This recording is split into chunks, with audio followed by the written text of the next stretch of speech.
interesting at times. It's it's it's really coming down to like personal preferences. I'm gonna shut down the stream together in case Battle accidentally joins. I haven't seen him, so I don't think he's going to be here. Okay. Okay. So the wet palette is nice when you're doing so. You're painting models. Are you using standard acrylic paints or are you using like test enamel paints? Yeah. So, like for what you're doing, the acrylics tend to work a little bit better when you can have that big wet palette or the well palettes, kind of. Because I mean, you're using like large swaths of it. You're not using small pieces.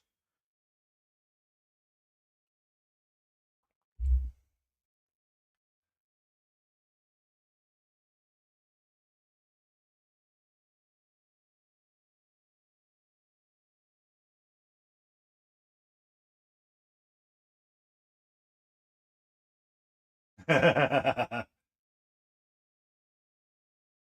mean, I had plastic palettes like that as well.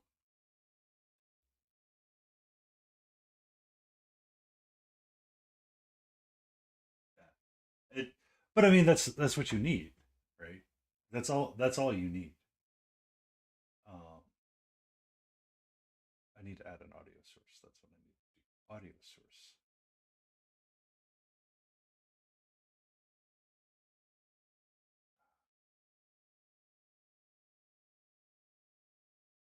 Oh, you're fine. You're fine. This is this. Yeah, that works. So, Now I gotta reach over my cam all the time because I don't wanna go like this. I wanna just dive my arm through all the time. well, welcome Shit. to my joys of things. Shit. God. This is this It's is me on like a daily trying to remember where the camera's at all times and making sure I don't accidentally go, whoops. Application Discord.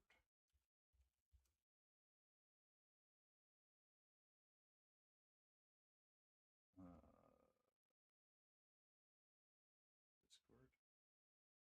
Okay. So where are you at? You are there. Yeah. I have no yeah. idea if I'm hearing two. Well, I can look into the stream and Oh, I yeah, have no idea. I am being heard, You are being heard, but I'm. yes. I just don't want to make sure I'm not doubling myself up. That's fair, yeah. That's my fear. If you want to, you can tone me a bit down on the stream if you want to. I am being heard. You are being heard. I just don't want to make sure I'm not. I don't sound like I'm doubling myself. That's good. Yay! We did it! Oh Success! shit! This is the Shit! fastest we've ever been up and running with Stay in Frame. So now I'm curious. I'm curious.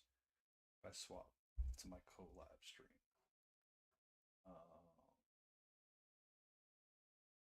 All of these guys get turned off. This gets turned off.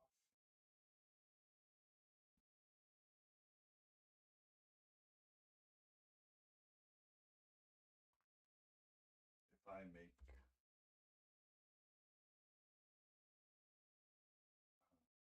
sorry. It's just gonna be the way that it is tonight. I don't know who's online with us, so it's just me and Multi tonight. Yay, it's the boys club. Love it, man. Love it. Alright. So you are working on one of your battleships again. Yes. Yes. Was this the, Scharnhorst. was this the kit that like made you rage? The Rebel kit? Or is that a No, different kit? no. That's a trumpeter kit here. But the Revel kit is kind of bullshit. But I finished it already. Ah. Yes, yes, it is finished. A long time ago it was finished as well. I gotta mix it up. It I mean, you're talking to me. I mix up Yeah, everything because yeah, I never know what I'm doing. Sometimes I log into stream and it's like, we'll work on this. We'll work on that. We'll work on that. yeah. I'm kind of like that too. I sometimes I just tend to switch around on which things I work on, but I hate it, and I wonder why I do it. That's the worst thing. Well, I mean, And I just set myself the goal. I want to work on the ship, and then suddenly I'm working on the base again. Yeah, I mean that's about normal for most things sometimes.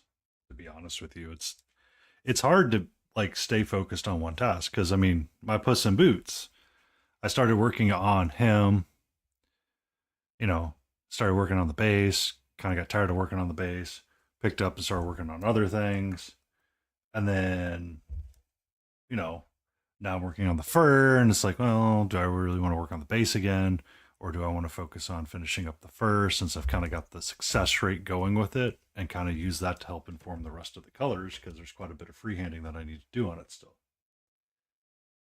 freehanding is my thing, man. I do everything freehand. Freehanding is probably the farthest thing from me to do, honestly.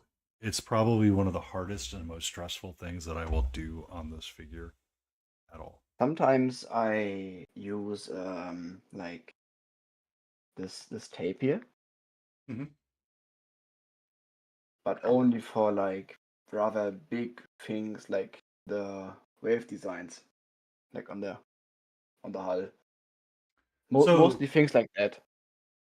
I have been utilizing sometimes the uh silly putty when I want to do like Yeah. airbrushing for something or masking off. Because the silly putty, it's $1 for like a egg of it, or it was $1 for like an egg of it a long time ago. It could be much different now. Um, that $1 silly putty from the corner store, best masking tape ever sometimes because it holds Yeah. right to the figure. You can airbrush over it all you want, no issues whatsoever. None. Yeah. The thing is, I can buy my masking tape for around like €1 as well, Mm-hmm. and I get like 18 meters with one roll. So sometimes I just kind of buy like 5 rolls, and then I'm good for like 2 ships. Oh, so that's one thing that I like is that once you find what works for you, it's always going to work, and that's the most amazing part. But yeah, it's I haven't heard from Battle, so I'm assuming he's asleep or he's having to deal with something. I know he's been going through some troubles here and there. I hope he's okay. Uh, We will Layton, hope it gets better. yes, I Layton is do. at a wedding. At a wedding, I think. She is either at a funeral or a wedding. I don't know. Depends how you view weddings. They're supposed to be happy and go lucky things, but you never know. So her and I Havula should. see weddings. I see weddings as a good thing, Mhm. but one may disagree with my statement there. If you find the right partner, yes, it's the most amazing thing ever. When you find a Okay, in that crap case, partner, yes. Then don't marry. yeah, don't marry that. Don't marry that. Uh, yeah, Don't have to marry some kind of shit. Not needed. marry what you like and marry what you love. Be happy in your relationship at all times. I never had a relationship so far in my soon 18 years of life. Don't be in a rush. It took me nearly until my 20s before I actually found a relationship. My first relationship. After that, it's kind of been downhill from there. Did it work? Is the question. But I don't want to get too personal here. Well, I'm single, so no. Well, shit. I'm single. There's been plenty of times in between that we have tried again. It's that my first committed relationship, I did the high school thing, Oh the God, prom and the all high that. s- the For high school American students. relationships. Yeah. And it's like the whole Nada Surf popular song from the 90s and like the Yeah, three rules for dating and all of that stuff was kind of my life for a bit. And it's like, oh, I see what the song is about now. Um, I didn't date a whole lot in college, or I didn't even care because I wanted to get through it and get out of yeah, all of that stuff. that's understandable. I want to get out of school as well, but it's taking a lot of time, You and have a so slightly my hobby. Yes. you have a slightly different school system, don't you? Like you don't have the American system where it's 4 years of high school and then straight No, into no, no, no. advanced or university, and then once you're in It's university, you're it's very different. yes, uh, and arguably by You some. you can imagine it like you have 4 years of primary school, Hmm. and after those 4 years, you get a recommendation for either like a gymnasium, like that's the best the best you can get. Then there's the Realschule and the Hauptschule, which are like the lower levels, like Gymnasium, Realschule, Hauptschule, and then it goes. And I think two more types of schools, but I don't know exactly. Hmm. Um, and then you get put into classes considering those.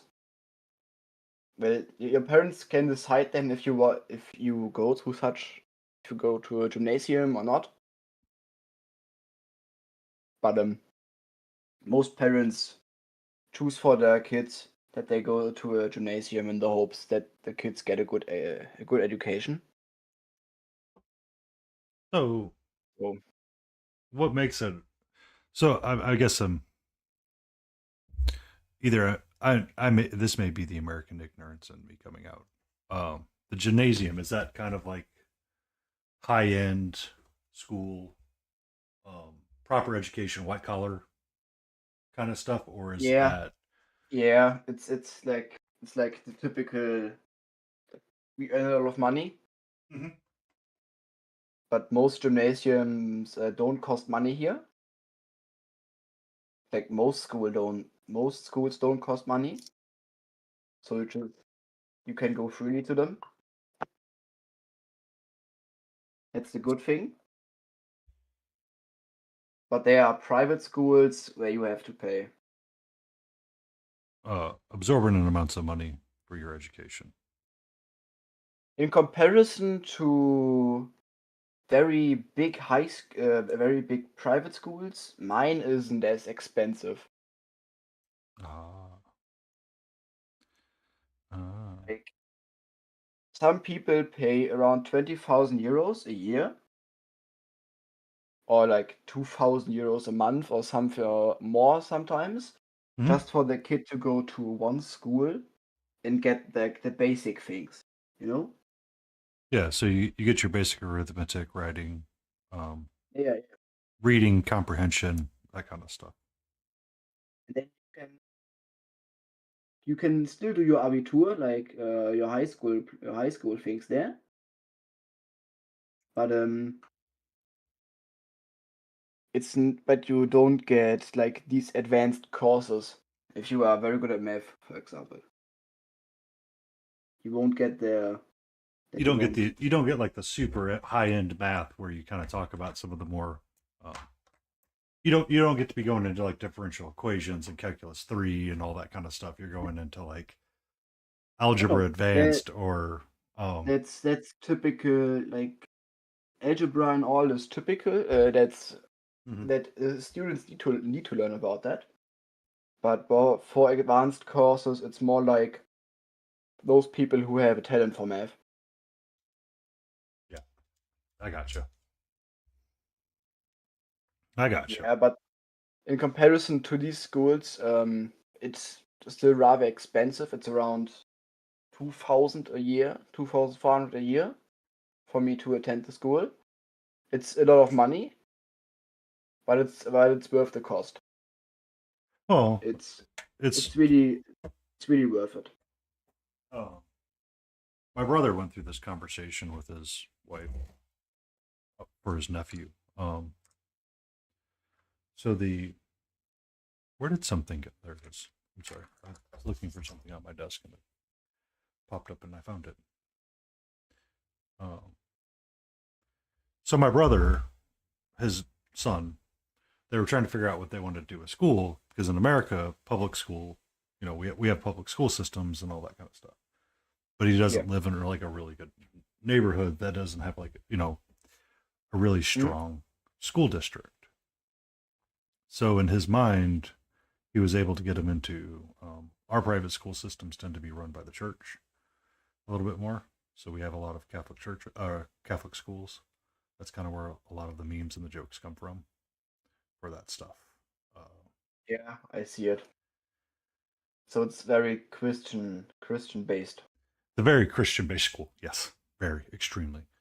And as long as it's the education focused, it's a great thing because the class size is much smaller there. Um, in America, our educational system is usually overcrowded per student. Yeah. Bro, no, Yeah. when I say we're overcrowded, I mean we're overcrowded from pre kindergarten through college. It wasn't until I got into my final years of college and my final years of my college degree that I actually had one-on-one time with a professor and was able to actively talk to them in a way that was, beneficial for me. Because I mean, we just there wasn't a reality of it. I mean, the whole joke of you see some of these kids in like these massive auditoriums learning about like large classes like economics and stuff like that. Yeah. I don't know if you ever saw the movie Slackers. No, but Um, I can imagine like those big seminar rooms with like the one teacher yeah, in the lower area with a very big yes, board and a lot of students who look very tired and bored. yes. That was a handful of my classes through the first 2 years of college, and it wasn't until I got specific to my degree that I was able to actually have one-on-one time with our professors and learn kind of what we were doing and why we were doing stuff. Because once we got into topic specific classes and out of the general population of college, it was look, here you are with um, a class of like 30 people or 20 people or 15 people. I mean, my biggest class once I got into that degree, I think, was my CAD drafting class for um, that kind of stuff. After that, it was easy and quick. For Do me, you it's think just like German schools are overcrowded as well? So it's not so it's rather typical for a teacher uh to be teaching for like 30 to 40 students in a single classroom. mm-hmm. But most classes get smaller with time because a lot of people tend to Drop out. not want to go to Yeah. not drop out, but they get their Realschulabschluss. It's like you had your basic you had your mandatory school time. Yep. Then then they just then they do practical like a practical education in a certain field. Which I mean, by some degrees, isn't a bad thing. Um, It's completely fine, and I really I'm really um what's it called envy. I really envy some people who did it because they now have a stable job and they can work. Well, I'm just sitting here still heading into the books. but the idea is that once you get out of college, out of your school system, you find a job that quickly pays back your system or pays back into what you have. Because I mean, be grateful that's all you're spending on the German side. Because if it was the American side, you'd have like 17,000 mortgages and a debt that you could never pay off. Yeah, the student loan debts are really insane in the US. I kind of seen about read about that. It's Yeah. very much different right now. When I came out of college, they're like, oh, well, it's technically, you have a year to start paying it back, and once you start that auto draft, it went on auto draft, and I never thought about it until I started seeing some of the statements, and I finally got to a financial point internally with myself that I was able to just go, okay, well, we're done paying that off. Um, there's no Yeah. need there's no need in carrying the debt anymore because there's no benefit in it. So yeah. Welcome in, Sharp. That's I've got multi on Discord. I should probably put something up to let people know that that's if you want to. If you want well, to. it Because would become my shit is not worth looking at. well, every day that you get to create art and do something that makes you happy, it's a great day. Not everybody has to like it, only you. That's true, yeah.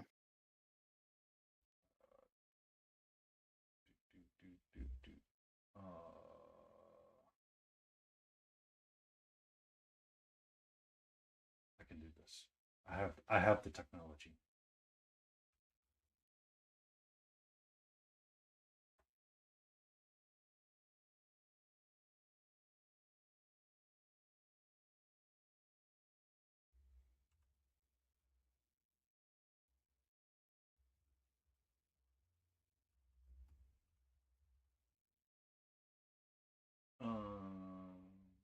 There, download. Yeah. Holy shit. Show that.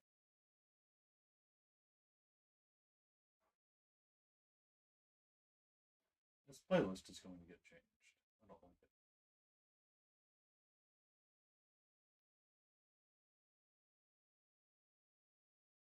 We're gonna go deep chill and see what happens.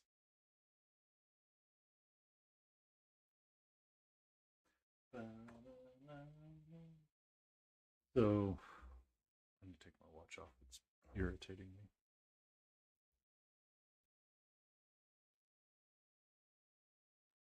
Mm.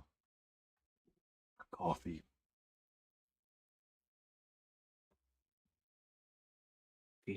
Who drinks coffee, man?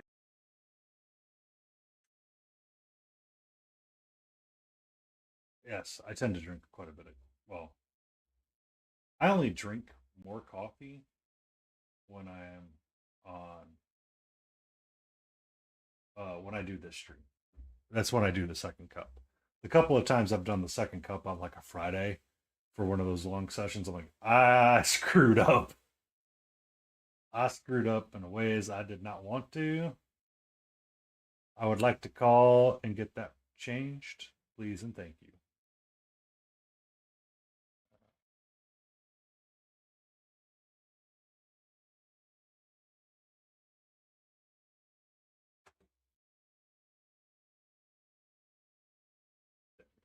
Okay. I'm waiting for something to download.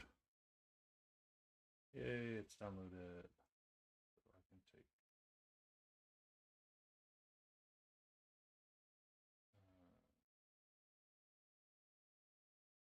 new display, capture, image.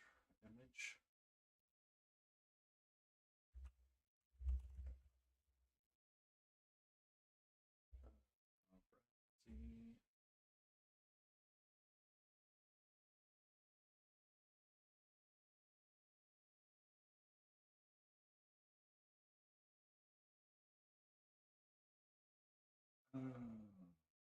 You ever forget to do something and you go, whoops?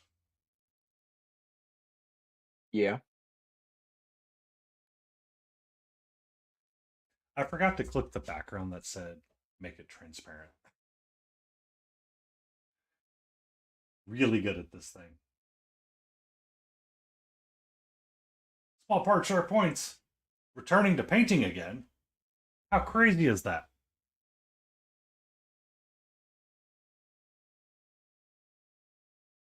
Uh, Jeff, transparent.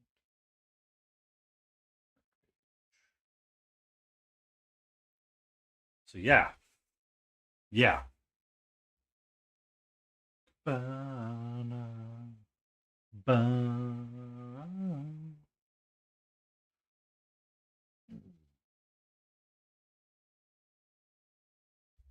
Waiting for this thing to download. I don't know why it takes so long sometimes. It's like, excuse me, I'm going to be the most complicated download you've ever done. And we know you've done some stuff. But it's like, E? calm down. Oh, who do you mean?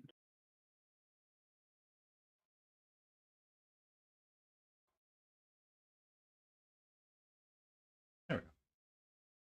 And now people can see in the lower left hand corner that OSF Multi is on Discord right now with me chatting away as we paint and do the hobby things together. I'm currently repainting the belt buckle again because I want to change how I did the non-metallic metal on it. In which corner? The lower left. Probably Yes, still is the text. yes. Olaf Malte is on. Yep. But there is no picture. There is no picture. There shouldn't be a picture. Hopefully. Okay. If I do my thing right, because I need to figure out the overlay piece and if it can be separated. So Smiling usually has issues when we're doing the stream together and can never quite get it correctly connected. And it was one of the issues we had with Battle as well, because it would eat his resources, essentially. And when it ate his resources, he would not be able to do anything, kind of deal. Like his entire system choked and was essentially dying. So we turned off the virtual camera and found out that that's what was causing our overload. The issue is with Discord is that I can't change out the call audio, or I can't separate your audio individually. It's all or nothing for the call, which is not bad. But it's just not the best solution. I don't know, because that solution works a lot quicker and easier. Because I mean, you get on a call, you add a resource, bam, done. When you're trying to use the Stream Together platform, you have to go through a bunch of hoops to get it going correctly again. And it's like, I don't really need to do all of this, but it's like, yes, you do. And it's like, but all I want to do is have a separate audio track for everybody. Like, I have to separate the track for everyone when it goes live. When you can do, so the other option I had when I was set up the Stream Together was to do viewer call-ins, and that's why I was asking if you got a verified account with Twitch, and you said it was your old account, not this account. So it was like, well, that's not going to work. And I don't want to mess with your mother if I can avoid it. That seems like a unnecessarily complicated step. It's fair. Personally, I think there's easier ways we can do this today. Yeah. Thank you for taking the time to hang out with us. And you work on very small ships, and well, I don't know if I wouldn't say they're actively small. They're Rather big compared to the details. Yes. But you enjoy it. And how long have you been at it? Ships around 1 year now, like 1.5 years. And generally model building 4 years. Yeah, close to 4 years. What were you model building before ships? Various things, tanks, planes. But I started with dioramas due to a YouTuber I found. Mm-hmm. But I don't know his name anymore, so That They were that's a kind really of funny. great YouTuber. They got you into a hobby and then disappeared. Yeah, That's okay. It happens. I mean, it's hard to be memorable at everything when there's so much content out there right now. Um, but I had when I was 7 to 10, like in this age range. My dad and I used to make a model train thing, mhm, like in those big plate things, you know. mhm. But then it kind of slacked off after like 2 years. It's a hard Then thing to. I then after 2 years or something, and 4 years. And after 4 years, when I was 14, I kind of got back into it because I Uh, spent a lot of time playing PC games, mhm. and I wanted something else to do besides playing PC games. I mean, And I the just sun. kind of started doing my thing. And now I'm just at it for 4 years. Well, I mean, there's a difference between playing a PC game and hobby time because I feel like the hobby time is a little bit more rewarding overall than it is if you're playing the PC game because the PC games are fun. It's just they end. That's true, yeah. Or they get hyper stressful and they're just not fun kind of deal. So I get you. I really enjoy hobbying And over that was video gaming and that was nowadays. and I started playing a lot of video games due to a game I hate now, uh, called Fortnite. Yeah, I kind of was trapped in this game. I mean, a lot of people You know, are. It's a lot not of time just you. wasted, but I had some fun in it. Yeah. I And I mean, just kind of quit it because I didn't want to play it anymore. I understand. I understand completely. I've I stopped playing video games because I just got tired of doing it. It's like when I stopped playing WoW, it's like, oh, it's fun, but it's the same thing over and over again sometimes every day, and it's just like Yeah. not interesting anymore. I don't know if you saw the latest release for Elden Ring. Elden Ring Night Rain? Yeah, Yeah. that looks. My It looks cool, but I wouldn't want to buy it, to be honest. Yeah, that's what I kind of thought the answer was going to be on that a little bit. Because it's it's Elden Ring It looks Fortnite. interesting. Yeah, It looks rather interesting, to be honest. But it just seems too arcadey for me. yeah. I mean, it's meant to be that way, and I kind of don't understand why they keep going back and doing what they're doing with Elden Ring sometimes. Um,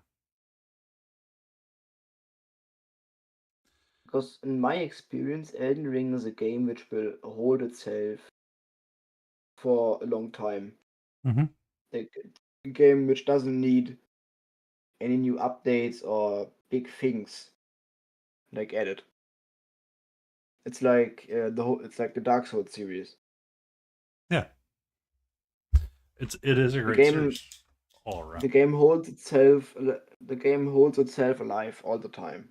Like Dark Souls 1 was released in 2010 or something, Mm-hmm. and it's still thousands of people play it all the time. So Yeah, and I keep thinking about going back and playing Elden Ring. There's times that I'm like, I could try to get back and play Elden Ring. Like I've got it. Like I beat the Crucible Knight the first time. I got past Margit. I'm like, I can do it. I can do it. And then every time that I go to like pick it up and try to play it, it's like I don't. It's like I could do something else. Like I could work a little bit more on, put some boots. I can progress my hobby and have my enjoyment um, more frequently than if I was playing, Elden Ring. And it's like Elden Ring is one of those games that no matter what you do, you're going to It's a feel ecstatic. pain. Well, you're going to feel pain, but the reward is the success after all the pain, right? Yeah. Like it's It's the it's same with the whole Dark Souls series. yeah. So I mean, yeah, that boss is really hard and it's complicated. It just doesn't work. Nothing you do, you seem to be countered in your build and you kind of like work through it differently. And then all of a sudden it kind of like snaps into place. It Yeah. Once you like get that perfect run and you get that perfect boss fight and you like get through it, it's like, wow, that was really enjoyable and you feel that sense of accomplishment.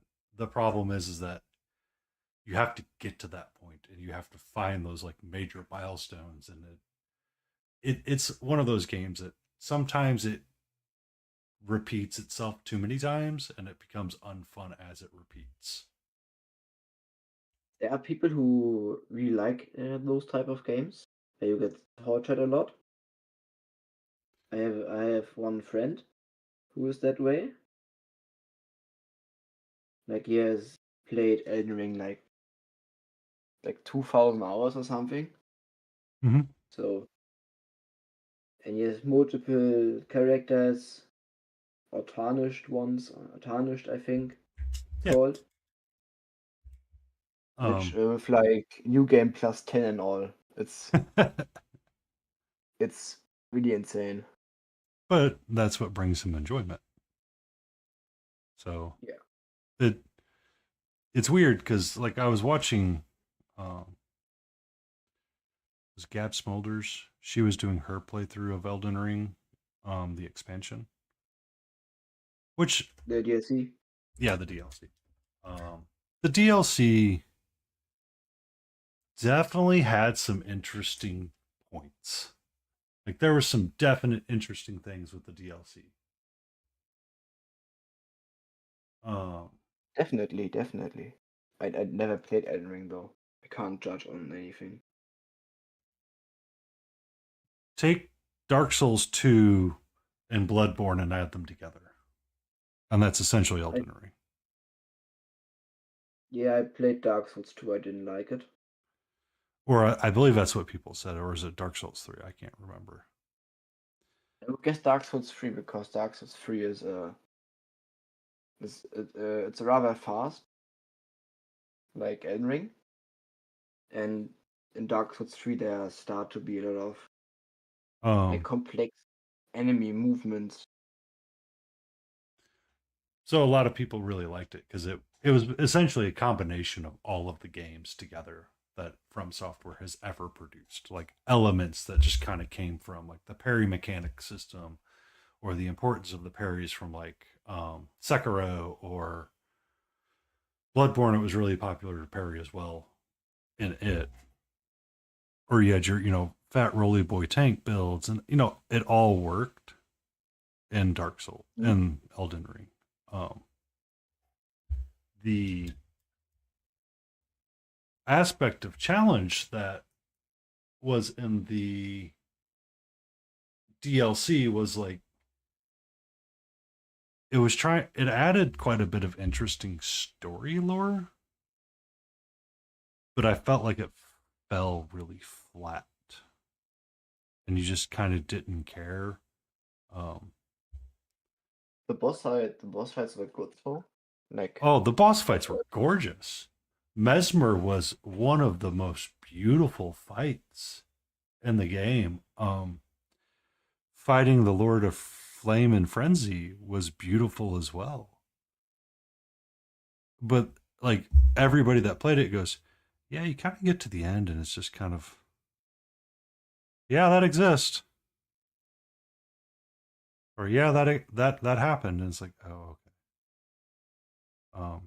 It was actually rather common frustration point with it. It's like the DLC is fun. It's just for whatever reason, this last bit of the game doesn't seem to jive with anything, or it's just kind of stuck there, if that makes sense.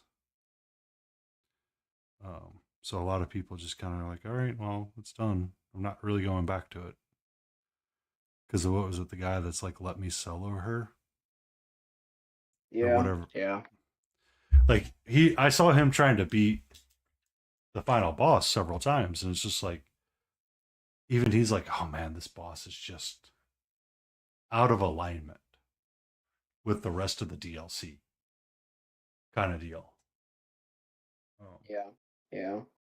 I've noticed that the people rage quite a lot with Radan, Mm-hmm. like Stargazer Radan, or what his name is. Yep. Um, But I can proudly say my friend who has the 2000 hours has beat him before he was nerfed. So yeah, I and I have mean, a I have a Elden Ring addicted friend now. Yes. yeah, and it's kind of interesting to see like the Radon fight pre nerf or post nerf kind of came down to a little bit of What the luck. and what It your feels. build was What's that? and what your build was. Yeah, because I mean, if you watch like Gab Smolders, she rebuilt like 3 times. She did like 3 or 4 different rebuilds through the system because she's like, Damn. I couldn't beat them using magic. Um, it just didn't work. Every time it was she she just would like load into the fight, try to get going, and she's like, I can't cast spells, I can't do this, I can't do that. And she's like checking forums and she's like reading through. And finally everybody's just like, just make a blood build or a bleed build is what it was. That was, Yeah. everybody would really lean back on when fighting Radon. And she's like, I don't want to do that. I'm a freaking mage. Let me cast spells. Let me do what I want to do instead of me having to be like, oh, it's time for this boss. Let me just respec really quick. Um, so that was kind of interesting from that point of view, honestly, with some of the frustrations that I was seeing or hearing.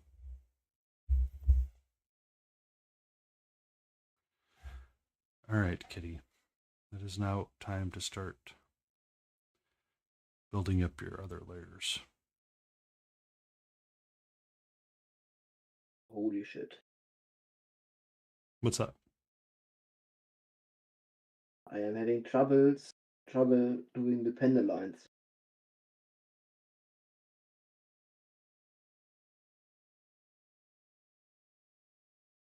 You're having troubles with the panel lines? Yeah, but I kind of worked the way out, so it gets rather easy now.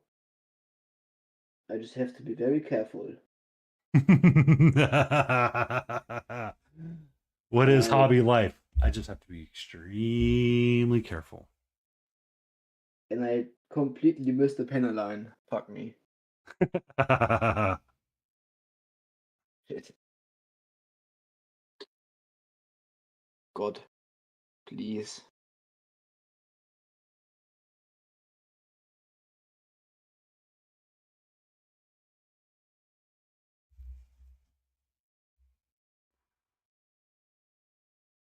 It's very stressful now. Because if the paint dries now, I'm kind of fucked. Gotta repaint the whole shit then. The whole ship. No, not the whole ship, but the whole shit. Like there's a whole Oh, segment. Oh, a whole segment I would have to repaint. you know, that's one thing that I don't think really bothers me so much anymore. And I've kind of I'm kind of learning to let it go a little bit more. Um, so I have to construct. I constructed that Chimera model from Chimera. They're you can use words. They are okay. Words do exist. Um, Do they? they do. They do in fact exist. I'm just silly sometimes. The So a lot of the Chimera models actually have like a lot of nasty joints and gaps in them, and they need a lot of attention sometimes. I just haven't found an effective way of getting those gaps filled without like really frustrating myself. Um, Yeah. it that to me is the worst part of model construction. Is like, oh, here you get to build this model. Cool.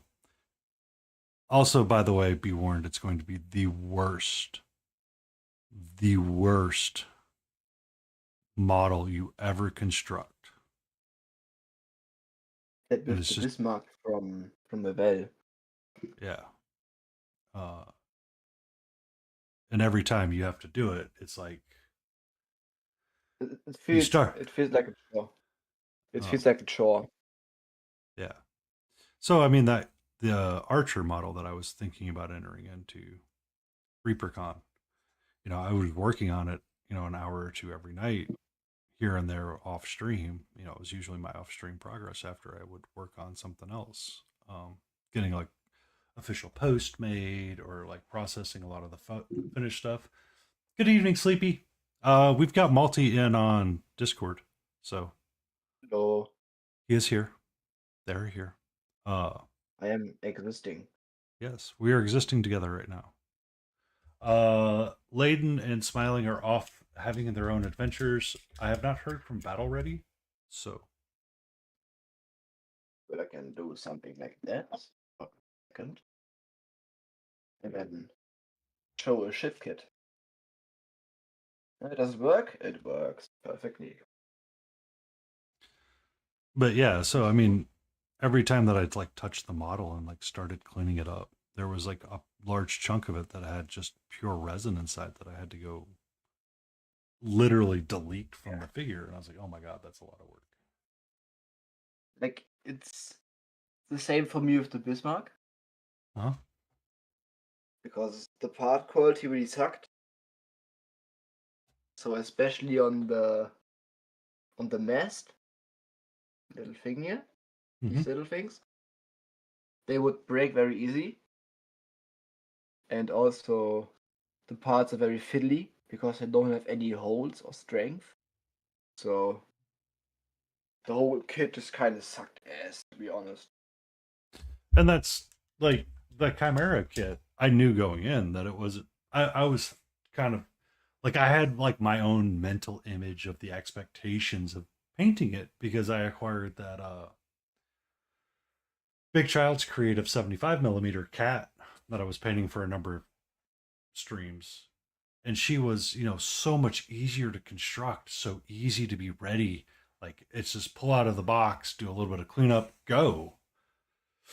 But this Chimera Archer was just, it felt like you got fought the entire way up. And I'm like, why are you so spiteful? It felt like sometimes. So I really had a Big hard up time. revenge. Yeah. And it's like, I would get like a hard time. Like I would make progress on it and be like, I need to put it to the side, make more progress on it, put it to the side. Like, here, give me a second. I can actually show you really quick.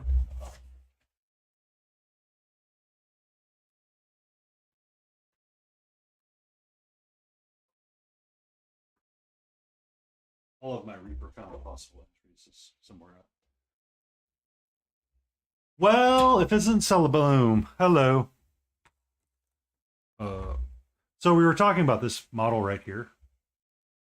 Uh, Originally, all of the pieces in between where my finger's at was full resin cast and flashing that had to be carved out.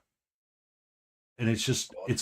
it's one that every time that I thought I was getting somewhere, I would find a new piece. I'm like, son of a biscuit. And you're like carving and carving and carving and cutting and carving and cutting and carving and cutting and carving and cutting. And it was just like Yeah. it wasn't like soul crushing, but it was just one that you're like, I, When does it end? when does it end? And I'm like, I'm not going to give in to it. So I finally have it all primed, but she's primed in a bajillion pieces. Yeah, okay, that sucks. And so it's like, okay, so the first thing I got to do is I got to paint the base. And then once you paint the base, you have to paint like the cloth that's coming up to her. And I'm like trying to like build like a mental idea of what I need to do next every time with her. And I'm like, I'm going to put it to the side for a little bit. She's going to get painted. She's going to get started sometime this year. We're just going to take it in slow steps. She's just going to be kind of like that side project that slowly comes back to life every couple of days. Streams. It's like, oh, what do I want to work on? Well, let's work on this one. You know what I mean? Yeah, I know that feeling too. It really sucks, to be honest. It's like I sometimes I want to finish a kit, but then I don't have the motivation for it. Yeah, and And then that's kind and of then like it's it's sitting around and just existing while I just look at it and it's just there. and sometimes you look over at the kit and you're like, man, you were the bane of my existence for like 6 months. I need to get you squared away. And Yeah. then you look at it again and you're like, I remember why I put this down. But you can't let it win, so you have to paint it or you have to move forward with it. Because when you let it win, it just defeats like a part of your soul a little bit, and it just makes you like come back, not want to come back to the desk or come back to what you're painting. And it's like that's not the point. I I had that with a Revel kit. Mm-hmm. Like a tank, which like the construction itself was completely bad. Like very flimsy parts were mandatory, so the whole thing just stays together. So it's just kind of it just fell apart all the time. Mm-hmm.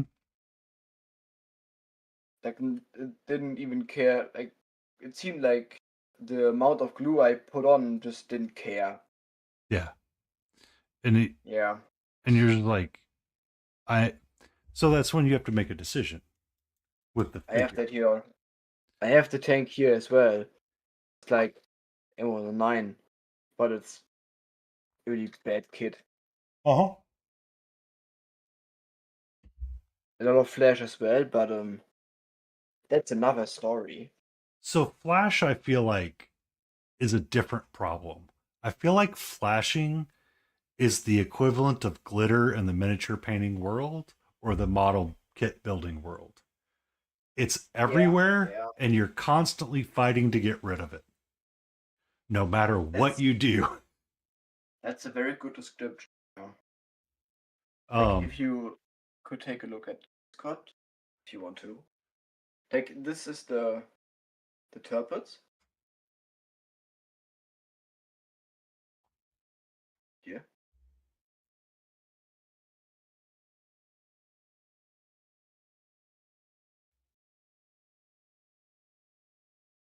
Hello. hello. I just placed the turpets with the base here, but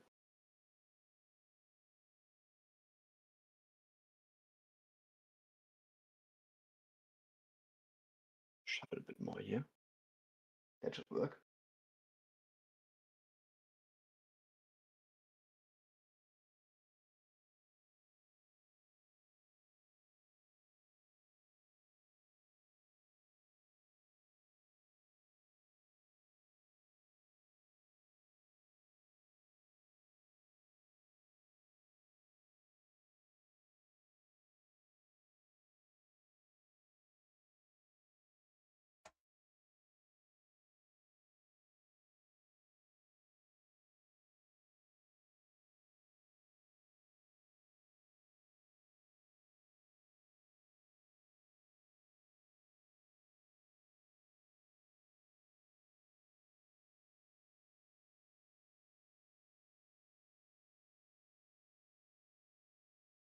I have ads, so I need to grab my coffee really quick or grab my refill.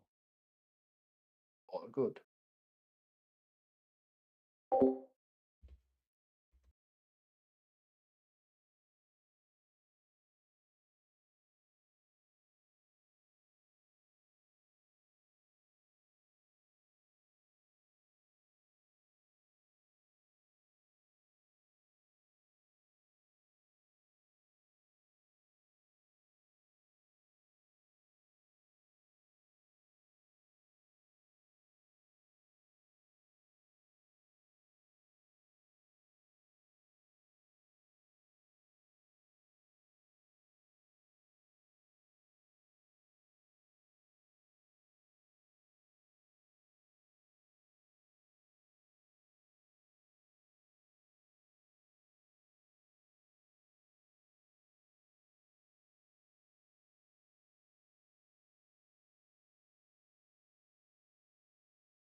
All right, I am back. I am back with my coffee. The kitty is fed, so she will be happy. Um, yeah, models that just make you go, ugh, I cannot paint this anymore. Or And then there are kits or models which are just very fun. yeah, And I think when there's a kit you don't like, you can better the motivation with small ideas for some details. oh, 100%. At least Um, that worked for me because I didn't like the Bismarck, and then I bought the turpets, and then I put on a lot more detail. and And when you started making it more yours, it became more enjoyable, yes, kind of deal. definitely, definitely. That's kind of how I feel about some of the, when you get those figures that just don't jive with you. You're like, all right, here we go. We're going to start doing this a little bit differently now. Um, what's up? All right, you get your time too, sweetie. We have window floof. Um, Nothing against some floofed. mm, no.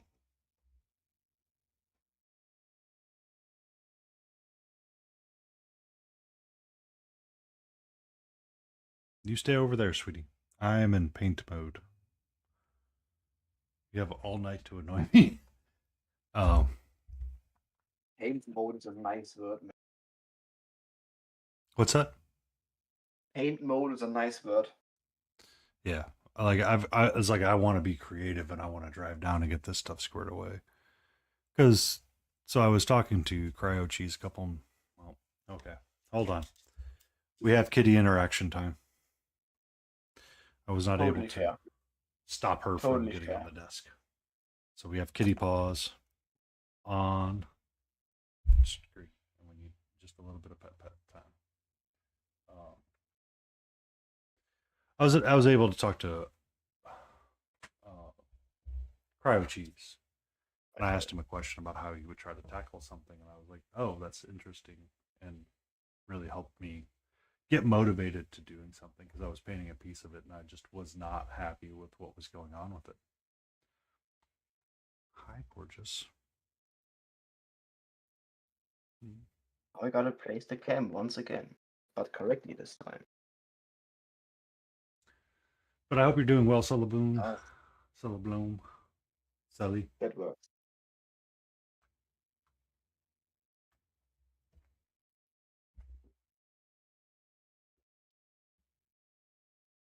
We start talking about horses, maybe Katie will show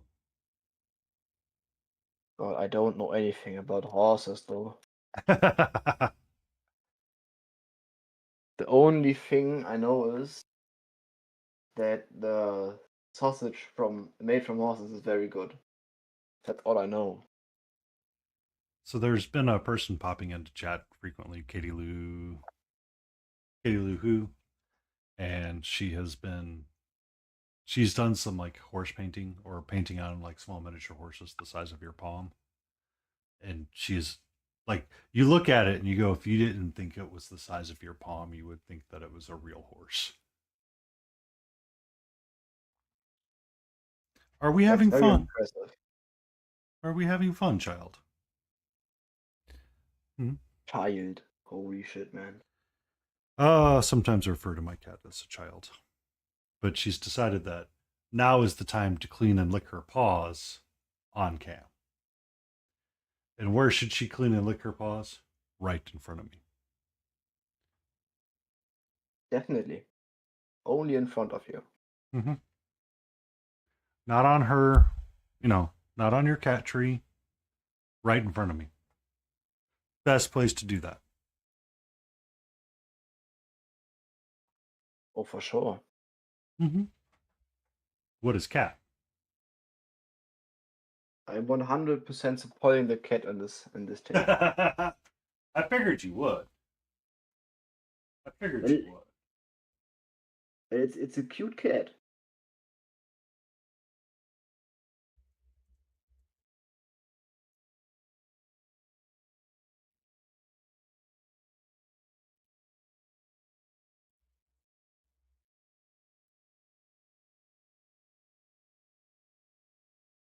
Oh,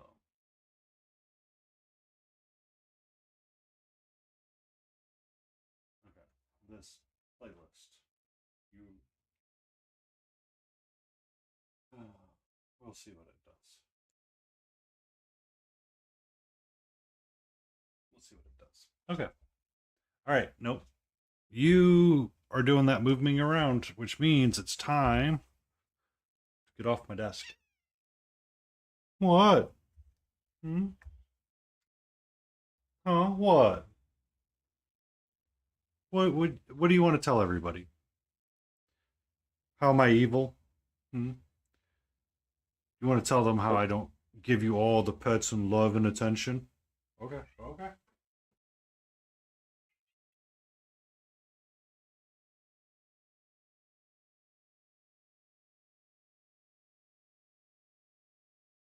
Yes, everybody thought you were going to get huge, be massive. You're not. So,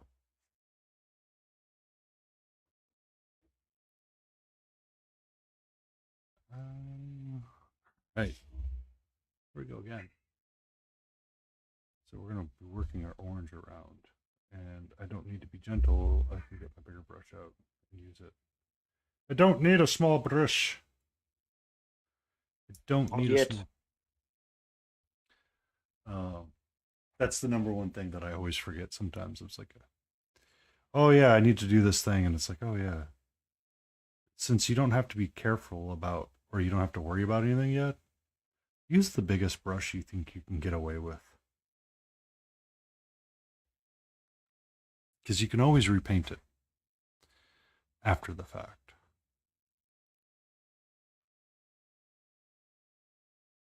Um, and really, you're just trying to get this base coat down so it starts making sense. And you need it down on everything.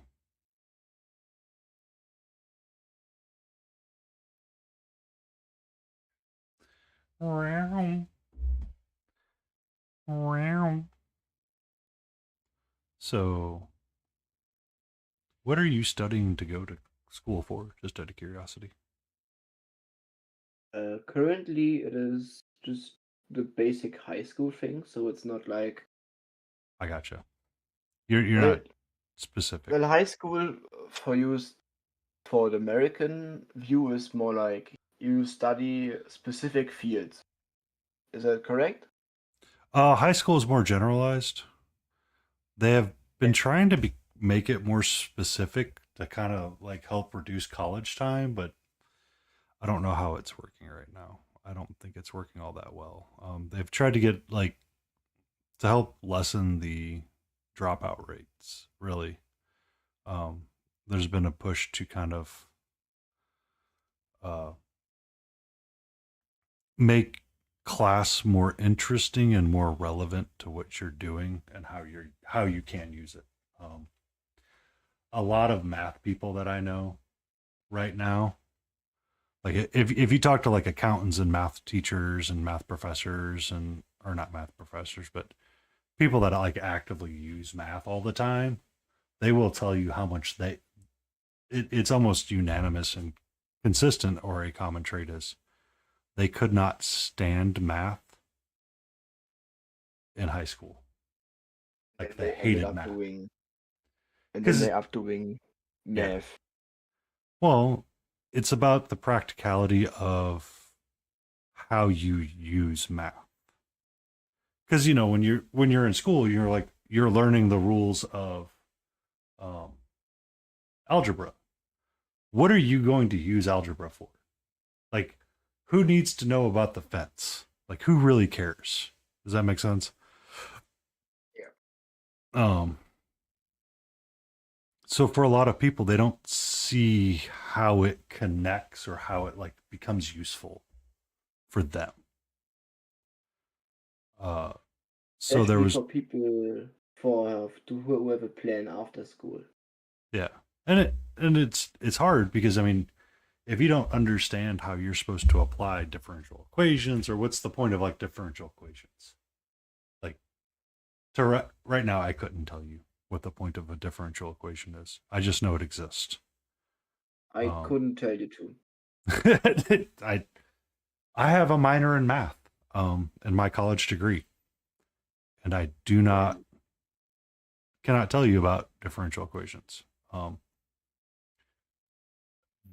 yeah, the because you don't use it in your day-to-day life. I don't use it in my day to day life. I didn't see how it applied to me during college. And none of my courses really applied it, so it was just kind of one of those. It's like, okay, we'll file this under stuff I will never ever use. I saw it again on the fundamentals of engineering exams, but that's about it. It's like, okay, this is my life now. So Yeah, it's I couldn't imagine doing that, to be honest. Like engineering, no, no. that. So it depends on the engineering that you go into and where you get to do work.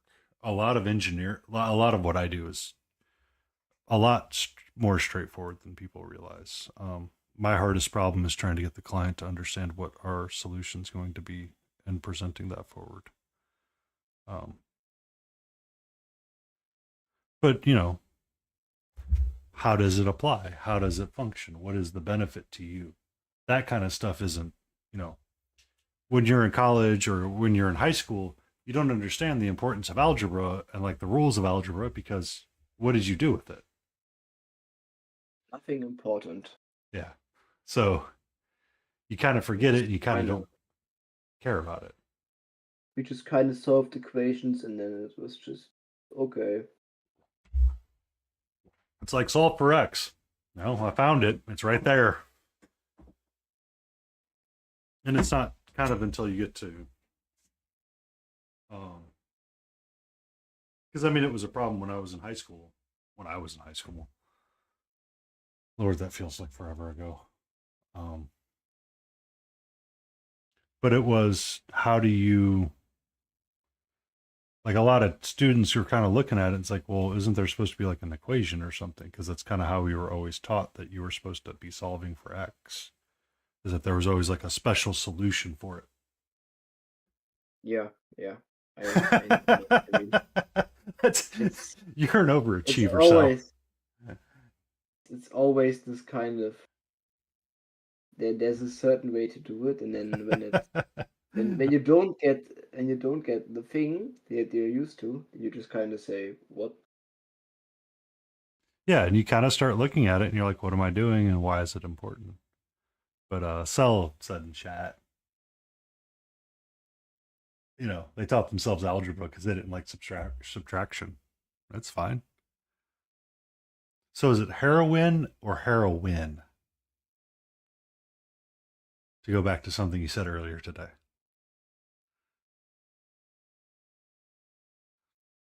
Uh, I do a did lot of I, work. did I, I concur with this. I concur. Um,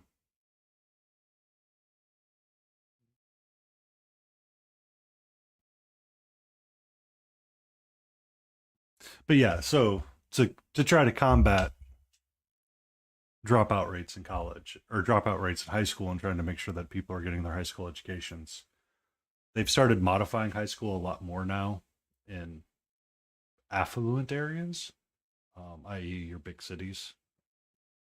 And they started doing STEM schools and separating out different aspects of that to help what is encourage it? people. What is a STEM school? STEM is math, sciences kind of stuff. So, like your engineers, your scientists, your electrical So specific engineers. specific schools for specific things. Yeah, it's kind of for specific things a little bit more.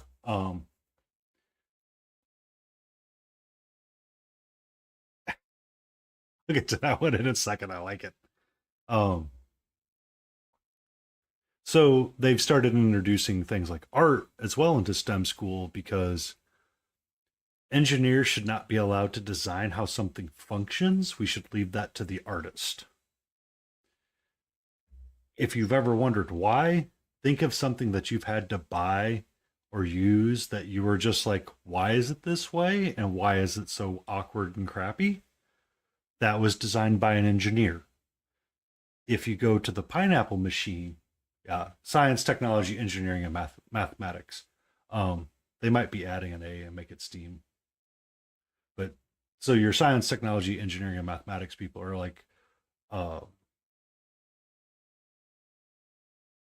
academic high achievers. So you're going to find a lot of your engineers, you're going to find a lot of your technologists, thinkers, builders, robotics come out of STEM, and mathematics for like statistic reports and statistical people. It's a really interesting idea because you start helping people. Yeah, The idea, but it's not my type of world. yeah. Uh, welcome in, No Mana. I got Multi on a Discord call right now, so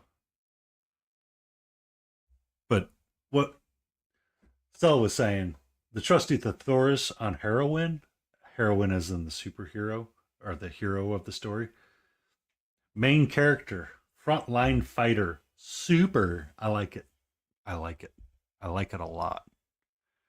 Uh,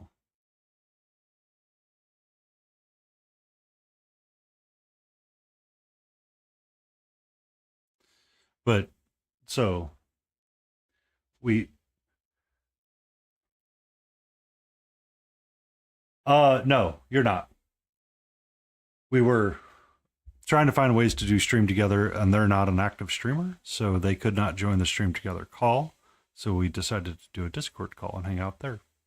So they are currently doing art on their side, and Osoft Multi works on building Yes. dioramas for World War II ships and other dioramic Okay. things. And they do some I've really planned interesting work. I've planned a tank diorama as well. Ah. Ah, yes, but it will take another long time. Gotta finish up the ships first. Well, you gotta clear the desk. Clear the desk so you Yeah. can start your next project.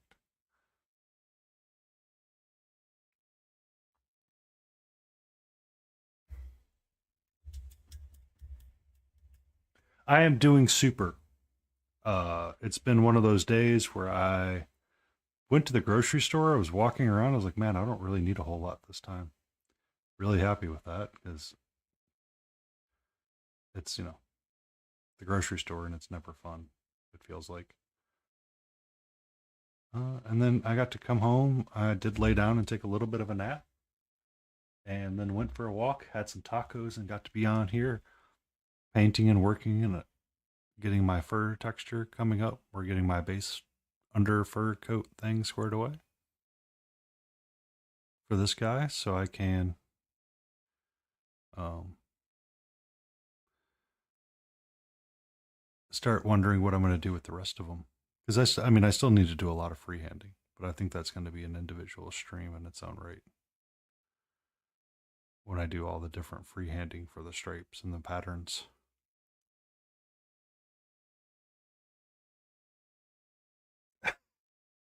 You melted at noon, picking up a dagger. I told you didn't need any more sharp things, and you go out running in there, and you pick up a sharp thing. Hard things are nice, man. I have 4 knives, so So I don't know if you've ever seen No Mana in chat. They have a handful of swords. Well, I should say they have a medieval arsenal, which is very that's impressive. It's very I impressive. love that. I want that. 3 handfuls. Handers and halves, full handers, Japanese katanas, one spear that you didn't know what to do with, or a halberd, I believe is what you called it, or is it That, just a that's a spear? that's a collector hobby too. So Yeah, love it, man. and they've done full Love it. polish on them and keep 16 swords, one spear, bow, and a stupid amount of daggers and knives. I feel like the only way to correctly measure your collection of knives is a stupid amount. A stupid, almost inhuman amount. 7 axes is insane. But 16 sports is a Well, I mean, yeah, it's a handful. You put it in a bag and you get a handful.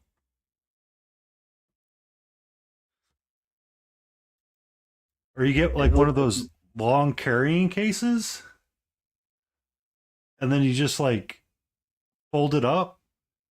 Like you take like something long like that, you put it in your case and then you fold up the two sides and you get a handful. Creative accounting, I can help you with it.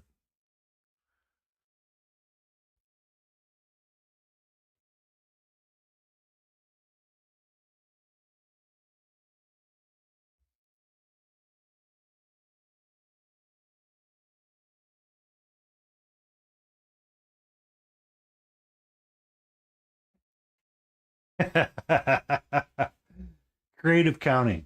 That's what we're gonna call it. So that's from now on. It's no longer counting. It's creative counting.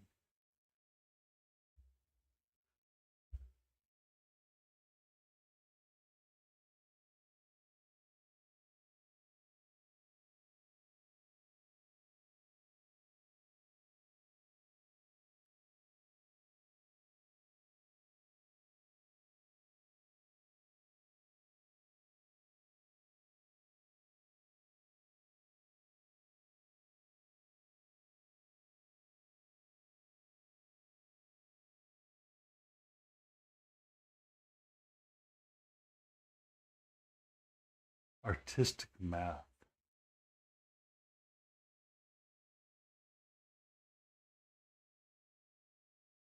This is Puss in Boots.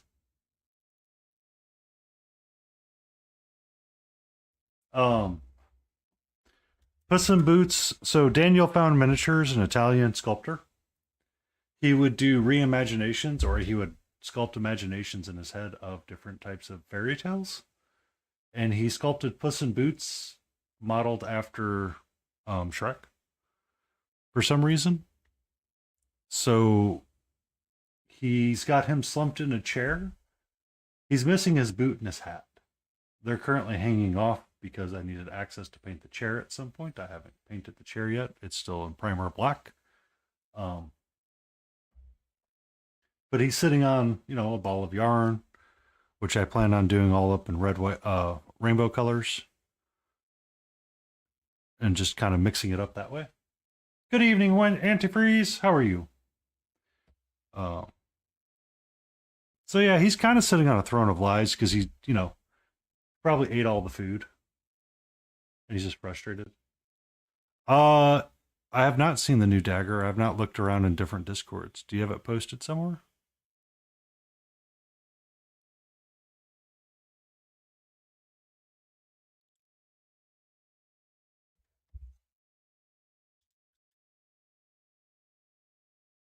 Give me a second. 1 second.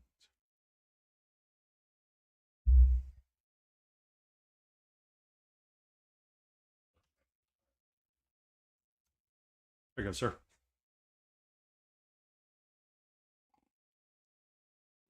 We're about to find out, Antifreeze. We're about to find out together.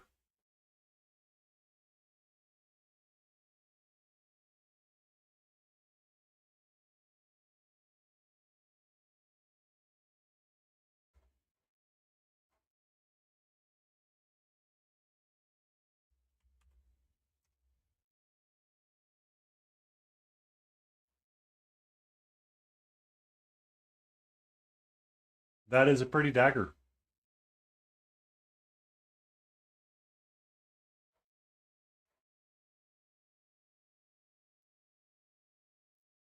Looks very good. Yes. That is a very pretty dagger. Um, it always amazes me that there was high polish on them at the time.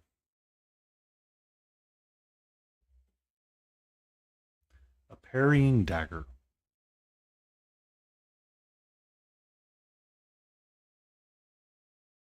I'm jealous now. I want that too. So No Mana is actually a collector and a dealer of stuff, if I remember correctly.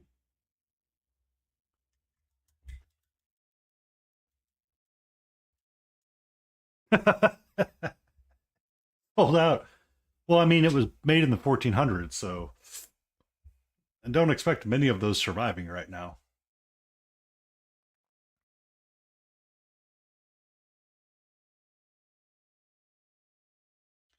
Do you ever see the guy on YouTube? Restorations. Something, something, something. He's a Swede. He's Swedish, I think. Um, that would restore stuff like that. Or did a lot of restorations from World War II. Ah, Oh, I've seen that guy. He once made a he restored a MG42 or MG34, one of them. Yeah. Yeah, he did a lot of restorations of lighters and air pistols. Sometimes he would do some small pew pews, but I always found his stuff to be like super interesting when he would like start converting it and building it. It's interesting to me watching that come to life.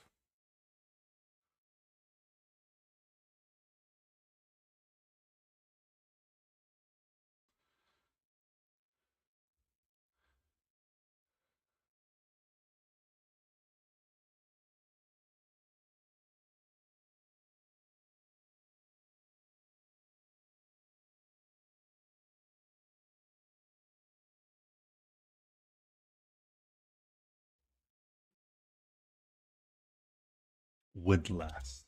Interesting.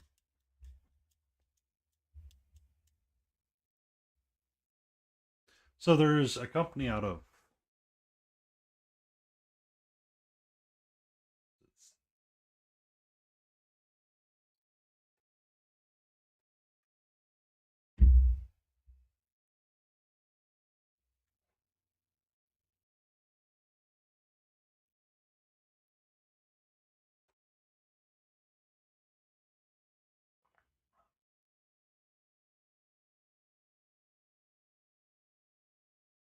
oh, I forget the name of the knife company, but they make kitchen knives that cost 2-3 grand a pop, but they're out of recycled metal. Um, or recycle like they would recycle old steel tools that were no longer going to be used for what they were used for. No kitchen knife would be worth more than $100 for me. Like 2 or 3 thousand is insane for a single knife. I mean, I Part understand if it's like a sword or something, or very very big, yes, totally okay. But for a kitchen knife, no. Heartwood Forge. That was who I was trying to think of.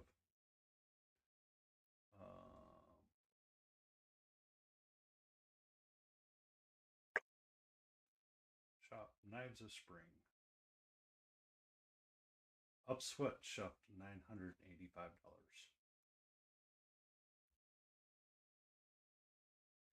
That was the guys I was thinking of.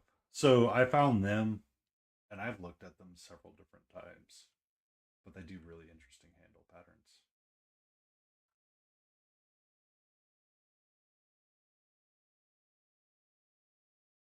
They'll use like boa wood and interesting types of woods as well. Um, it was Alton Brown that turned me on to them for cooking, but I was like, "Ooh, that's pretty. That's too expensive for me, anyway."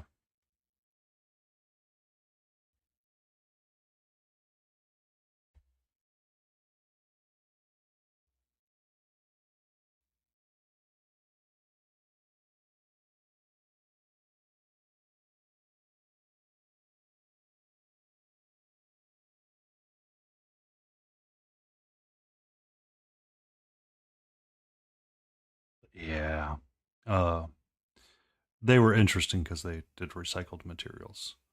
So they used a lot of old bandsaws, reforged it into kitchen knives. Oh, I'm sure I will.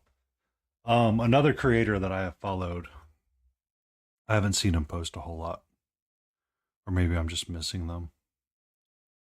Was Stark Knife Creations out of Montana. He did Damascus and drop point kind of style knives. He's, he made a lot of pretty things. Typically did epoxy handles though.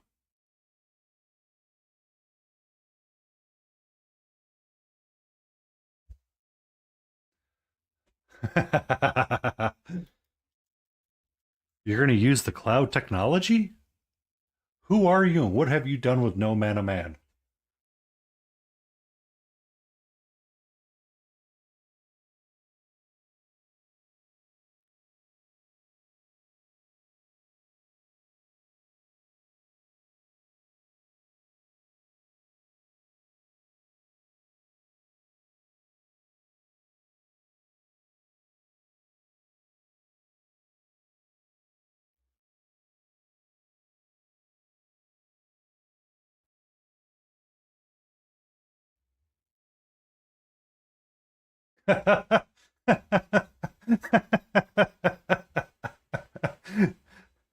Your friend must be like, oh, he's on. Okay.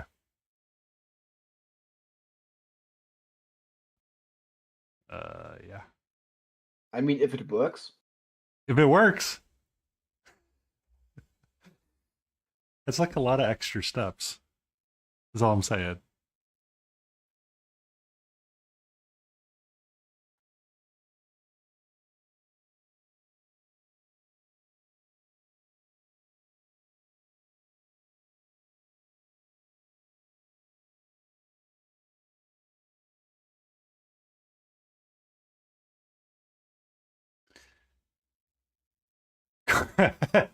Garbage day. Does he only do it once a week on a specific time? And does it get delayed a day for holidays?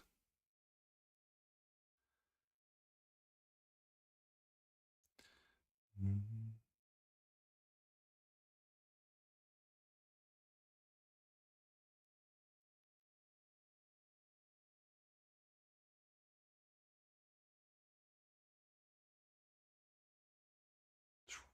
That's it. That's one reason why I can never get into that stuff. It's too expensive for me. More power to you guys, but not it. I say not it.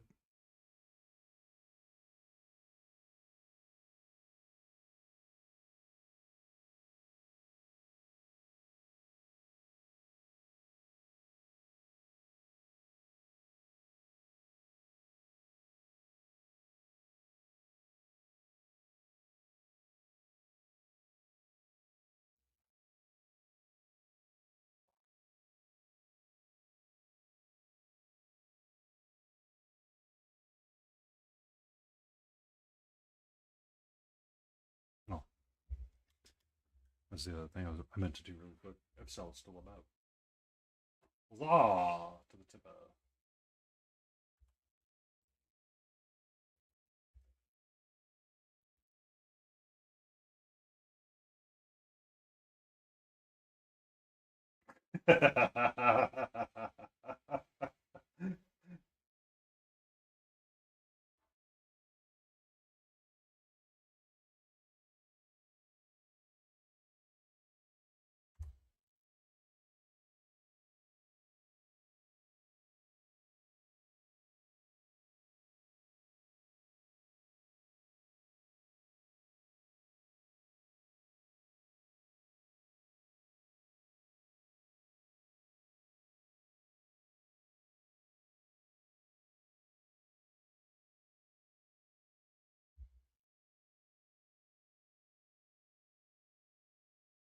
If you're still out there, Cell, I dropped a link to where he came from. He does limited sculpts, so you have to catch him and be watching him for his work.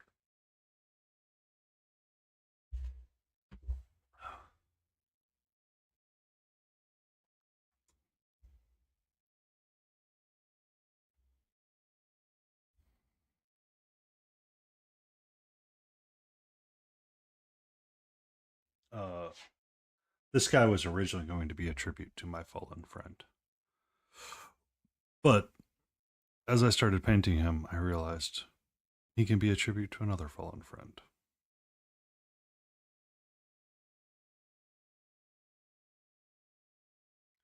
Yay, quail nuggets! Be safe.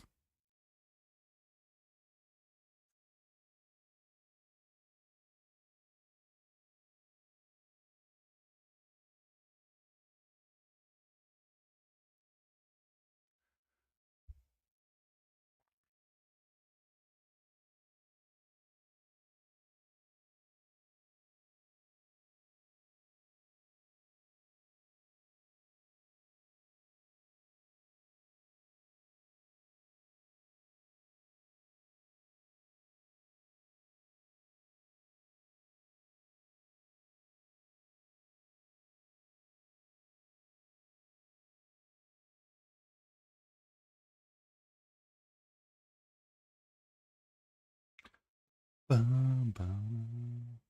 So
I mean, I feel like that every time I have pizza. It's like, yes, let us devour this in excess.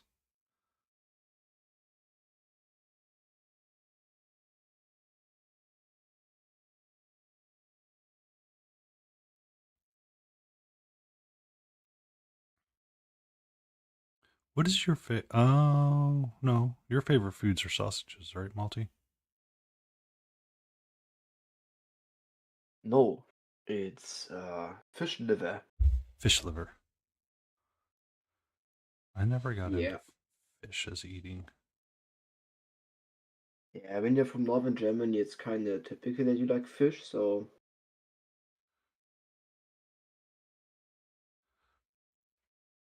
I'm just kind of granted the title of the disgusting one in the friend group because I eat fish. Nothing wrong with fish. Um, just don't be like crazy Canadian Jay and air fry anchovies. That's it's like my one request. Like, I do not air fry anchovies because I don't even have an air fryer, so um, it's one of those fish that.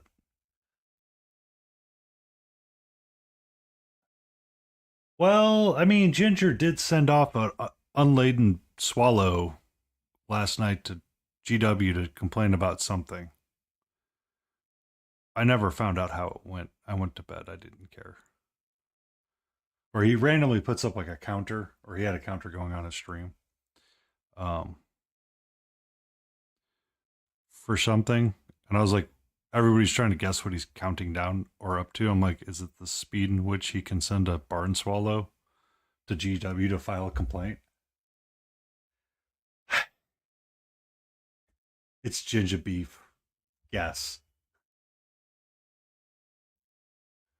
Your guess is as good as mine.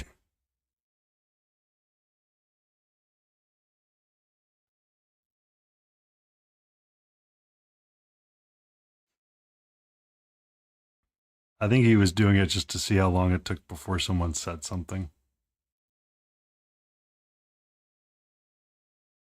rather test the boundaries. Um,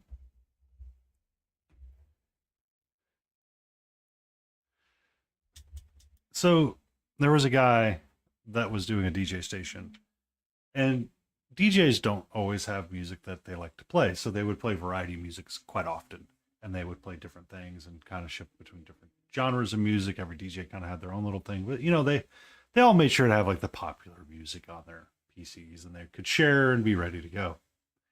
Um, he did not like Daft Punk, so every time that it came one more time, there was a stream, or when he was doing his show, it got requested and he played it. And the record it was at was 25 times before somebody goes, "Man, this is a really long song."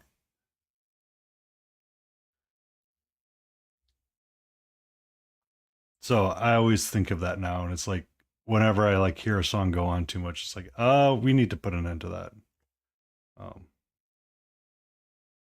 Because it was the I one night I can. was listening to that anime lo-fi list, and it was constantly coming back to one of the Spirited Away songs from Miyazaki and uh, a Studio Ghibli song, and I just could not get away from it for my life. And I was like, son of a biscuit.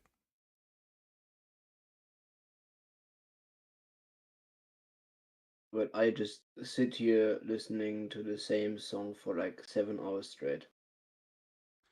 You want to know the fastest way to get past not hearing a song ever again? Tell me. Set it as a ringtone for one of your friends. That's actually an idea, yeah. Um, Back in the day, we used to spend money to get our ringtones as music. And the running joke was is that the moment you set it as a ringtone for a friend, you would never hear it again.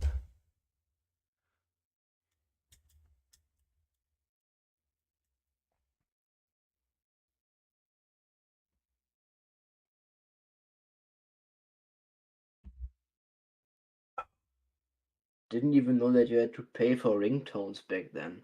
Yeah, back then. Best music, 1 hour plus on repeat. Theme music for the last of the Mohicans.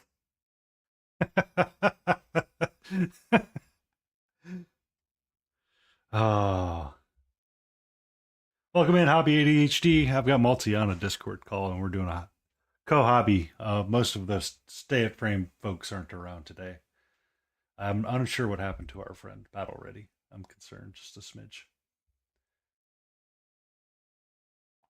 Um, we're currently working on our Puss in Boots.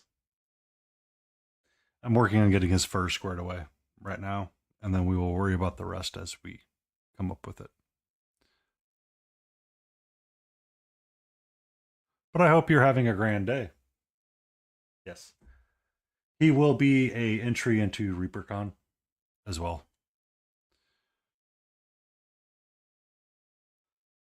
Uh, I'm really grateful that I was able to talk to Cryo Cheese about how you would tackle the orange because it's working out rather well. I still need to do quite a bit of work. I need to get his orange bands in there and then figure out how I want to do his chest with the ginger tendencies because cats tend to have a chest that are not not patterned. Sometimes they can be multicolored. So I'm pondering if I want to just keep like tan and stripe it, or just go with the tan and lighten it up.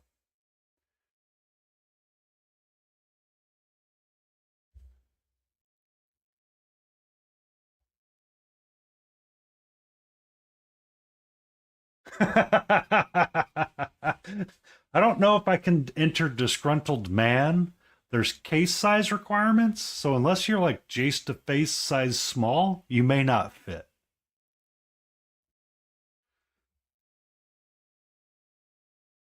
Age of Sigmar in months. Wow.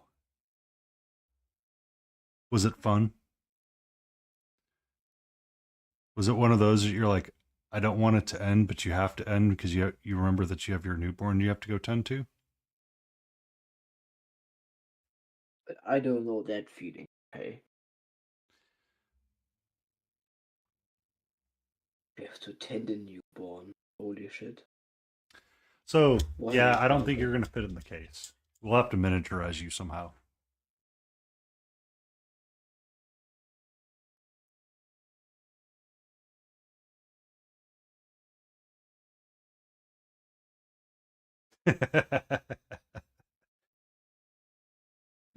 Hold on. I have an idea for a cosplay now. I have an idea for a cosplay. No mana. You and Jinja. Just hear me out. Just hear me out. Hear me out on this. You guys Oh dress god, here it up comes. as the two old cronies from the Muppets, and you get a little balcony that you guys walk around together with, and you judge everybody that walks past you.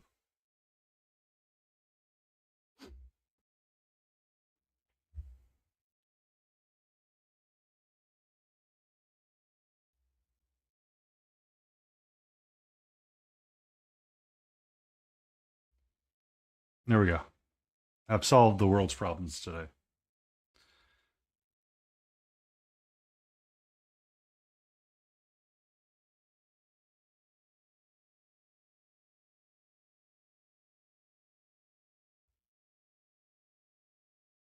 Uh, yeah. Let me give you a permit. Let me drop that permit for you. I'm always interested in knives.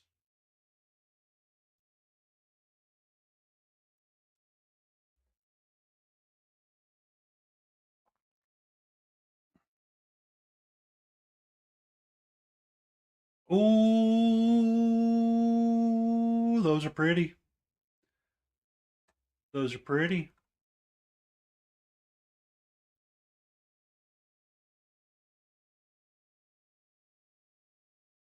Those are pretty.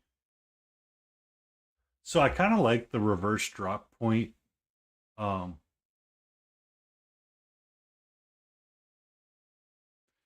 I I never understood. I'm going to be honest with you.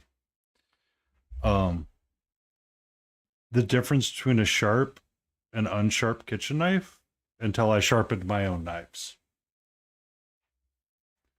I never understood the difference and how much easier it made life in the kitchen.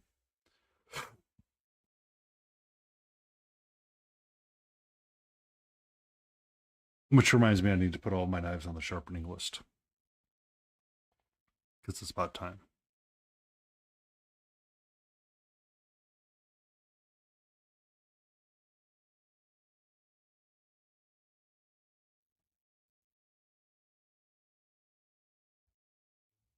Um, it's lack of knowledge and understanding how it benefits you, honestly.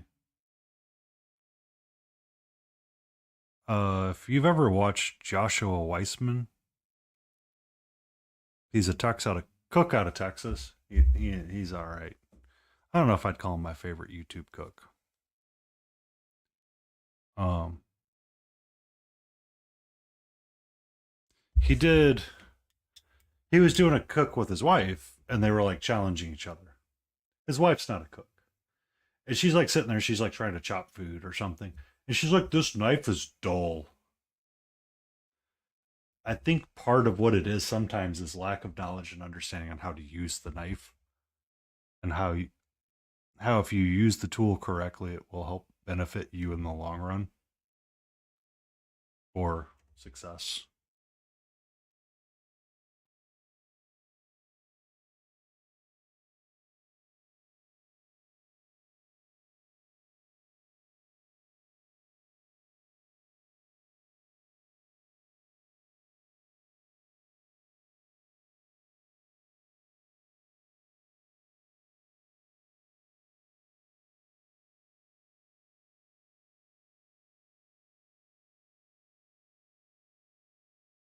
Yeah. And that's kind of why I looked at the Heartwood Forge. It's because they did like super expensive knives, but at the same time, they were great quality and they would help hold their edge and they're not going to be like super bad. Like I have a Henkel and something steak chef's knife.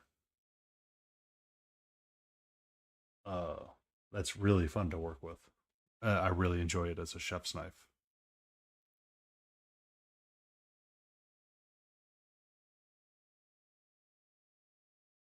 but it's not the same quality as a Japanese steak knife.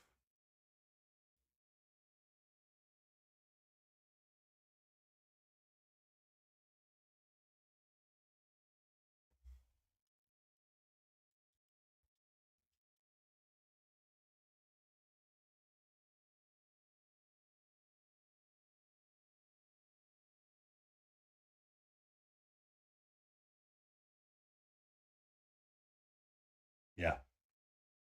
There's been a couple of times I've knocked my knuckle using a boning knife,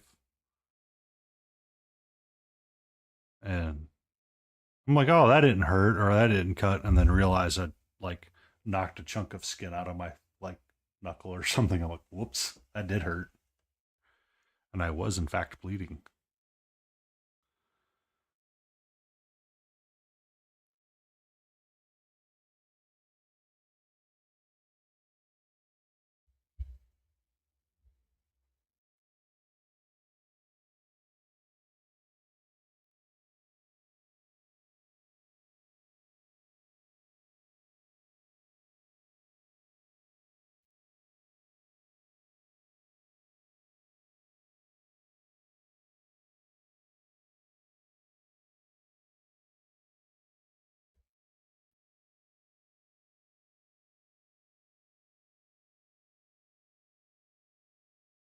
Yeah,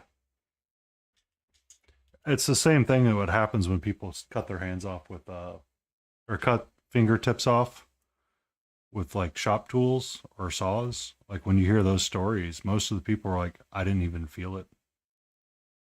It's just jump gone. To my dad. Yeah. A lot of people that ended up like losing pinkies or tips of fingers when they were using like a table saw. They didn't feel a thing. It wasn't until like they realized what happened that's when it started being in pain.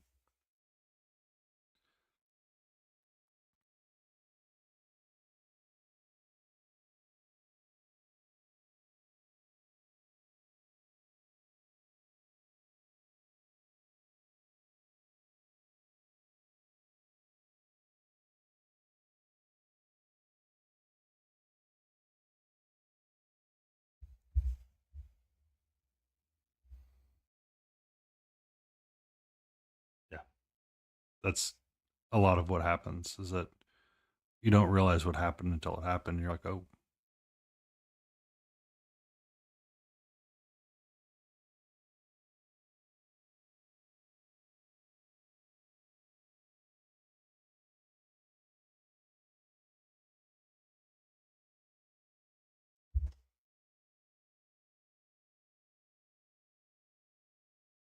take a sip of coffee. I have ads starting here in a few moments.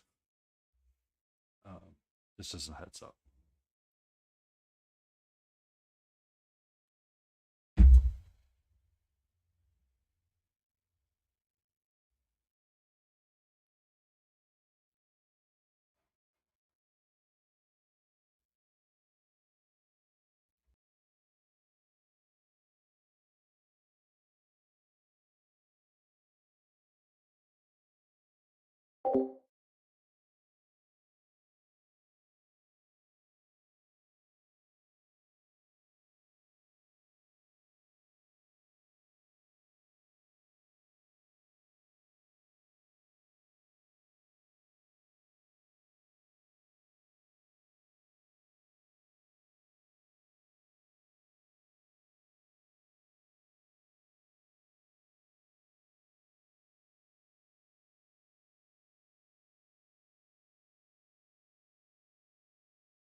Painty.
Red Bull lad. Did it give you wings?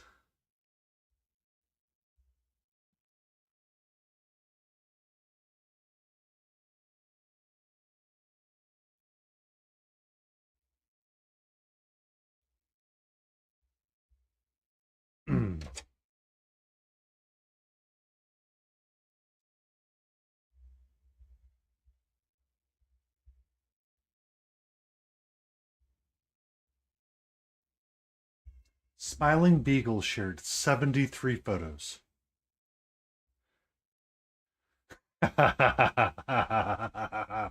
Nailed it first try. Um,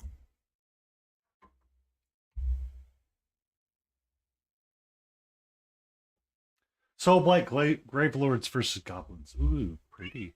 Hi. Hello, gorgeous. What's up? Yeah. So when you're playing Path of Glory, I'm assuming that's a slightly longer format than normal.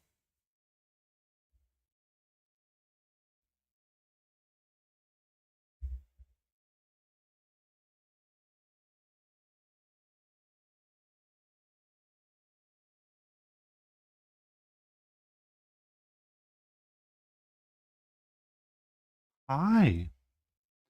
Hello, my love. I am safe and I am here. Yes. Who's a gorgeous kitty? Who's a pretty kitty? We have kitty tail. Uh, I do have someone that's working on an emote of you doing a pouncy. Yes.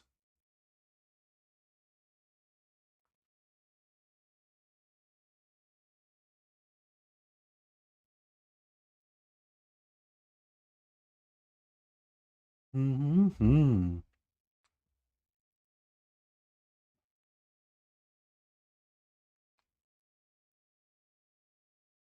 Is there something you need?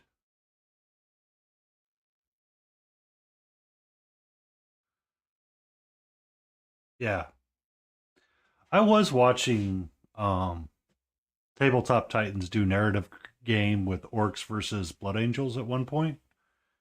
And that's one of the things that they were learning quite frequently was how much it cost and how much the time was off stream trying to figure out what happened. Like the hero healers and all that stuff.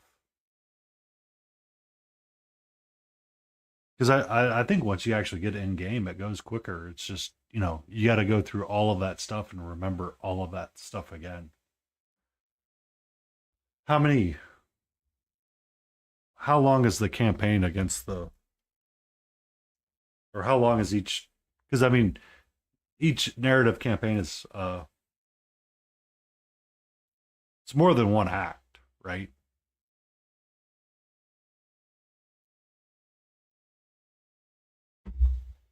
Or more than one session.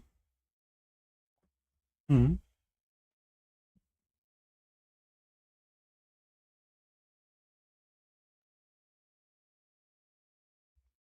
Can I help you?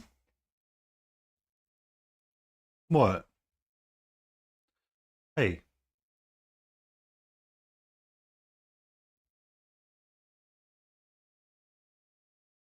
hey.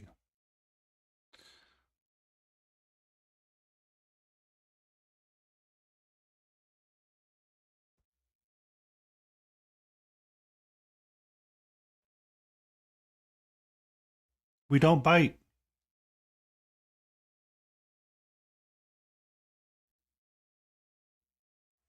Hmm. Do you need to go back to bed? Do you want me to open the window? Is that what you want?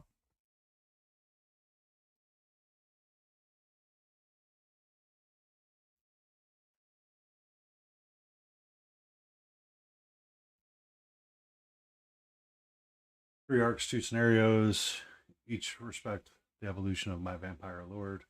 My friend did similar with his goblin leader. Yep. That actually sounds like a really fun way to play, quite honestly. Because, like, it's hard to have interest and get your interest into the army. I mean, if you're going to paint the army, you're going to paint the army. but trying to find like a way to keep it like super interesting.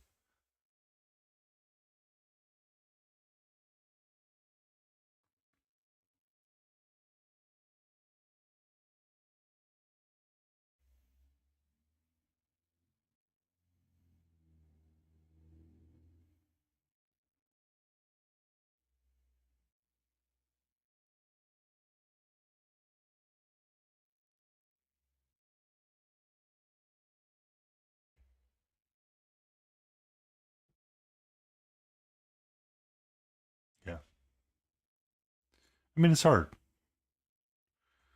Um, my brother, I have a family member that has allergies in his family, and they're having to be careful about all that kind of stuff. So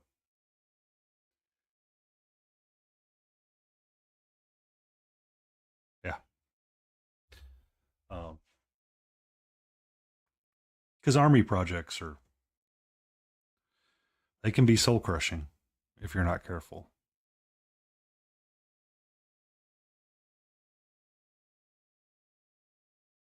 Kind of army project. So for Warhammer, painting up the different armies, sometimes Oh, they can be. So you have two or three different kinds of armies that you can build up. So you have horde type yes. armies, or you have like low count model count armies. Um, so for like your horde armies, you have like a lot of units you have to paint, like a lot of units. You know what I mean? Yeah. Um,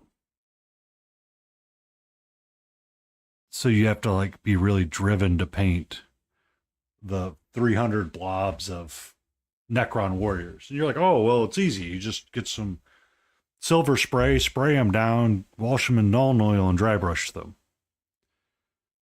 You have to Yes. build 300 Necrons. It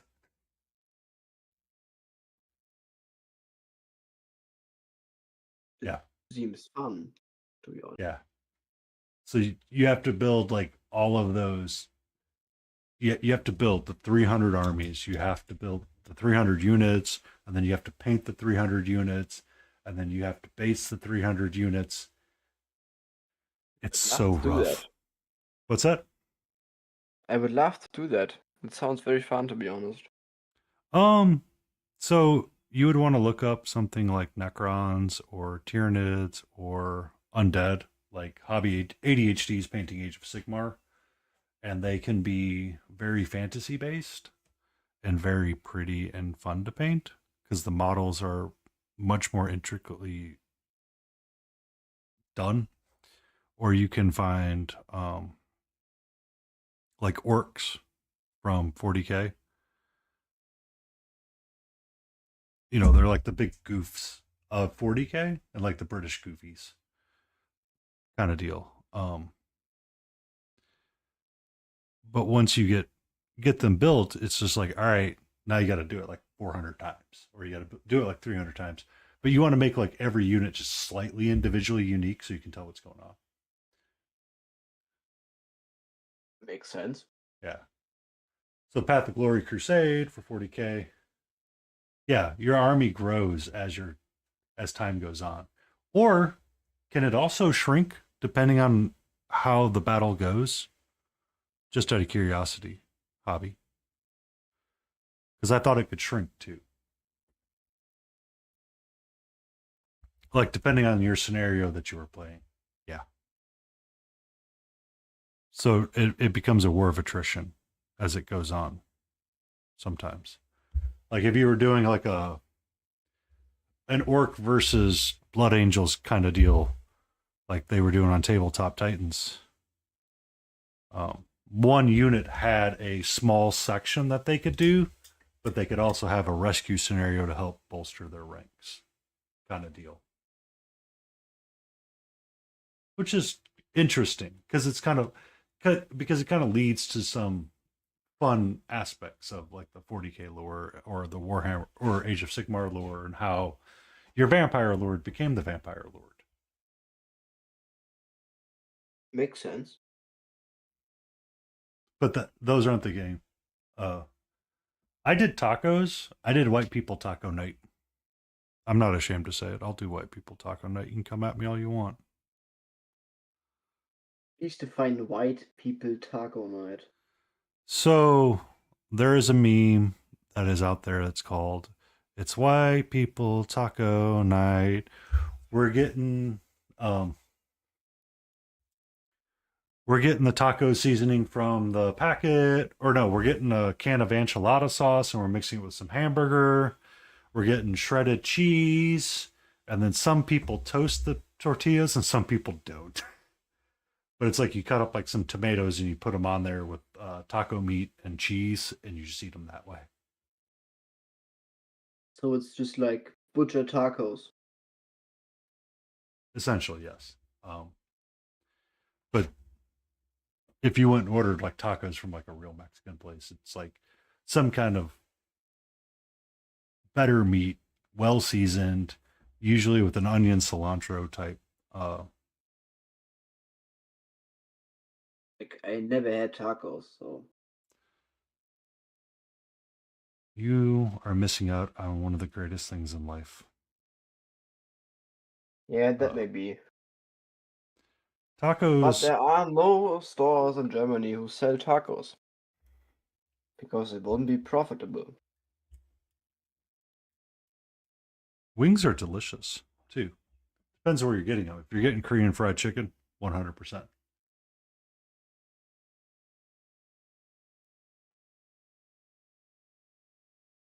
I have a question about those wings. Uh, isn't there like the possibility to order boneless wings?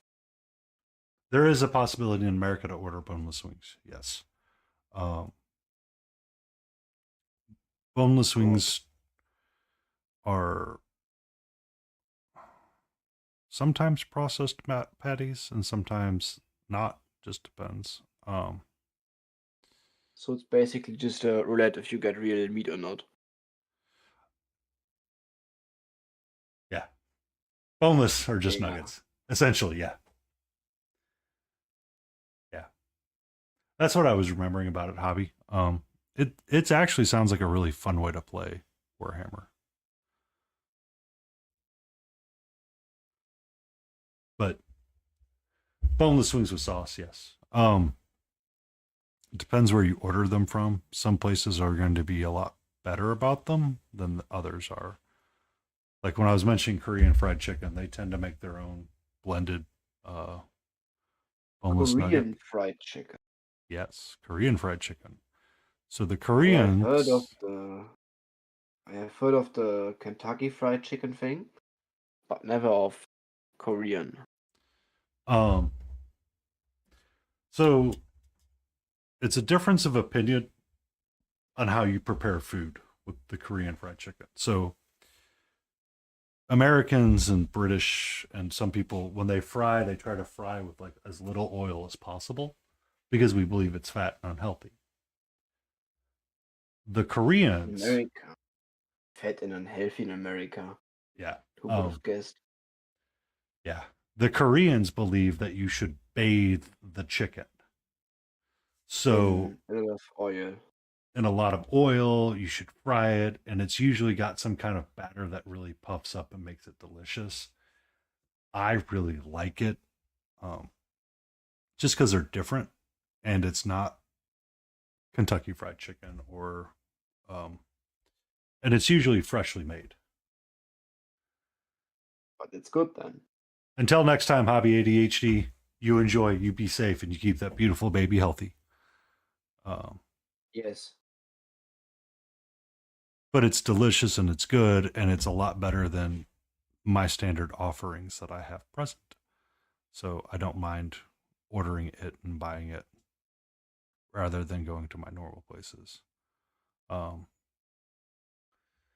Antifreeze was talking about Raising Cane's a couple of nights ago, and my my favorite go to is Korean fried chicken now because there's a place not too far from me, and it's usually made fresh.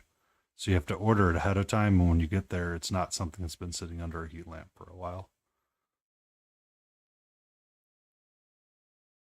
Like with I don't have much experience with like fast food places, as the fast food culture in Germany isn't as prevalent as in America. It's just like the option when you are on a mostly when you're on a road trip or something, and there's nothing better to get. Like most of that, or when like it's a kid's birthday or something. But very few people go to the fast food places daily. Mm-hmm. I mean, Understandable because people pay a lot of more attention to health here. yeah. Like obviously, like they're they show it more. Before I don't want to offend you, man. Um, so a lot of it's changing too, even within the fast food spheres in America now. Um, it's starting to become more. They're trying to make it healthier, but it's never going to be healthy because it's fast food, essentially. But you know, talking with like people, and even my mom has realized it. My dad's starting to realize it. Is that it's the accessibility for like my brother. He can't like now that his daughter is here and the second child is present, eating in and having like the proper sit down family meal and having it prepared on time is not always going to be a reality for him because he has to be constantly moving somewhere. Or he's running like one of the kids somewhere, or they're going to be kind of both busy doing like separate things. Because eventually, what happens is that the daughter is not going to be in the same thing as the son, and the son's not going to be in the same thing as the daughter. So now you have to split and you have to go in opposite directions all the time. And it's kind of rough when you're trying to like prepare food. I think somebody pointed it out one day on a football seasons here, as they had jokingly said, and said, "So your choice is to eat dinner as a family at 3:30 in the afternoon or 10 p.m. There's no in between." Kind of deal. Um, so it, fast food became popular and became required because families were just on the move all the time and they didn't have enough time to sit down and cook and eat, sadly. And now it's starting to catch up to us again, or moving easier, catching up faster to us, kind of deal. As a person who doesn't really eat fast food, I don't really like it. It's just it doesn't It taste it good lacks a lot of sometimes. It height. lacks yeah, it lacks culture. Yeah, it lacks like Because intelligence and soul, I really. would rather eat in something that is made locally or something that I know comes from a regional aspect or that comes from a region Mhm. Um, than just ordering a burger from McDonald's. so that's one of the reasons why I like enjoying the Korean fried chicken, or one of the things that I haven't been able to do in a long time because I'm running solo most days is Korean barbecue. Uh, if you ever get a chance to experience that dining enjoyment, I would strongly encourage it because Is what a Korean Korean barbecue is, barbecue? yeah. Is it with the guy in front of you? Just That's grilling? hibachi. Um, that's slightly different. So Korean barbecues, they usually have a fire pit in the center of the table, and they have a grill on it, Yes. and they bring you long marinated types of meats, and you put it on the grill and you cook it in front of you, and you get to eat it in front of you. It's usually served with like rice paper, radish, pickled radish, seasoned cucumbers, kimchi. They'll usually bring you out bits and pieces of like soybean, um, paste kind of sauce, or sweet red chili sauce, and usually pink Himalayan salt. Sometimes with sesame oil, sometimes without. But it's like you get to eat all that meat in front of you, and you get to share it with friends, and it's like a really great group experience to do. Um, Japanese hibachi is also a lot of fun to do as a group because you get to sit there in front of you know, the grill together with your friends, and everybody eats and enjoys at the same time, and it's a lot of fun. Like that's a cooking experience that is a lot of fun to have. Like just doing that thing with people. I always encourage it and always like to do it. Um, but it's one that's best to do as like a group of people rather than an individual person, if that makes sense. Hi. Yeah, that makes sense. Yes. So I wouldn't, you know, it's kind of fast food, but at the same time, it's not because it's, Korean barbecues sometimes what people will talk about is bulgogi, which is a marinated steak. It's usually sometimes sweet, sometimes spicy. It just depends on who's asking what to make. Um, but it's usually one that's usually marinated overnight kind of deal.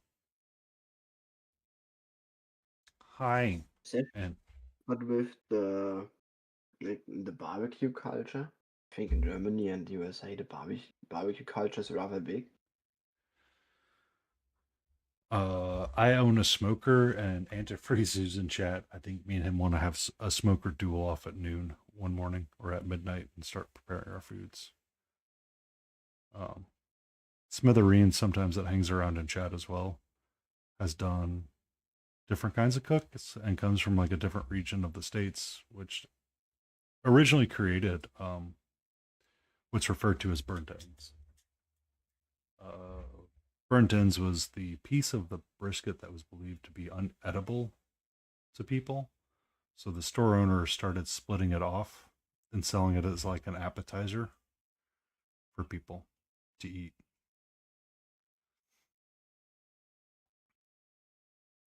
But yes, I can talk for a bit about barbecue.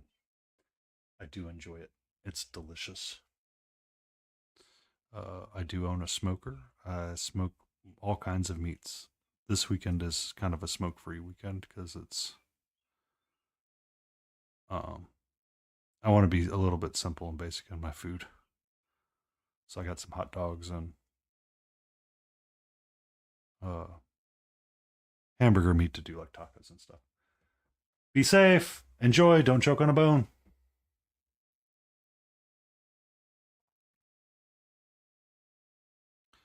But I have smoked wings, which are delicious too. I still have one more package in the freezer I could unfreeze and do for dinner one night. Like it's, we don't have a smoker, but we do have a normal barbecue thing, like normal Uh huh. grill, and we So, just kind of in the German culture, it's just when it's above 10 degrees Celsius, then it's the perfect time to make a barbecue. Yeah. uh, the very first order of ribs that I have ever done, like for myself, and I mean from raw to cooked, was on a standard barbecue grill like you're talking about. I looked up how to do it, and it's like what you do is you set like the burners the farthest away from the meat to like the low setting, and you just manage a cook temp and you smoke your meat that way, and you get like one of those little like wooden smoking boxes, and you soak your wood chips in it, and then you just kind of like put this thing out there, and eventually it'll smoke. It's like, oh, okay. My sister-in-law still talks about those ribs. My brother came down a while back and had some of the current versions that I have with the smoker, and he's like, "What the crap?"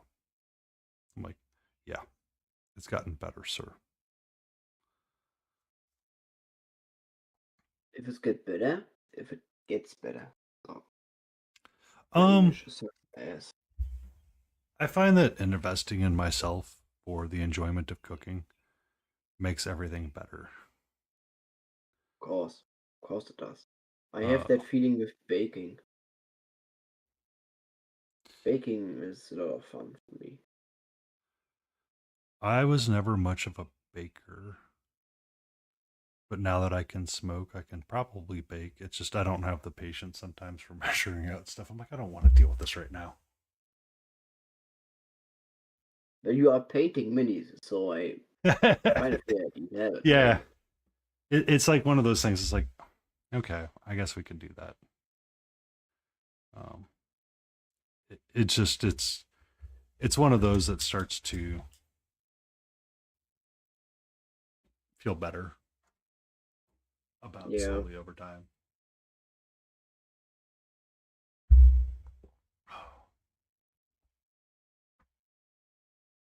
A lot of people have negative experiences with baking. At Baking is least, one of those though that when it goes wrong, everything it's goes still wrong. I feel not like everything. it's Like, one. Hmm? if you kind of um, do a dough wrong, then you can still save it by just adjusting the temperature and just putting it into another form. Like, if you wanted to make a cake and then you just kind of make a mistake during the dough, and then you just suddenly make dough muffins. It's a lot of adaptability as well. So my experience with baking is that sometimes I'll do something, follow all the steps, and then get to the end and go, "Whoops, that was wrong." Because it's bread making more. So for me, that what I would do for more baking. I'm trying to eat less sweets. It's hard. Of It's course, really it's hard. hard. Um, but the so for my one of my partner's birthdays, I did beef ribs and we made our own dinner rolls. Um, we made a Japanese milk bread dinner rolls. So you end up making a tingzong and then you mix in all the stuff, but we had to make two batches. So I had two pans and they did not rise together because the second batch was a little bit smaller than the first batch. I was like, whoops, because we could not get them to rise because everything was like, I guess, too warm or it wasn't quite right, but they were still delicious. Good, it's all right then. Yeah.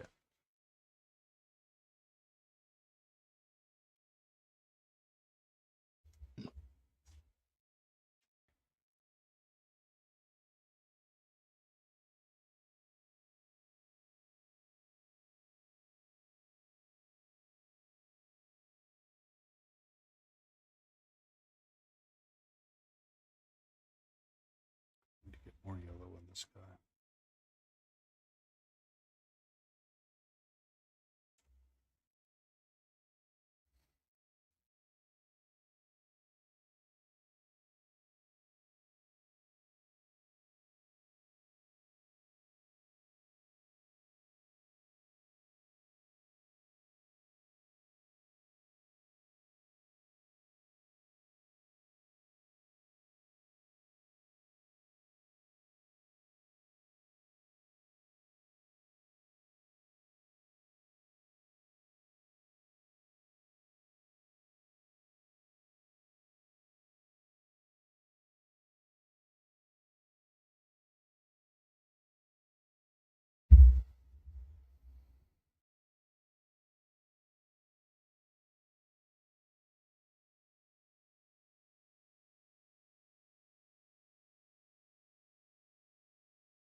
I will need to switch to water here in a little bit.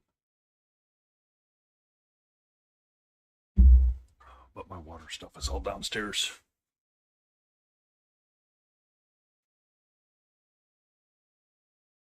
Water stuff. Oh, cups of water.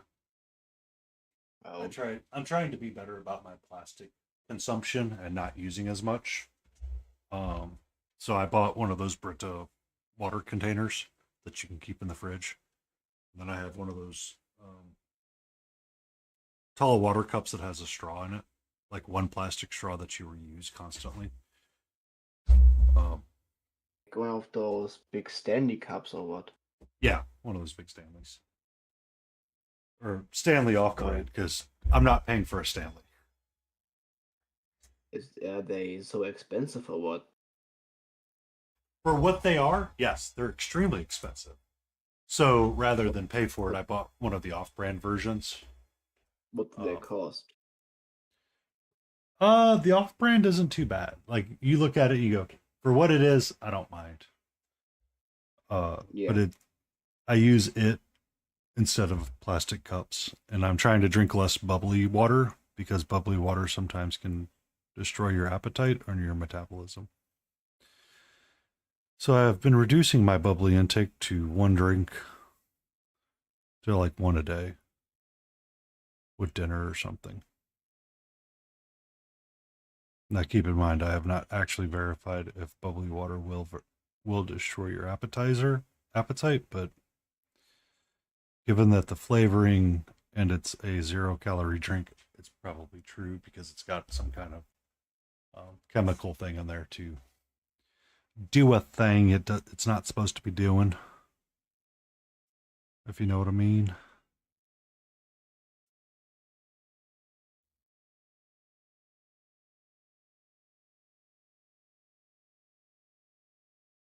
The best thing to drink is water anyway. So Yes. So it's it's the most clear thing you can drink.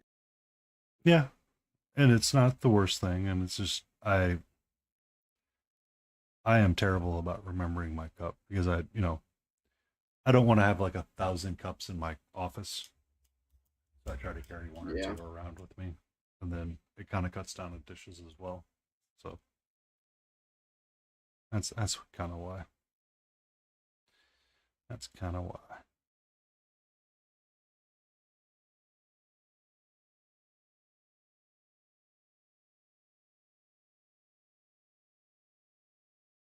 And with the whole Stanley Cup thing, or like,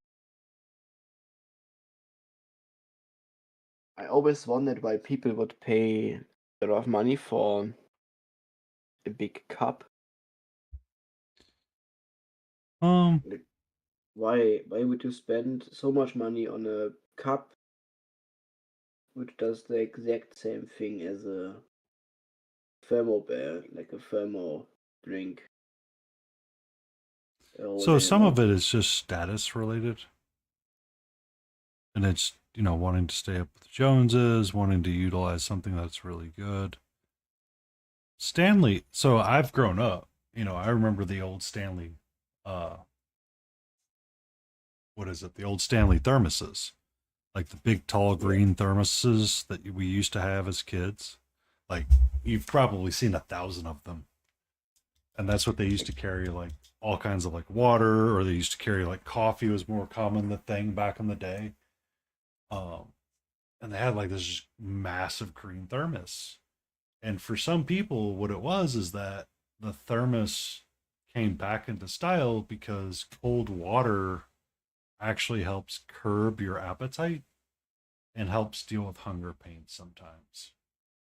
Um, and cold water I is didn't more know that. preferable to drink than warm water.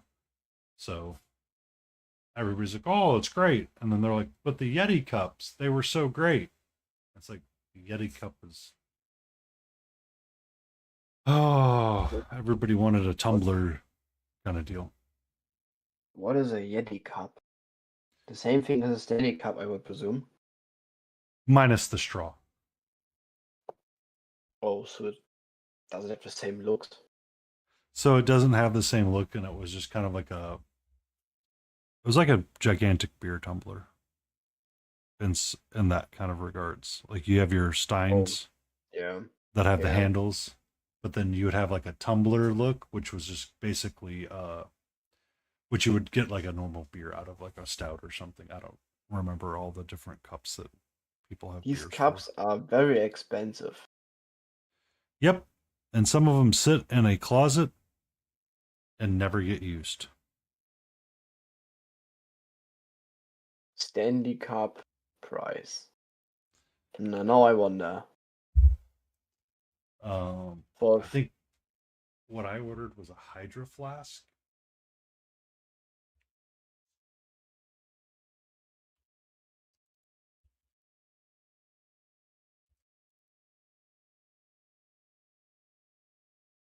like even on Amazon, 1.2 liters, 50 euros.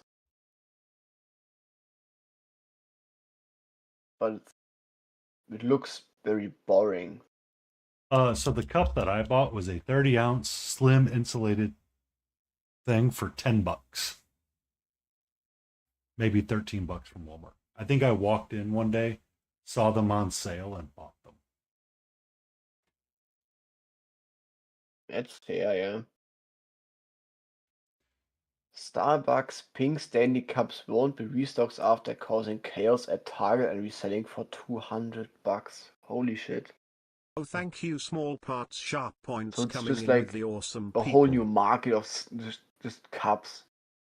1 second. We got a raid coming in from Small Parts Sharp Points. Welcome in. What were you working on, good sir? What were you working on? I've still got Malty on the background. We're talking about the stupidity of Stanley Cups. What's your opinion? So the cup that I bought is like $10 from Walmart, and when it breaks, I don't care. When I go to the office, I'll actually use like a massive tumbler, and it gets um, it gets rinsed out. Ginger beef, ginger beef.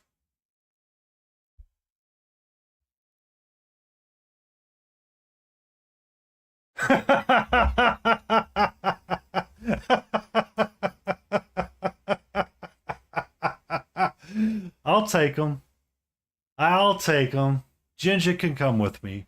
I had no mana hanging around here at some point, so we'll get those two together, and then I'll get them convinced to become the old men from the Muppets, and he can hang out in the balcony and just judge me for endlessly for using Chimera single pigment paints.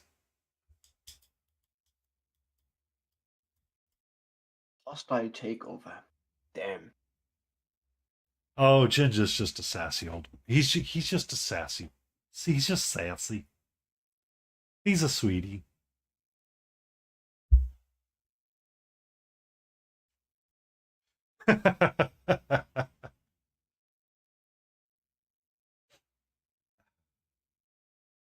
You would praise me? Oh, I got Ginger praise. Yay! But yeah, we're just working on our Puss in Boots. I'm trying to get the fur. I think I've got my orange, tan, brown coat kind of down. Um, I'll ponder what I want to do for the orange, darker orange stripes and striations later. Kind of working on the face right now, trying to get him looking kind of good. I mean, considering I didn't have any of that painted, I'm doing good. I repainted the buckle. I want to redo the non-metallic metal on it, though. I don't like it. I didn't like the colors I was using, so I'm going to redo it. But I have Malty on Discord, and he's currently working on one of his ships. We're just kind of hanging out. Unfortunately, a majority of the stay in frame folks are not present today, so it's just us hanging out, being chill. Also, question for you, Jinja.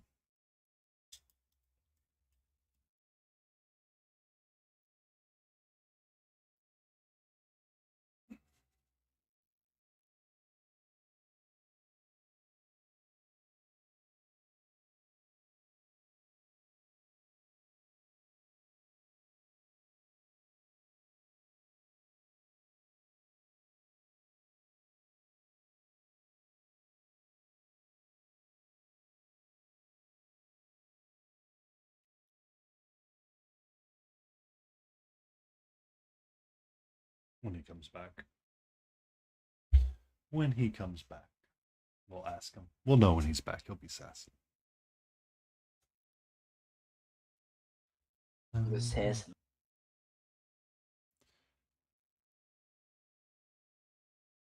Well, he's Canadian, so.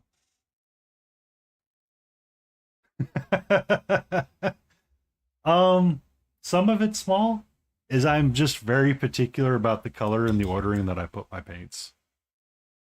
I have learned the art of the puddle. Art of the puddle. Damn. Well, so I usually go left to right. So I start black if I'm going to have it on my palette, and then I'll have white like to the far right. But when I'm mixing my colors, I try to come in between the two and make my puddles that way. So this is oxide and cold yellow mixed together. This is more cold yellow and white, and this is cold yellow and white. And I have an idea of the three colors I'm going to use, and I try not to like overload my palette with what I'm mixing up at any given point. That's good. It gets I mean, there have been times I've filled out my wet palette. And I mean, I have completely screwed up my wet palette going, well, if I want to do another project, I need a new sheet. What sheet? So we typically use parchment paper on top of a wet sponge. And that is what keeps our paint from ruining the sponge. And then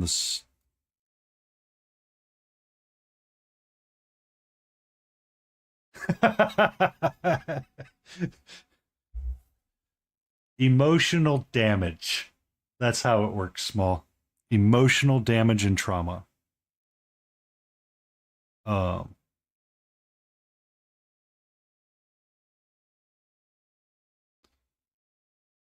But so for Jinja, I had a question. Oh, did you ever get a response via pigeon from GW about your sass that you were providing them on the latest version of paints that they produced?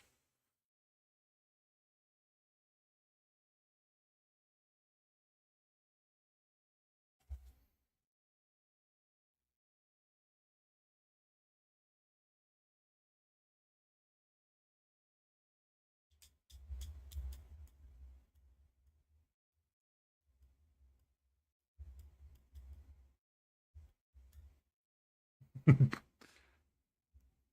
don't want to know. I recently had it redone too. Had it cleaned up a smidge.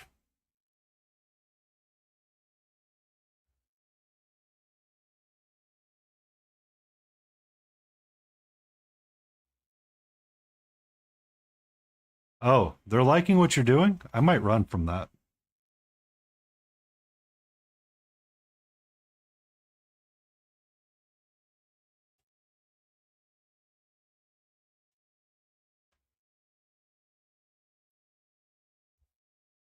I did meet one of my neighbors today. They came and knocked on my door. I was literally trying to nap today. And I got a knock on my door. And they're like, where did you get your fence from? I want to buy it. I'm like the guy at the end of the freaking block. You want his number? I'll give it to you, sweetie. Please leave me alone. I was trying to nap. And of course, it's after I popped a Reese's peanut butter cup in my mouth. I was like, why? But why? What is a Reese's peanut butter cup? What? You don't? No, I don't. I don't Oh know my it. God. Malty. Yeah, oh my god. Malty. Oh my god. Malty. Okay. Yes. A Reese's peanut butter cup. I don't know it, man. It is. I am not the American, you know.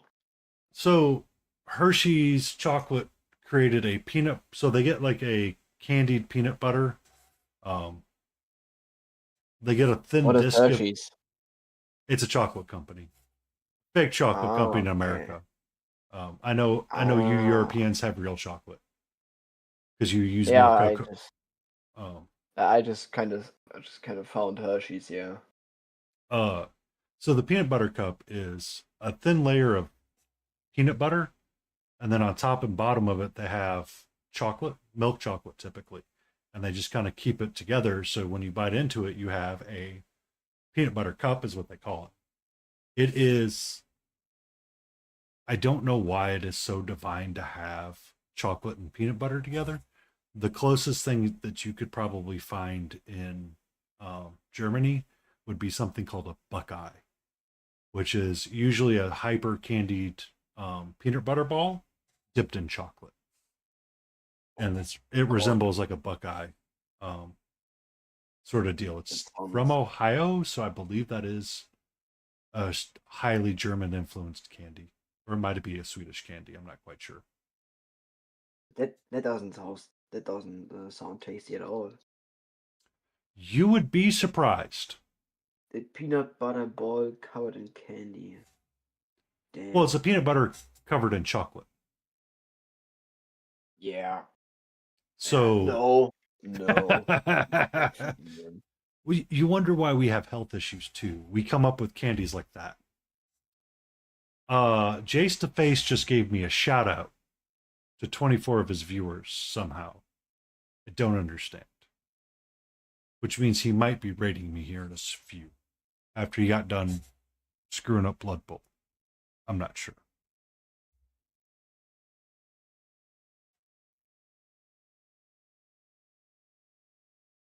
I haven't checked my email. I probably have one too. The candy culture I have no contact with. What's that? I have no contact with the American candy culture. It is a So it's a topic I am not too keen about. It is a dangerous culture because we have access to so many candies now. And that's part of why it's hard to avoid stuff. But once you start getting into it, you're like, oh, wow, this is like really good. But the problem is that you can't be having a Hershey's chocolate bar every day. Yeah, especially with these prices, 43 grams for €1.80. Damn. And I mean, some of it is so, I mean, there's better out there. Like if I got a Hershey bar from, or something that would be like a Hershey bar from Great Britain or Germany, it would be so much more better and it would be so tastier. We went to I think Hershey's isn't being sold in Germany because it's deemed not quality food. Yeah, you're correct. You're correct. A lot of American food isn't sold in the isn't sold in Germany, in European countries, because it's just it's deemed bad. Unhealthy. Yeah, you're not wrong. So one of the things that's uneatable sometimes. Yeah, one of the things that's really amazing is the bread culture that pops up. Because in Germany you buy fresh loaves of bread every couple of days. Like it's not uncommon. Or you buy the different types of bread. Yeah. Or bread rolls for you. And then you guys even have your own slicers there. The loaves are constantly made fresh. They're not. Yes. It's not something that's been sitting out and made to last for like 3 months. No, definitely not. The loaves you can buy if you don't eat them in less than a week, then they are already molding. So it's very fresh and very. Yeah. So I mean, it's a different aspect of how you live, and it really does take tolls in what you do. Because for the most part, I've tried to cut out eating bread. Like if I'm having hamburgers or hot dogs, one of the things that I've tried to do is start looking for brioche buns or trying to find like bakery fresh brioche stuff. I would just imagine that you just eat the burger without the bread. No, I can't. I've tried that before. It doesn't work. Would be funny though. So I do have more bagels to eat from Dave's Righteous Bagels or Dave's Righteous Bread. He's a guy that kind of saw what was happening with the bread market and started trying to create simpler breads. Uh, I do like having that toasted and getting some hot honey and butter on that thing. Mm-hmm. That's some good freaking eating right there, boy. Uh, but yeah, that's part of the problem is that a lot of bread is not considered healthy in other states and other countries, and you're like, oh, maybe we need to evaluate why. But And it's like, also, the people don't want to buy like imported American food because it's so expensive. yeah, It's no, like one of the biggest push factors. yeah. Uh, so when I was talking about my partner making our own milk bread rolls, they are. I used the same recipe for burger buns one day, and the difference that it makes is absolutely unbelievable. So it's a Japanese milk bread recipe essentially, and it's got like 58 grams of sugar in it or something in the entire loaf, but it's so freaking delicious. Like the moment you like everything about it is just almost life changing. Uh, and it's like, yes, this is what we need to do more. So I just have a question for you, Ginger. You mean to tell me the email they sent me about joining the 2K club wasn't, you got that too, and I'm not special?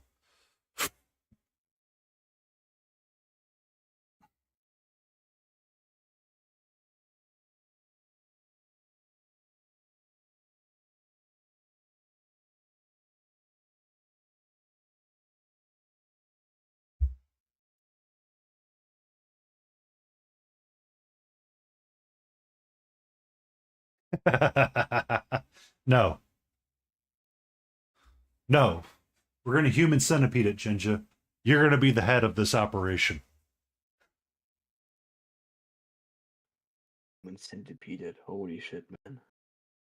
But I won't be the German scientist, okay? I will not. I won't be that guy. I am very much behind you. I am very much behind you.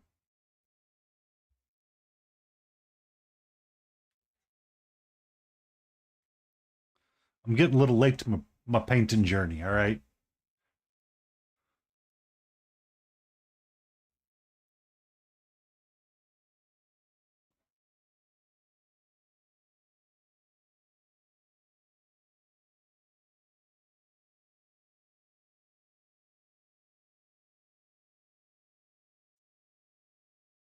Oh. Yeah, I'm always going to be on that one. I've just kind of accepted that.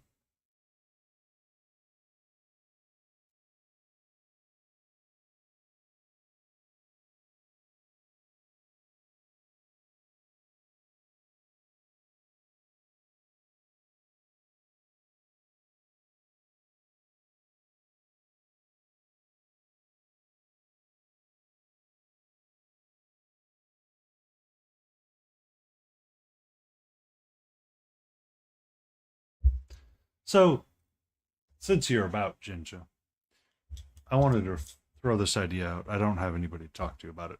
I could talk to Multi about it, but Multi, he's not used to mixing his own paints all the time. Um, if you were going to do a black leather jacket, would you do black violet and then highlight it up that way from the violet range? Blues at the highlights, yeah. So you go black and blue and then add more blue and blue and blue and blue to get up to where you want it to be. Yeah, chromatic black. Yep. Okay. That's that's kind of where I was thinking. I just hadn't. So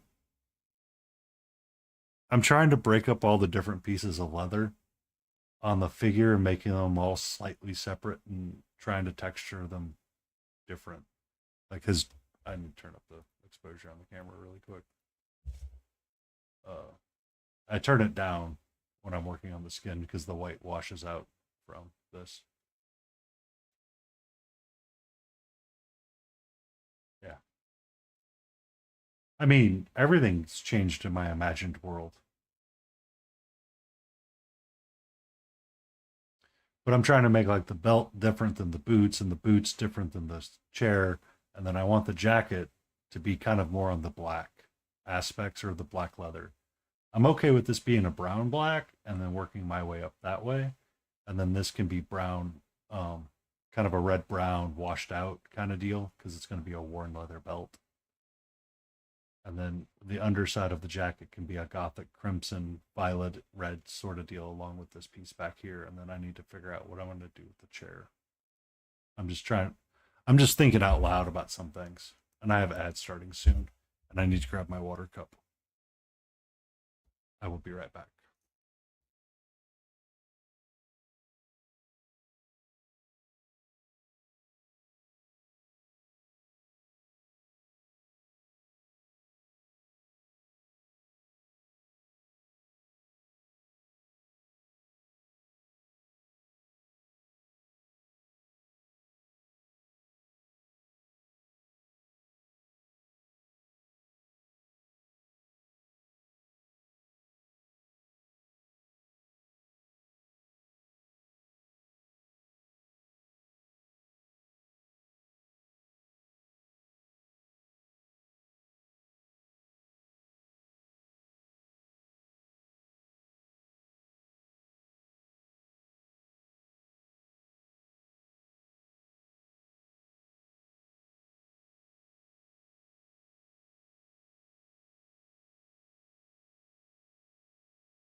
Bum, bum, bum, bum, bum, bum, bum, bum, bum, bum, bum.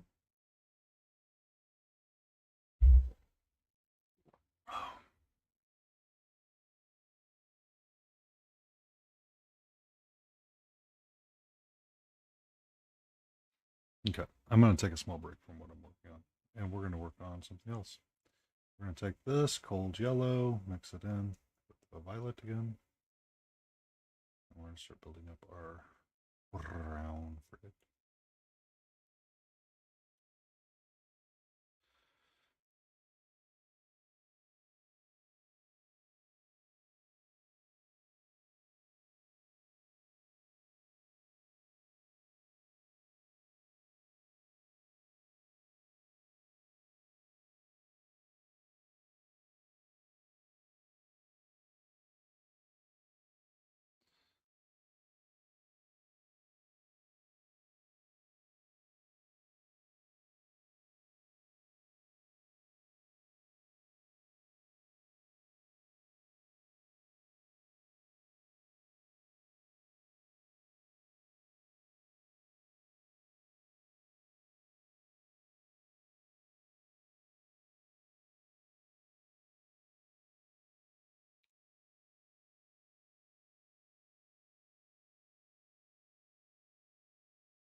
Ready? What's up? I'm gonna head out for today. Thank you for hanging out with me. It's much appreciated. You be safe, you enjoy, and remember, you're doing awesome. Thanks. I'm not hearing that often, so If you ever need it, I will gladly kick you in the butt to remind you. I will try to remember. I will try to remember that. Yeah, All right. You take care, sir. Be well. you too.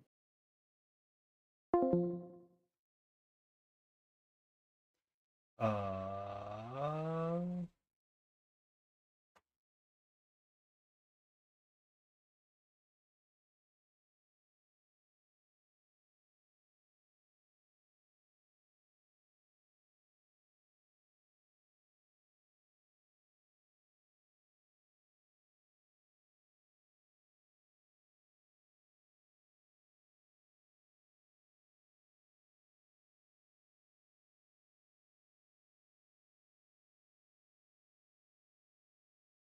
okay. We're flying solo again. Multi's gone to bed. Be safe.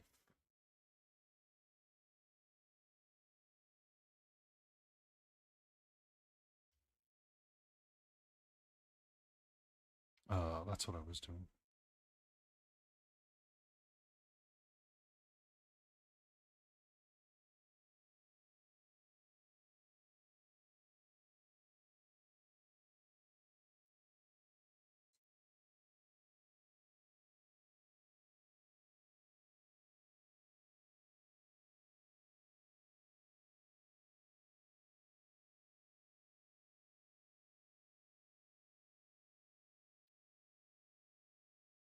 Raymond Cocteau. Who would was that? Which one was that? I remember Demolition Man. I watched the movie. I watched it a lot.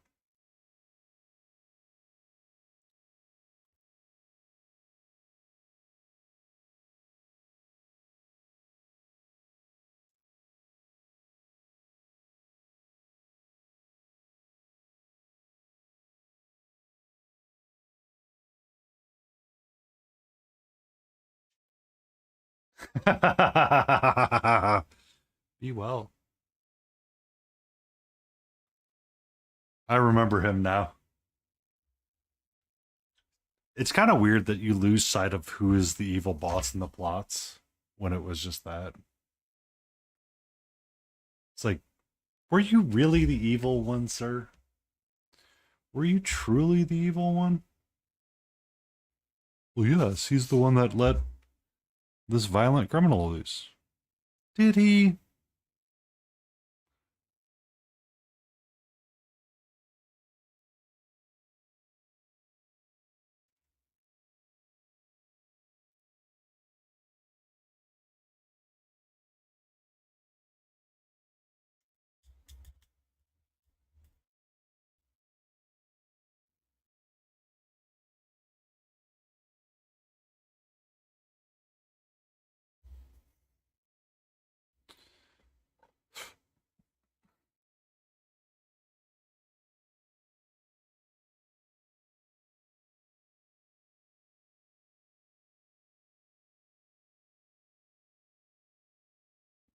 Not like that.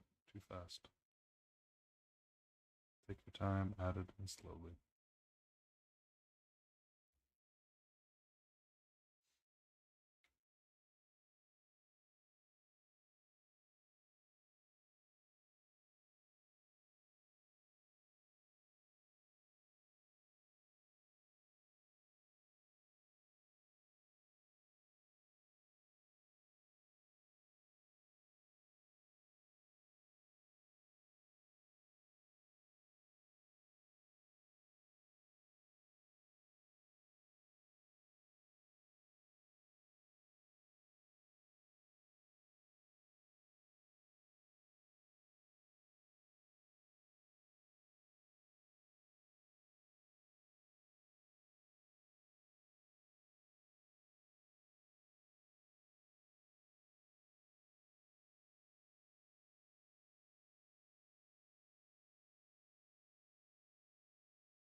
Praise and be well. That's what I need.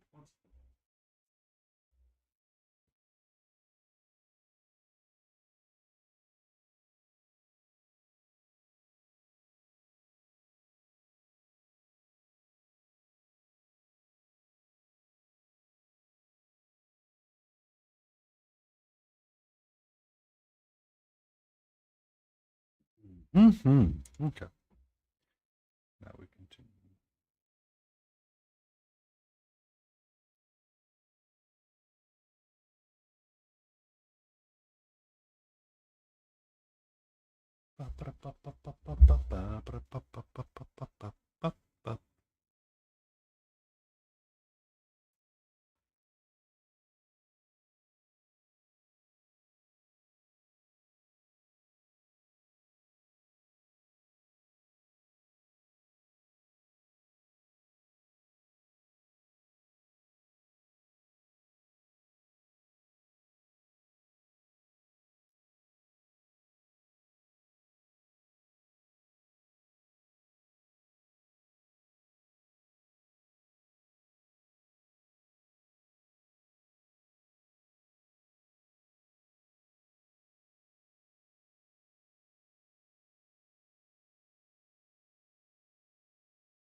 Did you know, Ginger?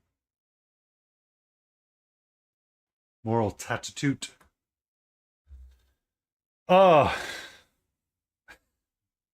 did you know in that movie, Ginger, they changed the restaurant that survived? So in Europe, I think it was Pizza Hut that survived. And in America, yeah. So one of the movie facts is that it was Taco Bell for America. For America, it was Taco Bell. For other countries, it was a different restaurant.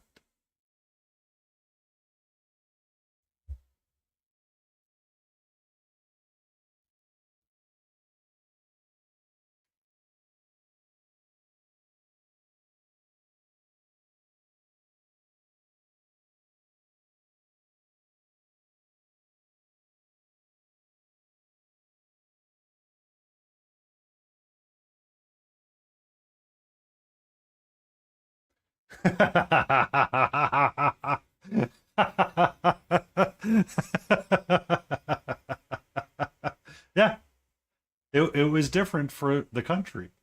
So North America, I think it was Taco Bell. For Europe, I think it was Pizza Hut. Can you imagine having to be Sandra Bullock and Arnold Schwarzenegger to record those lines and do a voiceover?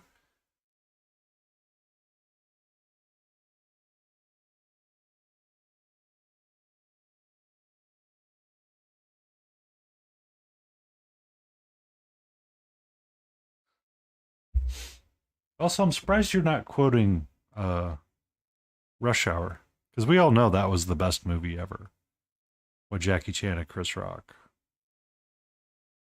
Or was it Chris Rock? I forget the comedian's name.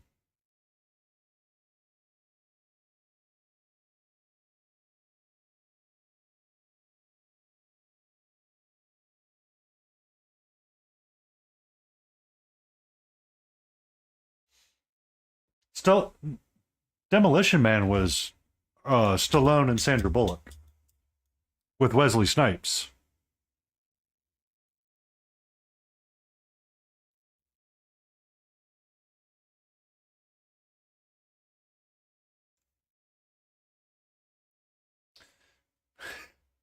I'm just giving Ginger a hard time right now.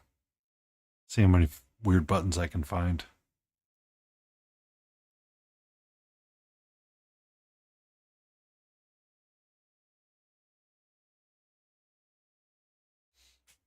But it was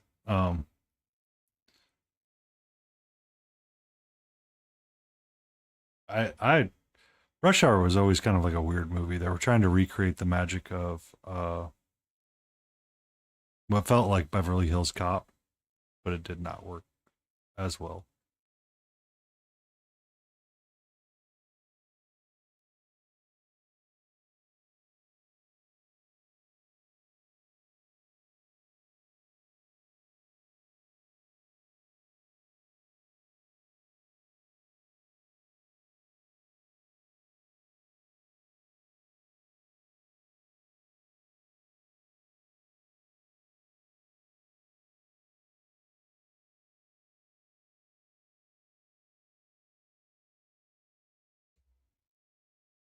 Yeah, Rush Hour was Jackie Chan, and I forget the comedian's name.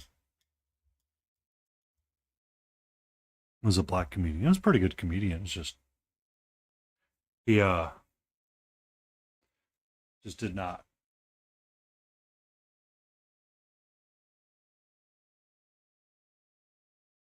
seem to pop off the way it was supposed to. Or this, the first one and the second one just weren't the same.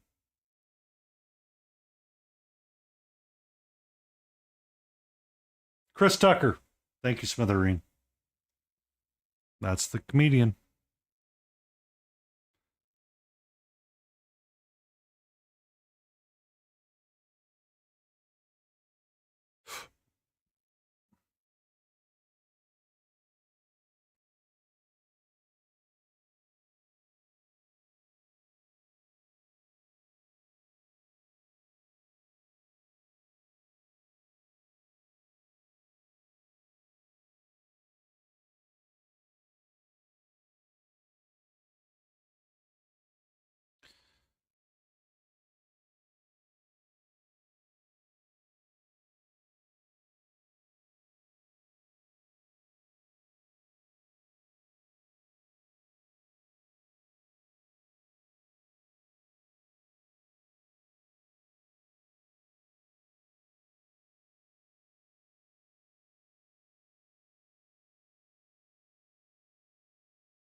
Ginger, you in a sassy mood. Man, you really don't like Rush Hour.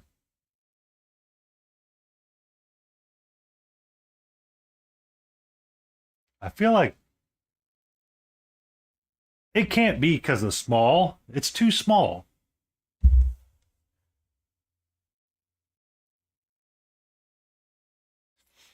It's not Small's fault. We can blame Small, but we deep down we know it's because ginger beef. Oh.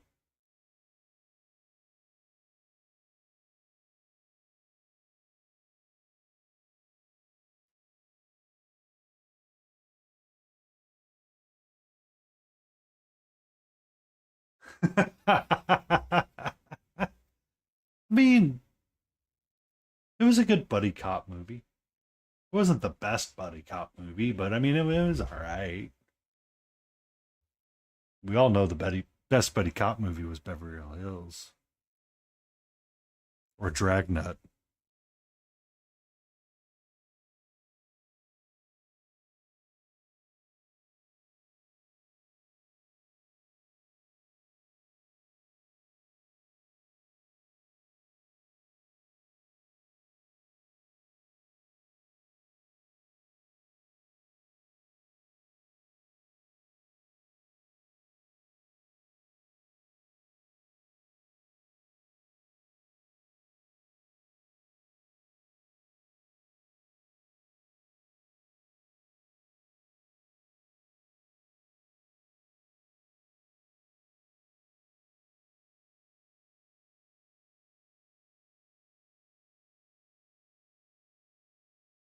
And I'm talking about the Dragnet with Dan Aykroyd,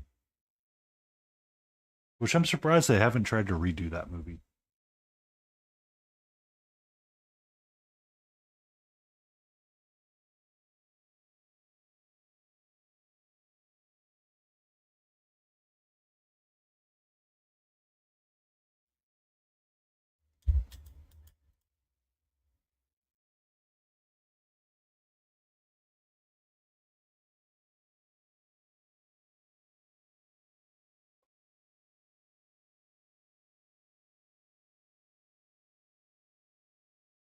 Oh my God, Dan Aykroyd could deliver on the back in the day.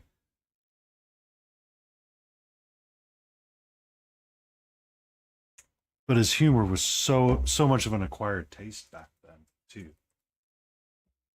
I mean, oh no, I should have shook that up more. Oh well.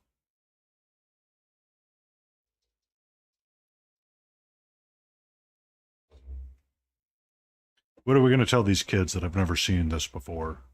It'll grow back.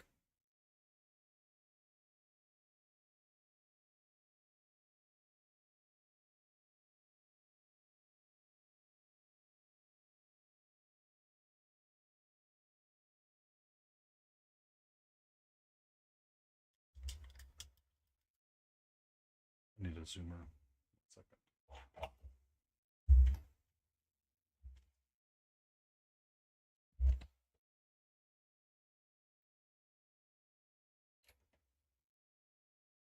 Be safe, Small.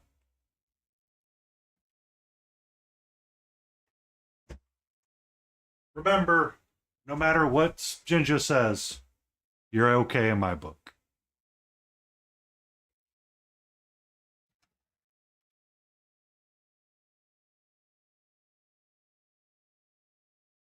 X and O to you. X and O to you.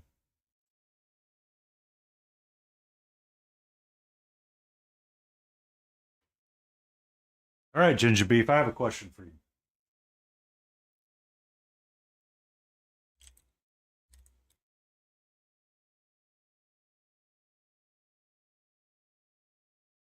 Those feel like they're too thick.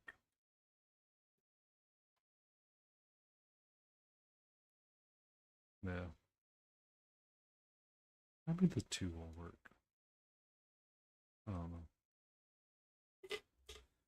How do you keep your brushes from not bending?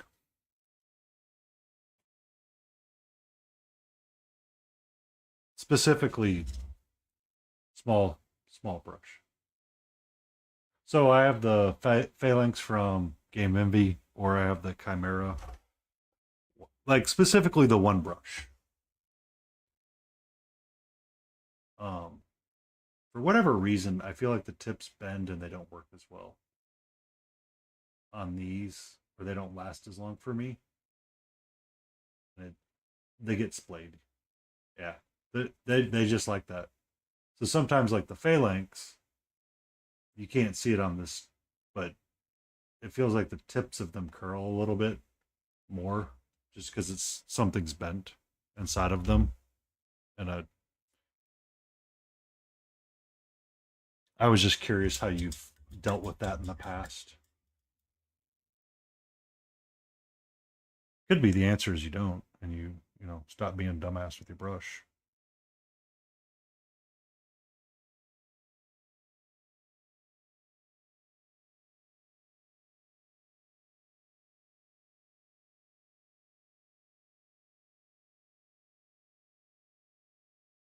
Um, so what I was looking at before I asked the question was, um,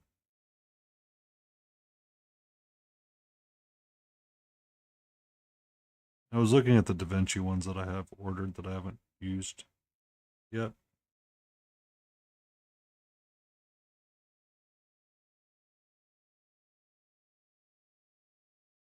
Because I I have a problem more when I'm using like fine detail. So on this non-metallic metal for this belt, I want to try to thin. I want to make sure that I have that hard shadow between like the filigree, and then I want to edge in and make sure I have that separation line between the ridge of the belt and the flat spot right there. I can't use my normal wide brushes, so I have to use my thin like zero brush, and all of my zeros or my triple zeros or double zeros or whatever feel like they're betraying me sometimes, and I know they shouldn't, but I feel that way.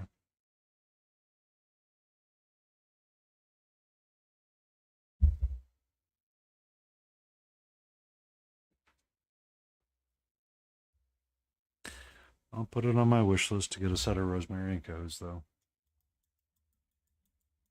But I was looking at the twos and ones that I had from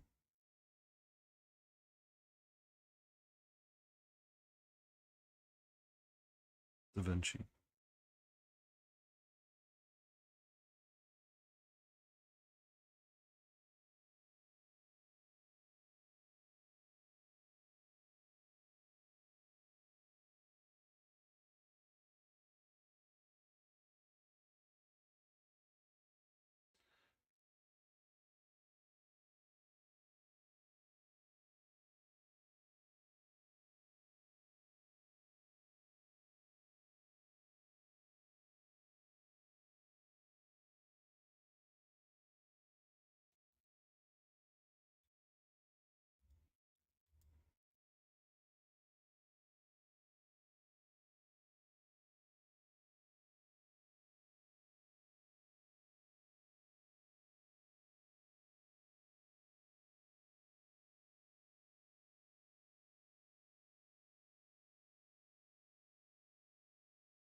Take a sip of water.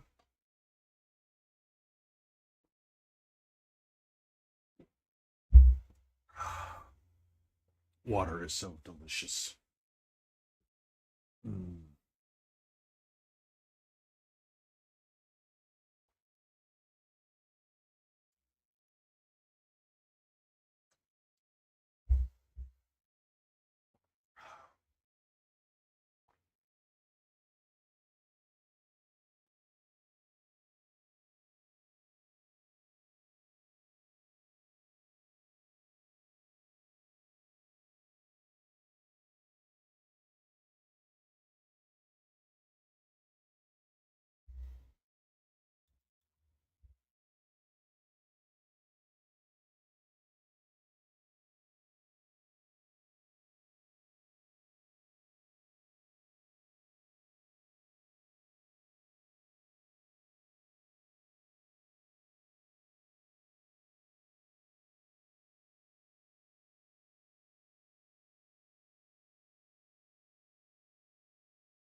Yeah,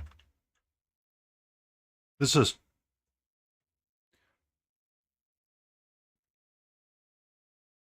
you know, when it's hyper wet, it just kind of it, it's one of those things that I notice about myself, and I put a hole in my paper. Yay!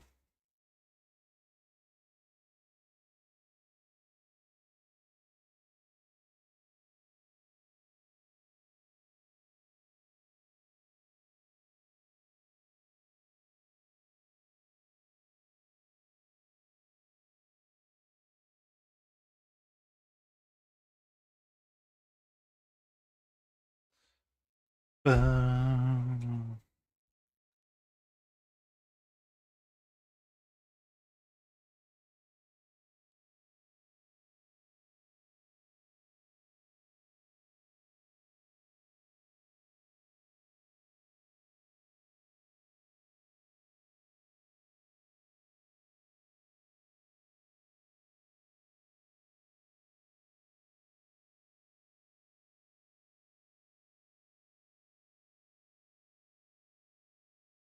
he had chicken wings, and he's probably working on one of his big stompy robots again. So,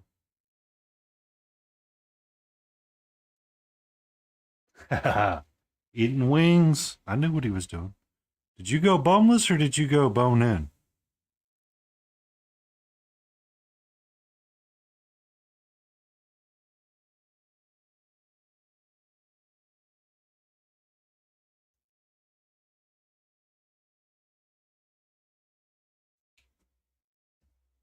Mm-hmm.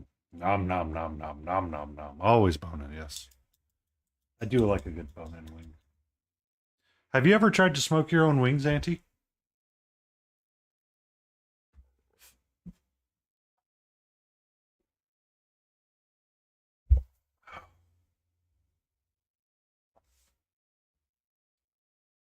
Okay. I was just curious. Um,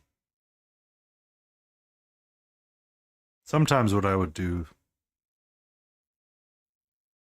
one of the ways that I found was to follow a binging with Babish method, which is smoke them for half an hour at like a low temp, like 250 or 220. Pull them off, crank the smoker up to 450. Once it reaches 450, toss them back out on the smoker for another half an hour, flipping halfway through. I would strongly recommend greasing the grate.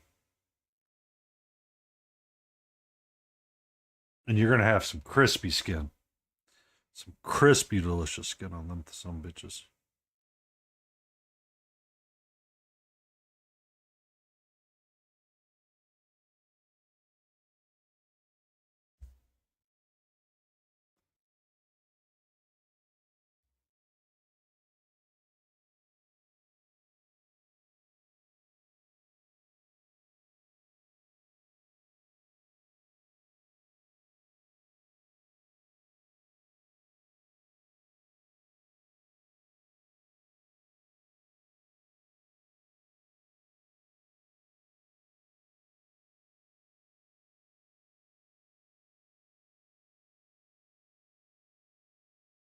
Working man.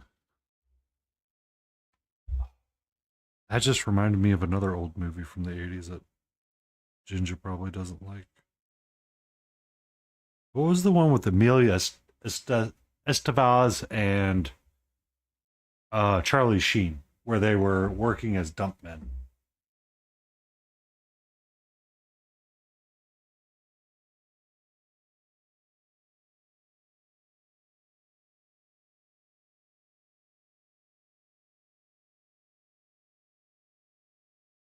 Men at Work.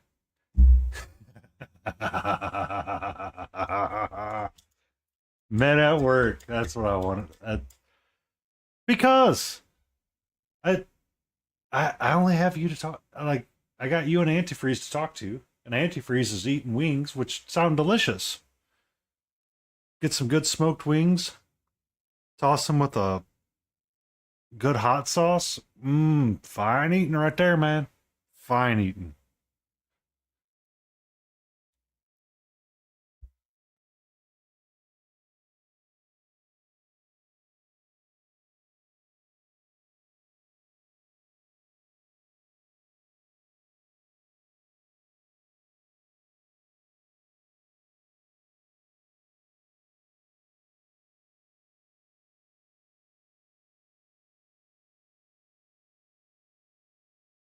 Need to get this delivery down here.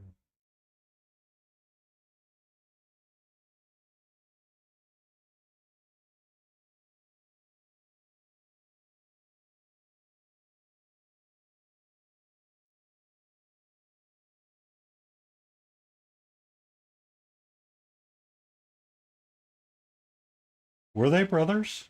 Or were they just really good friends? I believe I remember a line in there saying something about it, but I don't remember them if they ever established.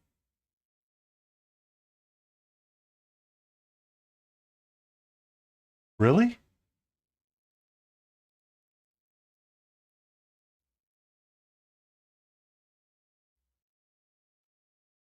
I mean, after he went Tom Cruise crazy, I don't think they would be brothers anymore.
Mm-hmm.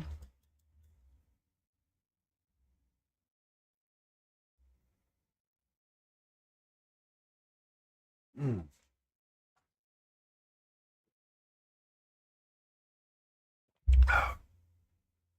Um, did you ever watch the John Oliver special where he was talking about truck driving? A partner sent it to me back in the day. And he was like, so we're here to talk about the trucking industry. And all he could find was the Casey Kasem, uh, BJ and the, what was it? It was a TV show. But the truck driver had a pet monkey. Yep. BJ and the bear. And John Oliver just loses his mind. He goes, wait a minute. But what about the monkey? What about the monkey? Casey Kasem can't fit in the story of the monkey. That's how wild TV was back then.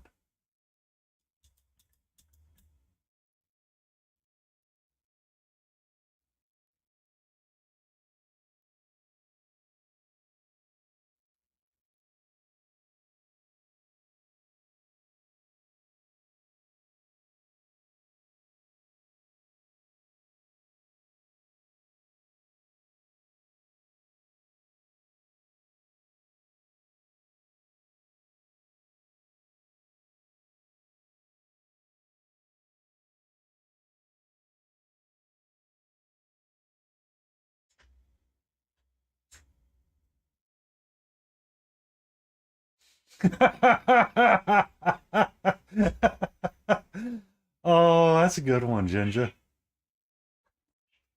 To be fair, I've also said that to my neighbor, and he's a huge Marvel fanboy. I'm like, why do we go see the movies? Like, I went and saw. Ow, ow, ow, ow. You can calm down, little miss. You can calm down. We're having a serious conversation about movies right now. All right, this is very serious. Hello, how are you? Ow, that is your claws are sharp, sweetie. Um, I went and saw the last Final Reckoning for Mission Impossible. I have so many questions about that movie. I don't even know where to begin. And I don't even think I could answer the questions if I had a Mission Impossible expert nearby.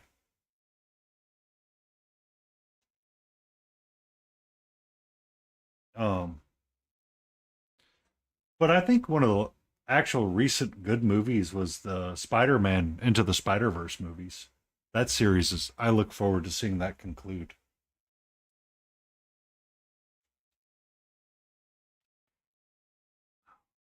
Hi, how are you? Hmm? I love you too. How are you, sweetie? Sorry, I have cat. Cat attention is required.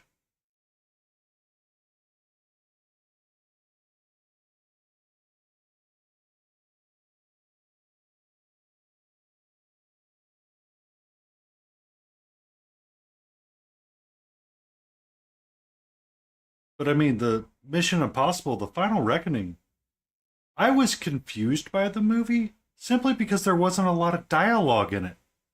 It was quietness, it was music, and the music was extremely unforgettable. Like, I remember sitting there going, are we not going to talk? We're just going to action?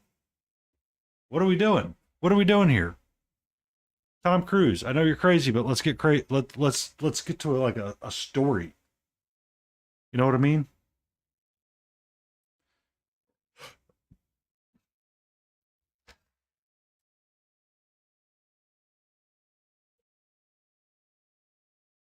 I meant to talk to a coworker about that recently, but I forgot. Whoops. I have a Tuesday conversation now. Uh,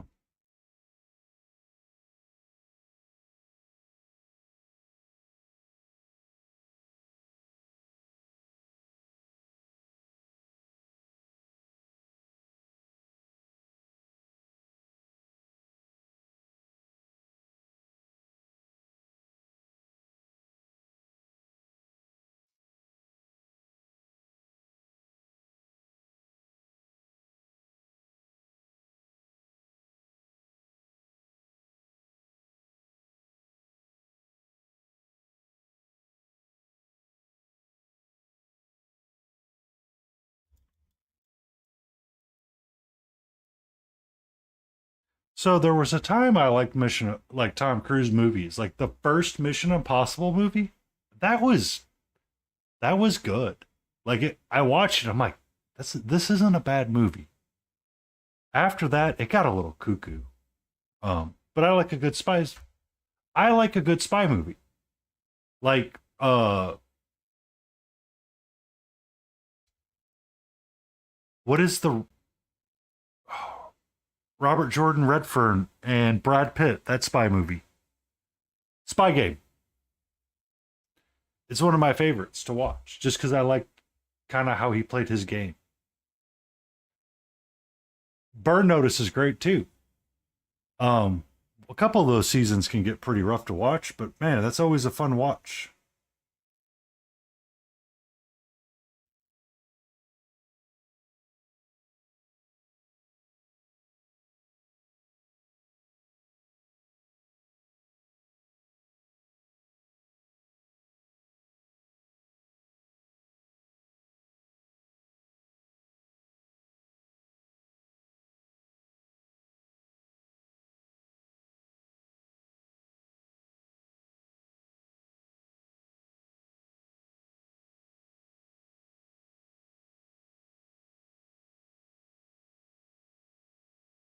Yeah, I remember that. It was the check washing stuff. That's one that stuck out to a lot of people. He's like, son of a biscuit. Um,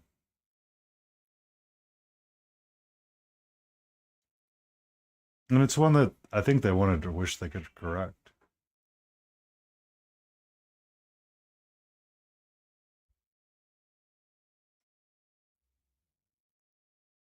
No, no, stay over there. Thank you.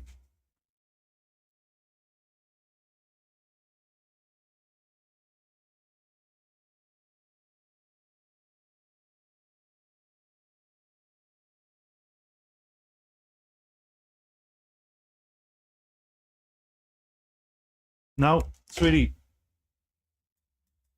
sweetie. Right now is not the time. Welcome in, Helga. I hope you're doing well. My cat is deciding that she wants to be all over the place.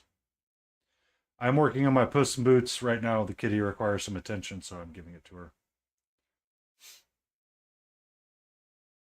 Uh, Kind of working on his skin and his belt buckle right now.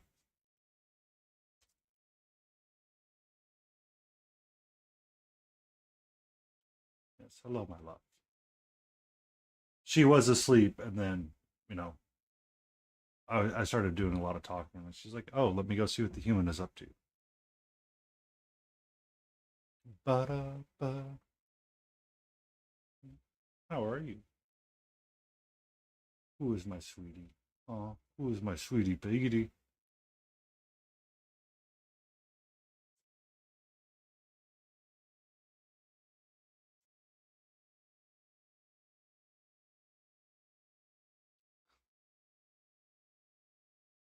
Yeah, it it gets hard because I'll pull the magnifying glass down and I've got it in a different position, so she gets on the desk, and then every so often she'll find her foot in like one of the wet pallet wells. And I'm like, son of a biscuit. I'm like trying to like carry her off and get it cleaned up, and then she's like crawling all over me. I'm like, all right, we're done for a while.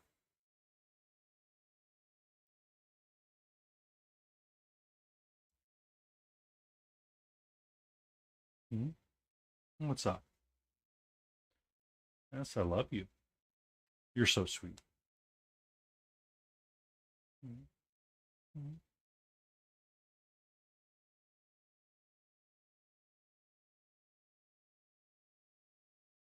Oh, early seasons, ginger beef are great. I would recommend it. Um, there are some spots that can get kind of rough to watch, but you'll be fine. You'll be fine.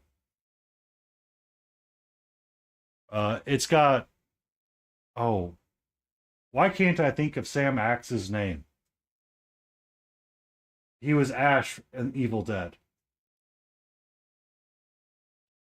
He was Briscoe County Jr. Why am I blanking on his name? Bruce Campbell. Bruce Campbell is freaking hilarious. You are an individual of great class and intellect. Some drama. Okay. You'll be fine. You'll be fine.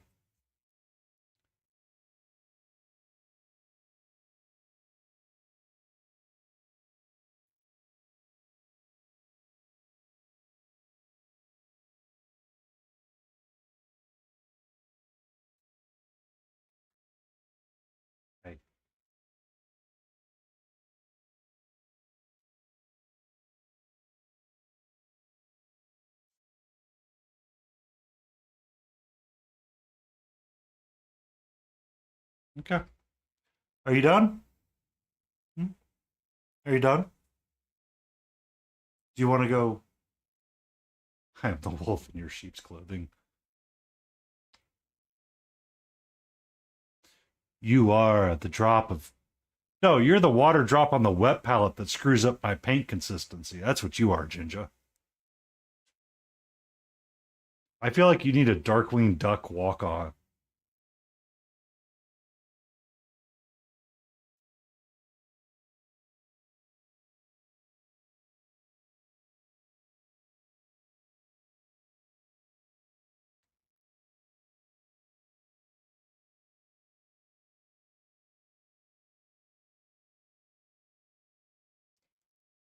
Hello, sweetie. Be like ginger beef. I am the water drop on your wet palette that ruins your paint consistency. I am the humidity that dries your paint out on your wet palette. I am the spicy paint water.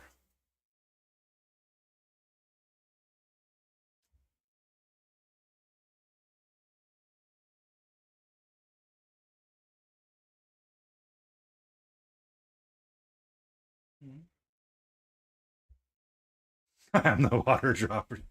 You need.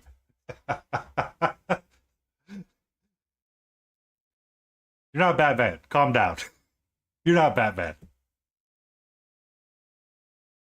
Hi.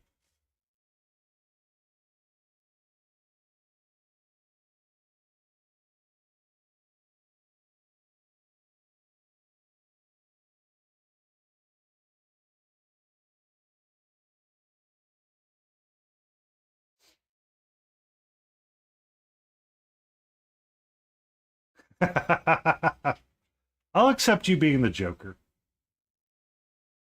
I'll accept you being the Joker. The Midnight Toker. We don't bite. If you bite, I'm going to kick you off this table so fast it's not even funny.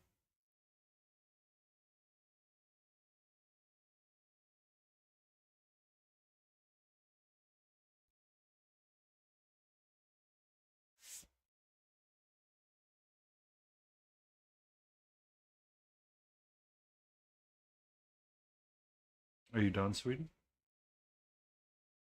Mm-hmm.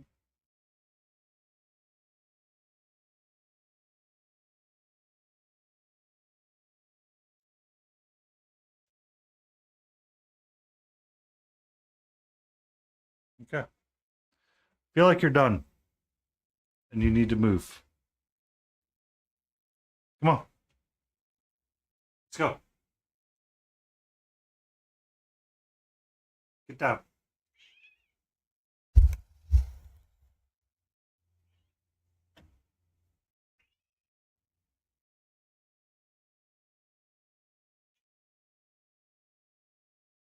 Okay.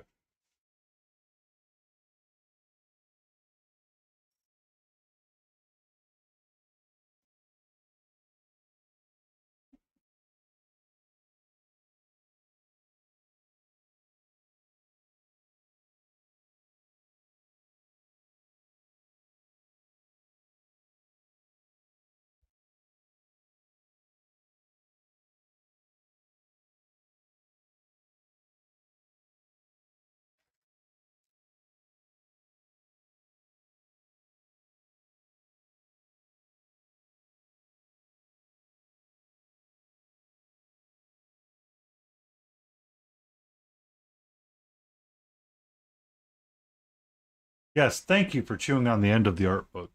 Great job, Cat.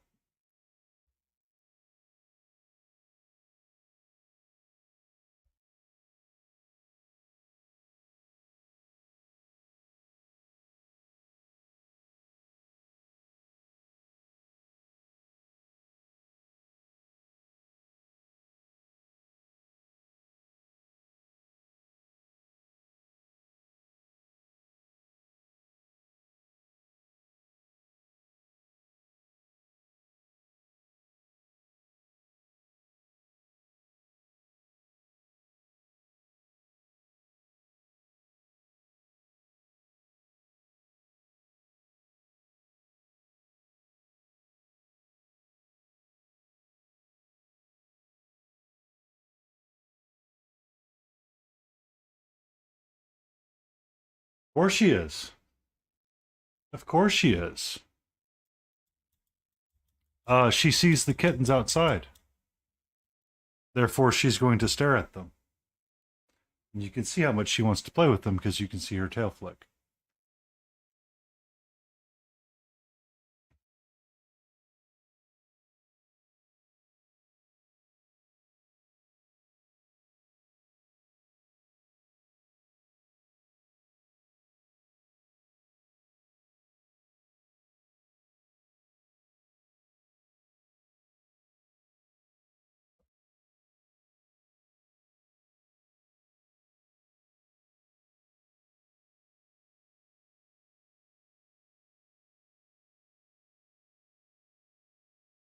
Woohoo! Is it big stompy robot time, good sir?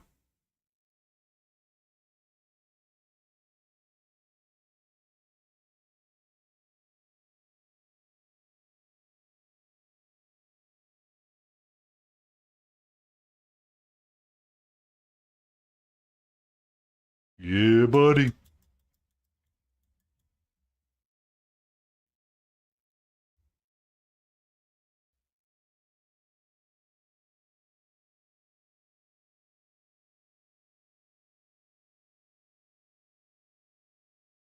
Under the banners of heaven, fucking evil story and a great.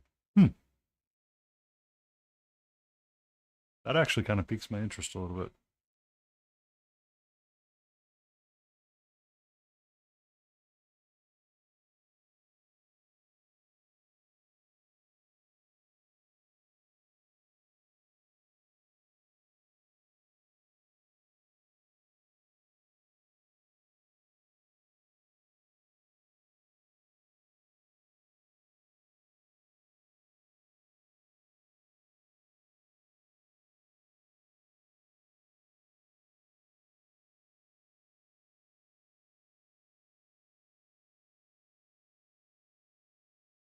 Ooh, wow.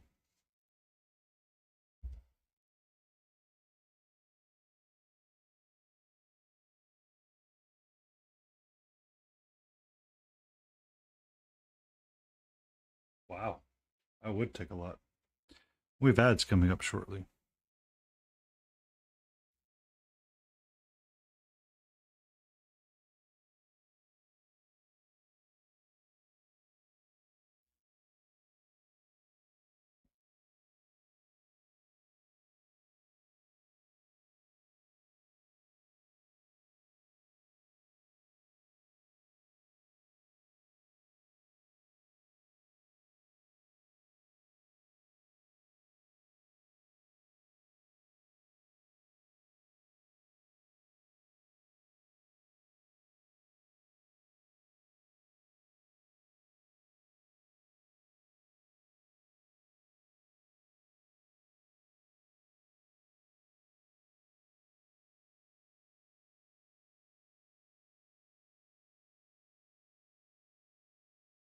Hmm.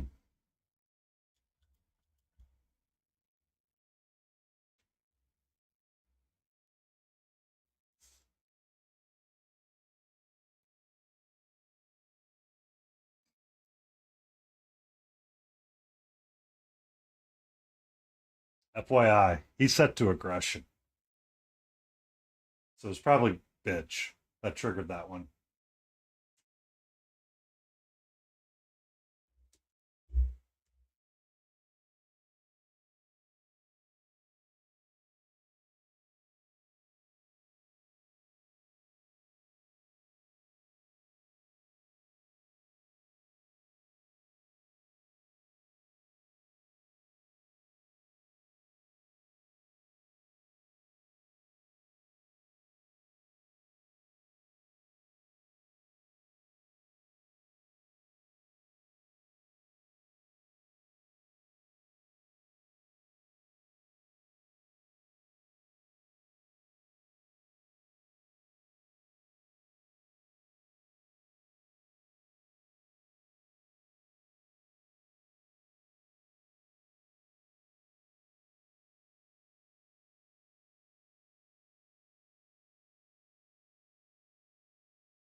Well, so the answer to the question, Jinja, or what I was going to say is that I grabbed a generic list that was kind of based on a business list that someone published on Reddit.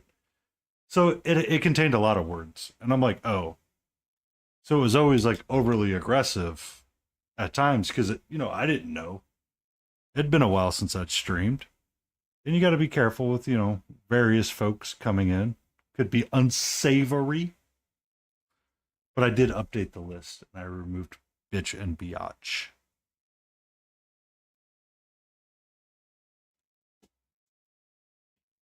Because that, it's just trying to make sure you have a safe place for everybody to hang out in. And it's like, all right, let's take the corporate IT approach. Ban everything and then unban as you go.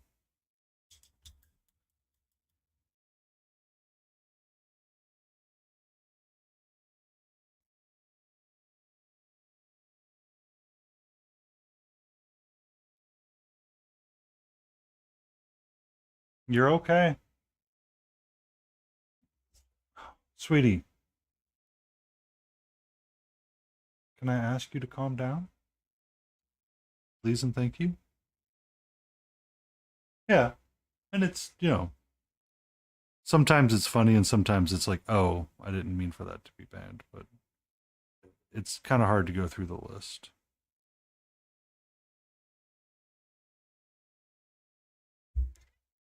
Hi. Hello. Okay. I need you to please be somewhere else. Okay? Please.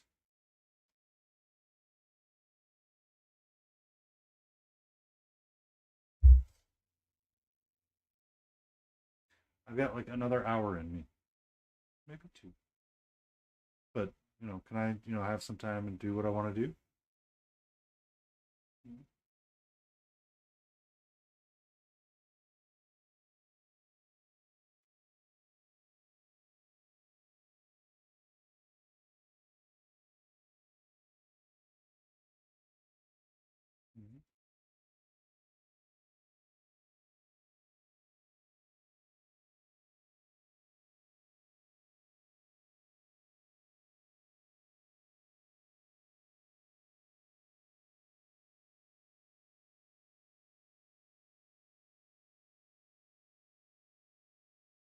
There you go.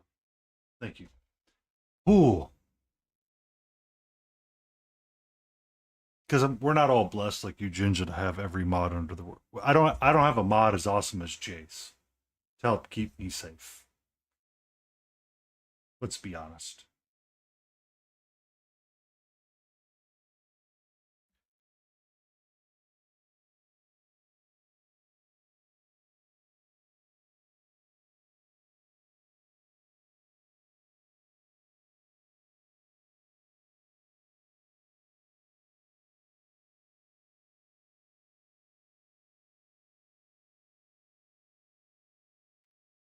I might have to add you antifreeze just in case. I've got King around sometimes. I know they're usually in the evening hours can be over socialized. And then you have Layden's usually hanging around with me as well, but she's currently off at a wedding.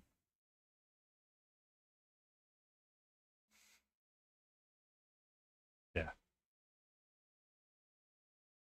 I just holding off just a smidge.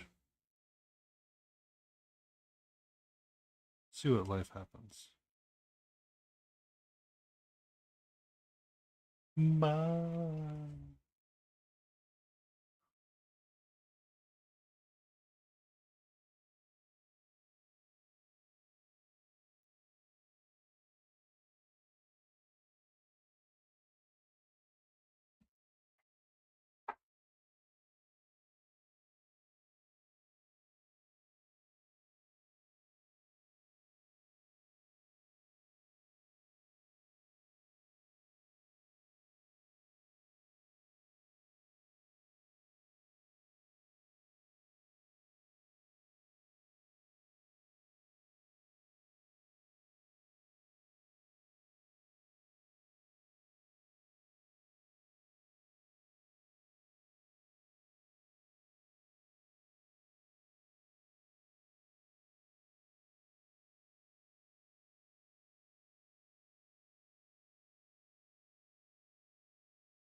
Nah.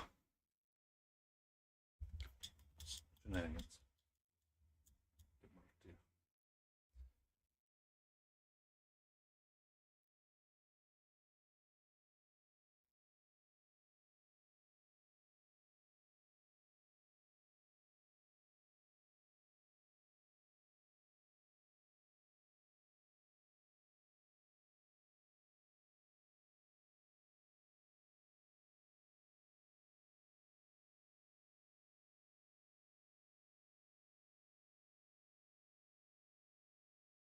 Itchy.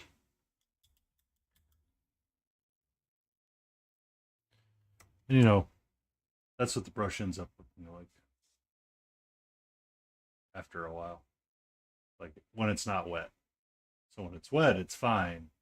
But when it dries out, it gets frayed and ragged.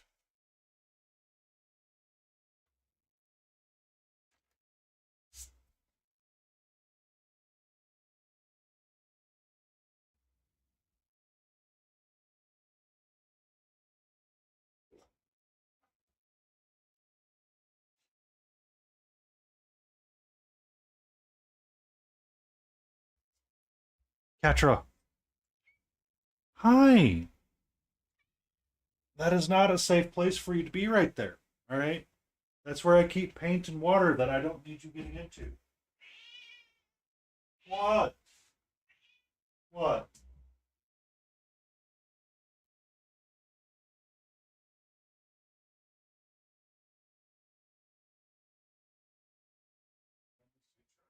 I need dongle.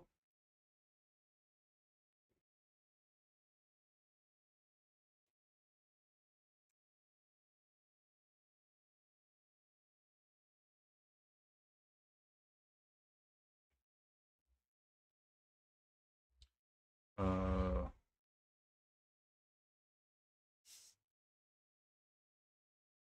I'm gonna do a super awesome thing really quick, like Face does.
Okay, sorry about that.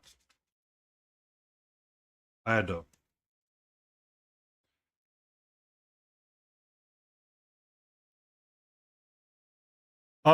Antifreeze mods for a couple of other different channels, and he was offering to mod for me just in case someone was getting sassy or I needed assistance.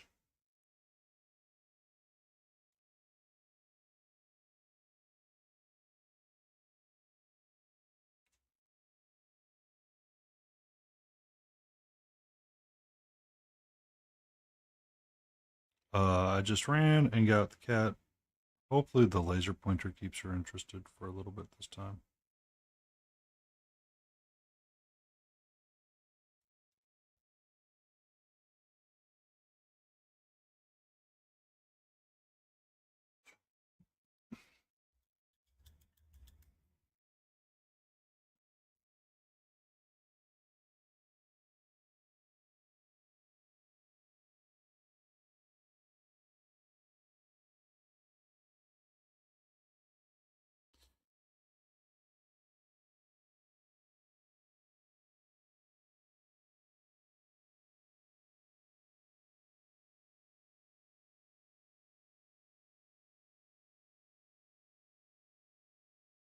Ah, yes. We hope that you do get your rest. You do need your beauty rest, no mana.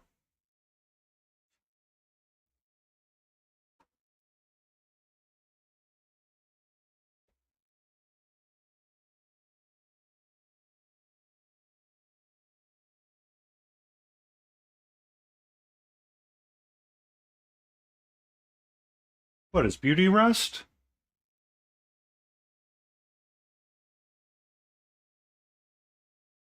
I mean, beauty is in the eye of the beholder.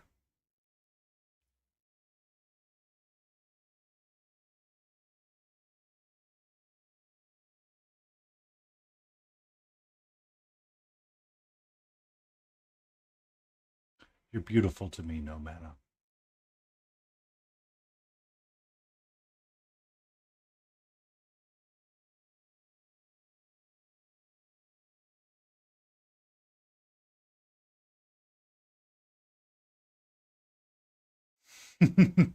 Oh, Ginger. Oh, Ginger. Ginger. Come here, Ginger.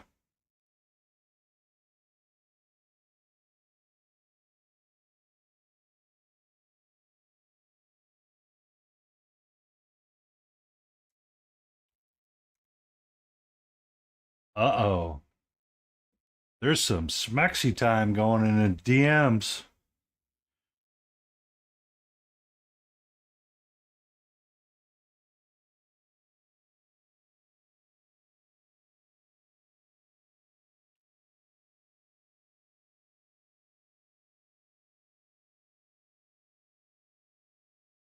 It is a pretty tiger.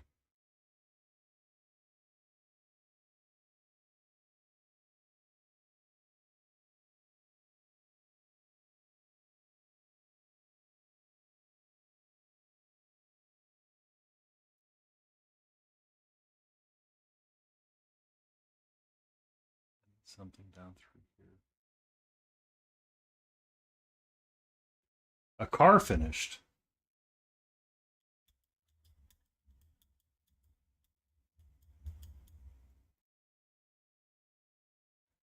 What are you doing in a car to finish? You taking lessons from Jace?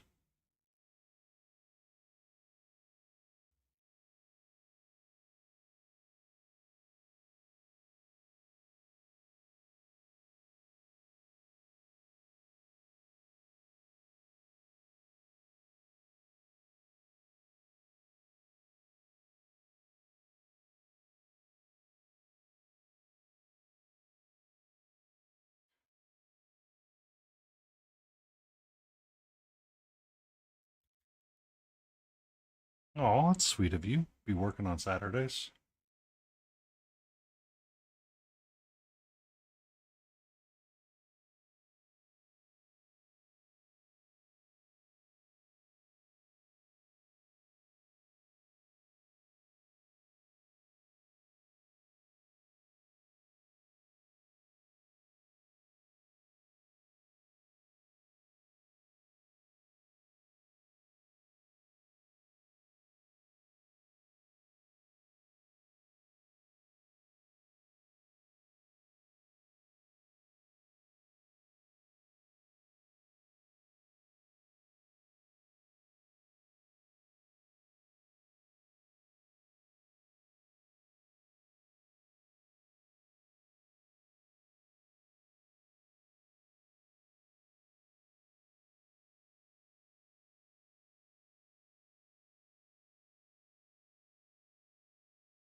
Um,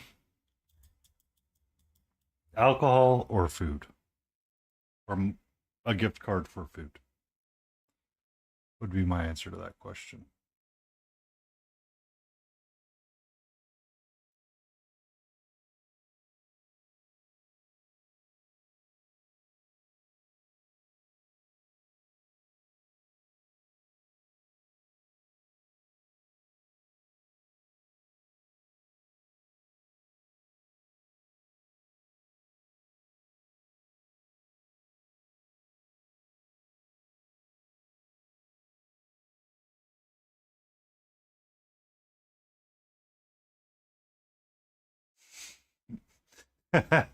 Well,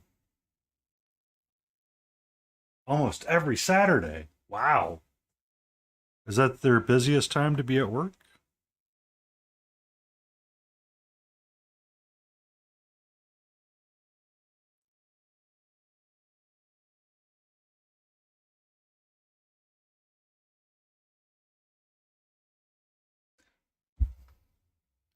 Something more permanent.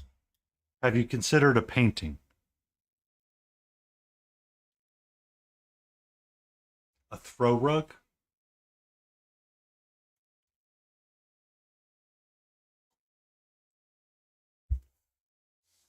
A set of coasters? Tea? A cup?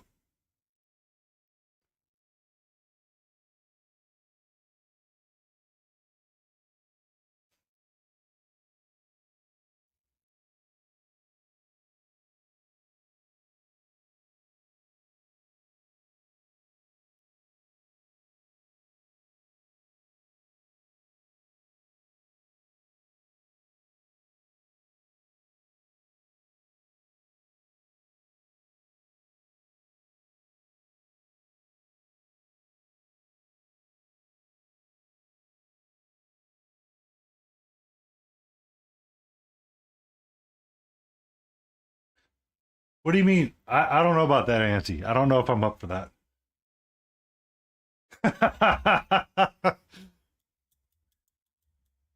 Oh, I don't know about a three-tier cake rack. Maybe a charcuterie board that says shark coochie.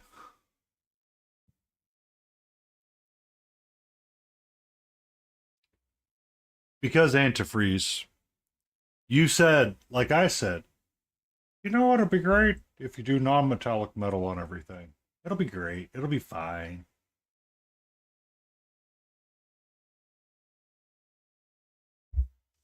It'll be fine.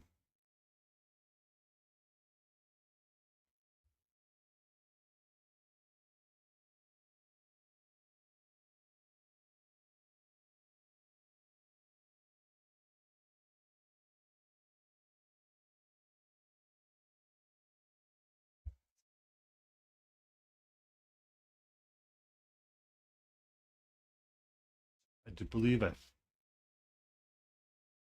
What did you? How did you fuck a foot up? You're horizontal trying to sleep.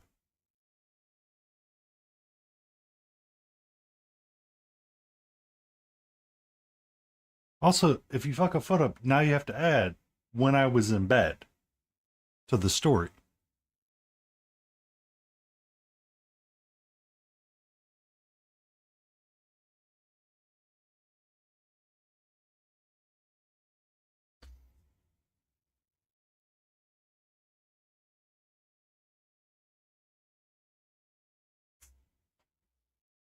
It's like crap stepping pillow.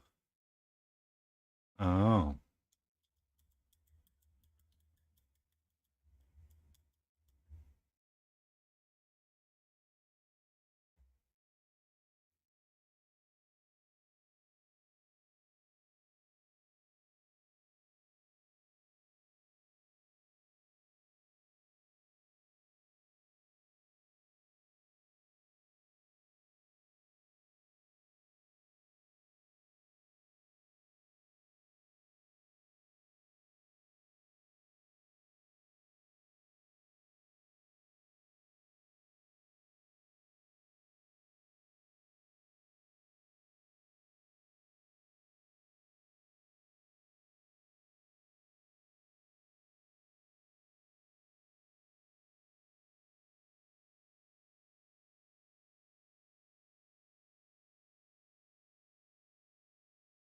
To be fair, walking is one of the hardest things we do.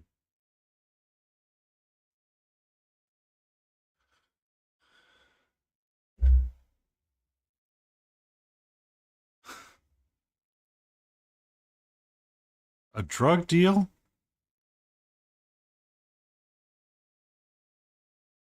Is it Jace to face?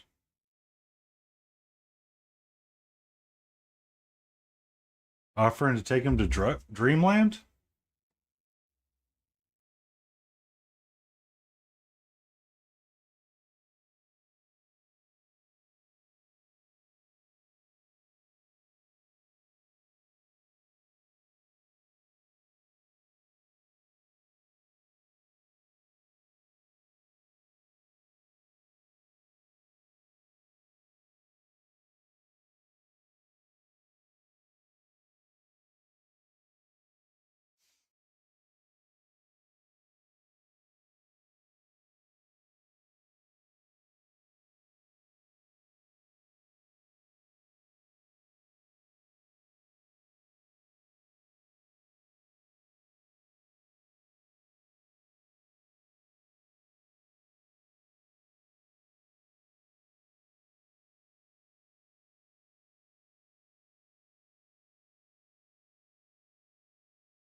I know someone that did that at work. Jumped down a manhole, broke an ankle, and then they had to fill out all of the safety paperwork. And they go, "Do I really have to do that?" And someone goes, "Yes. Yes, you do."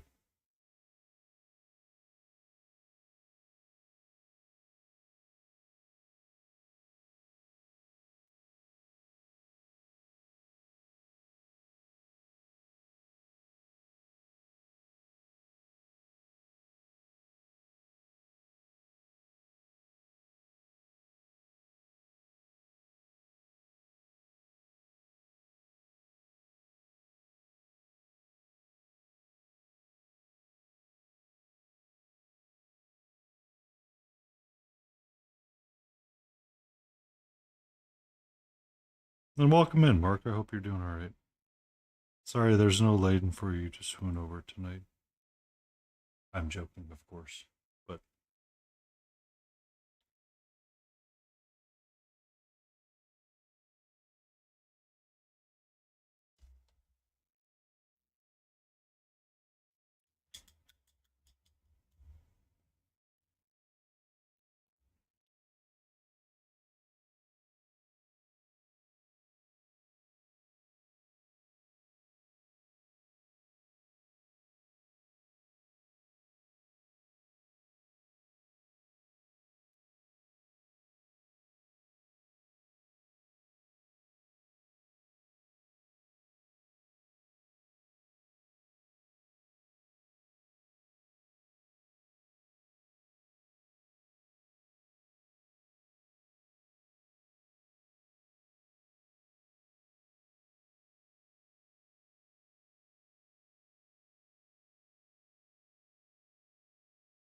trying to bring out a little bit more detail on the books for the gold.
On this miniseries you were talking about?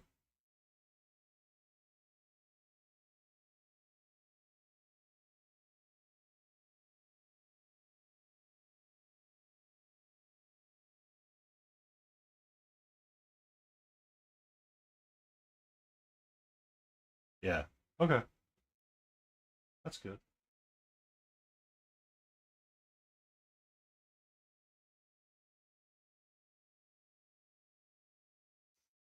Hmm.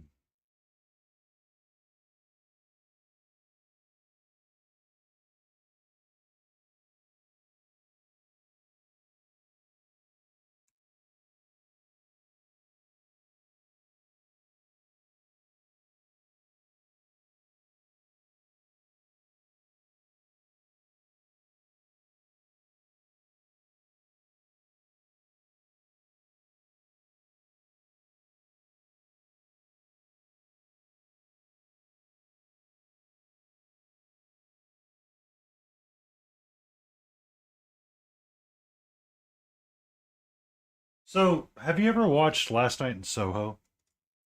It's kind of a ghost horror story. Um, it was kind of interesting.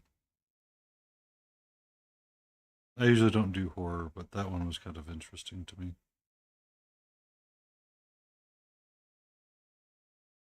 It's a movie about it. It's kind of one of those surreal ones that you think about, like you didn't know who the killer was until the end, sort of deal.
Oh, that's a good one. Uh, I was gonna say, have you ever watched the Menu? That was a really interesting thriller, suspense, horror kind of show as well.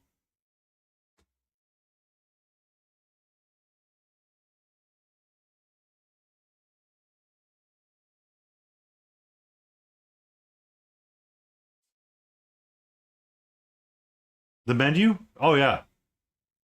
It actually that one's high, should be high on your list. It's right up your alley.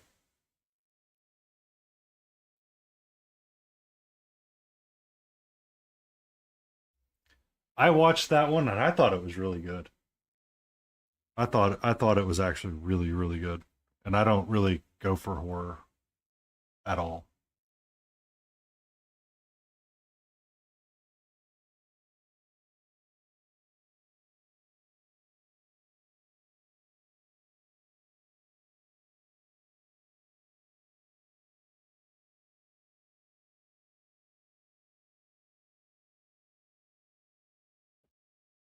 See, that's a recent movie though, Jinja, and you liked it. So it there is thought into who's making the movie. I've watched Jinja 5 times. That I know for sure.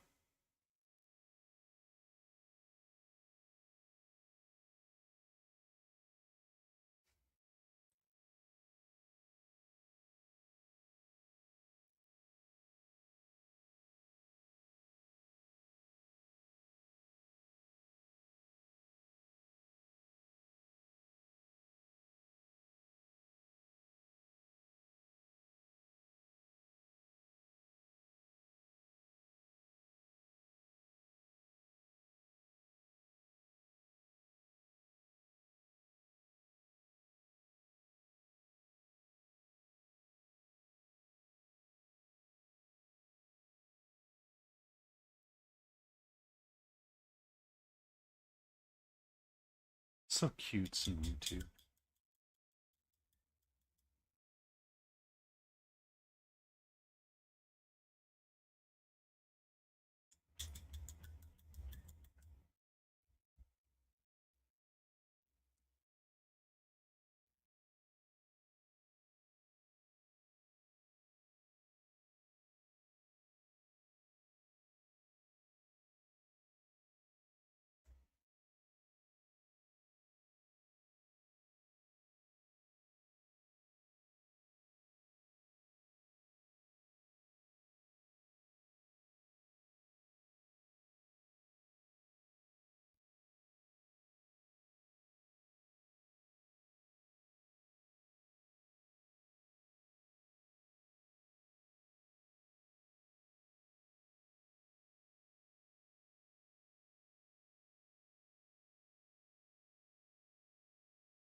Don't refill in the toilet.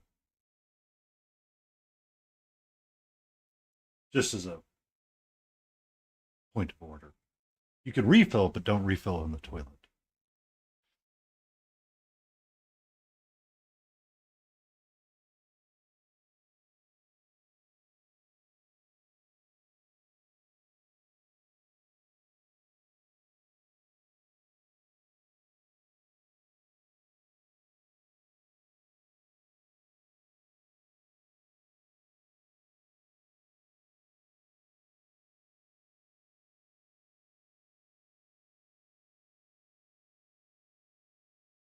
All right. I think I've taken this gold as far as I can take it. Quite honestly. I don't think there's much more I can do with it at this time. So we're going to slide our magnifying glass out of the way.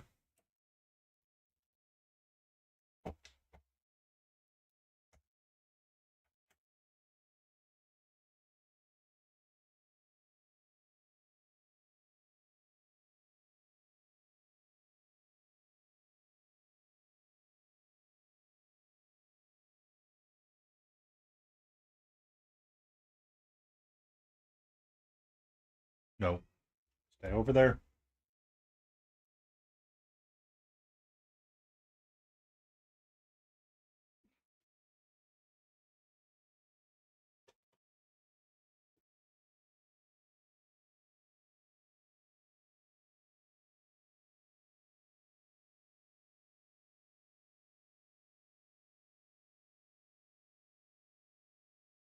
Okay. Red dot, protect me for a little bit. Please and thank you.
Oh, shit. Well, I've got the violet here.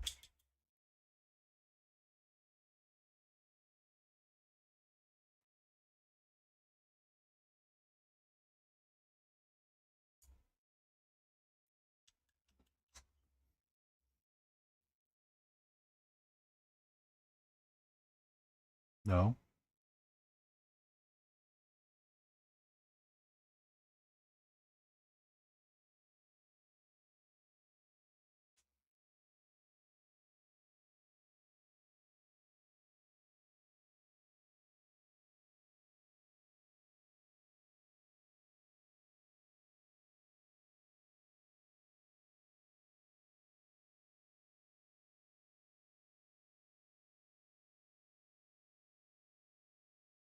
No, no, stop. Sweetie, I need you to.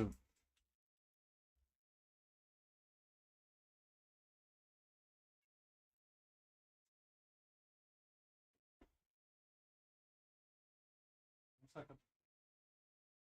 1 second.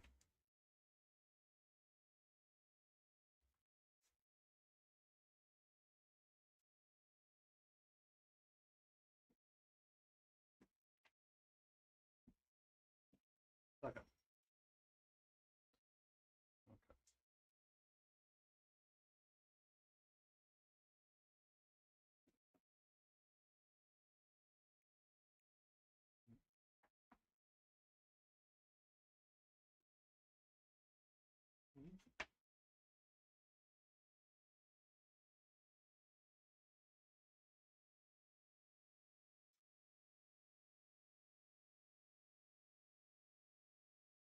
It looks like rain.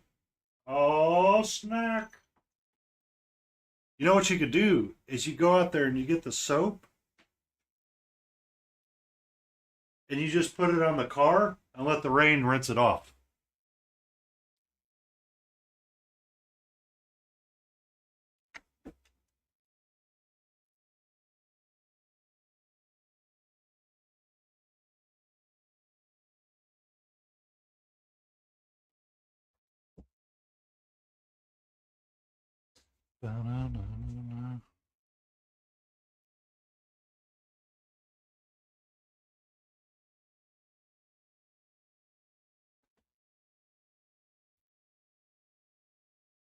Violet.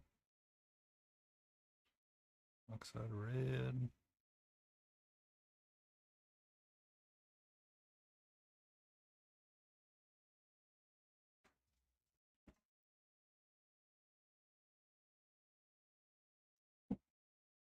Okay.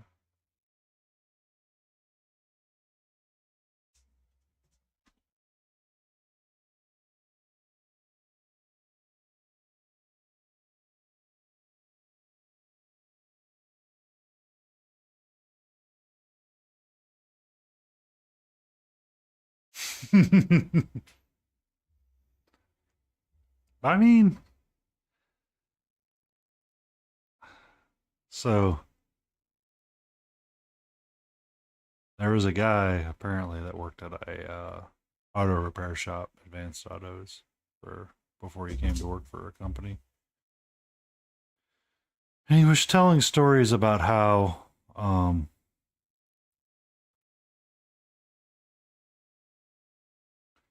every so often what they would do, or someone would do, is they'd come in and they'd be like, "Oh, it's about to rain. Let me get a bunch of car wash for my car, and I'm just gonna have the rain wash it for me."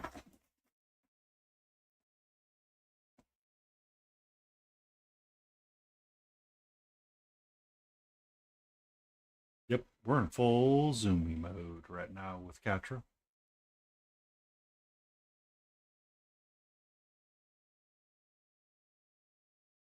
Full zoomy mode.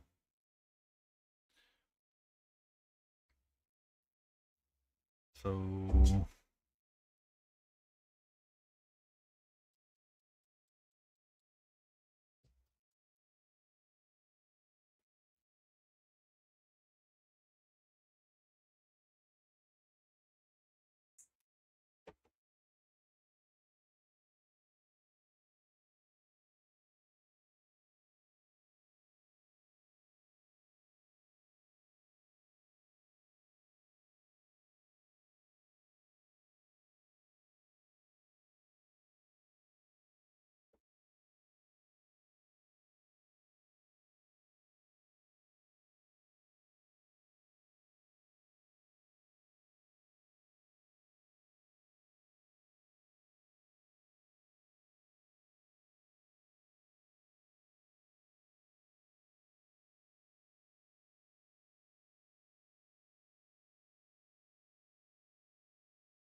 Just a bit, no mana?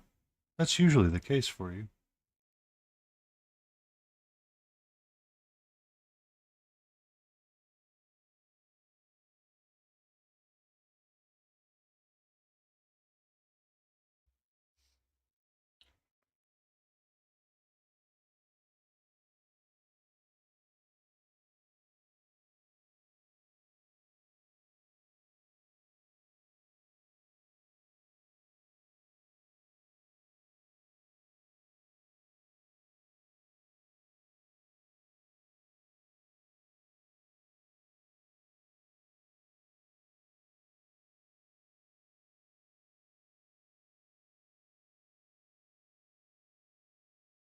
Oh, really?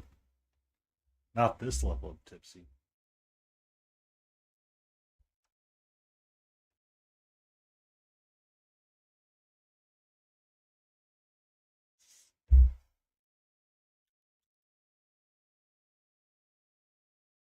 One second.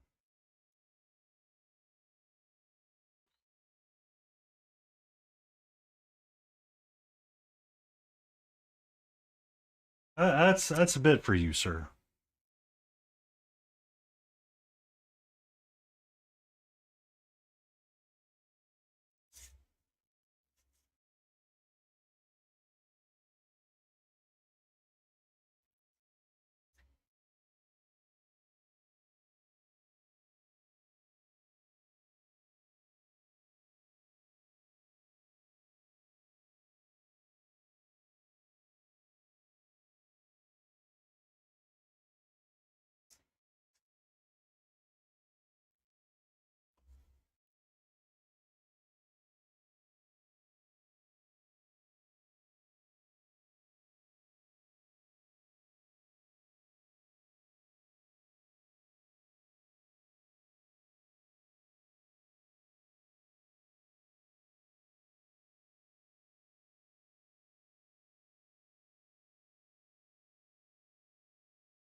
But I also have this. I have my card. It's working for me right now, so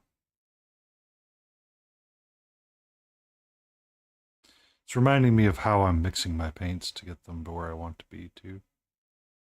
Um,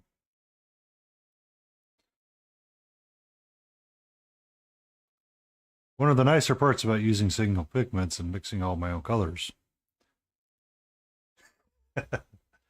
Oh, keyboard's being a little evil now, isn't it?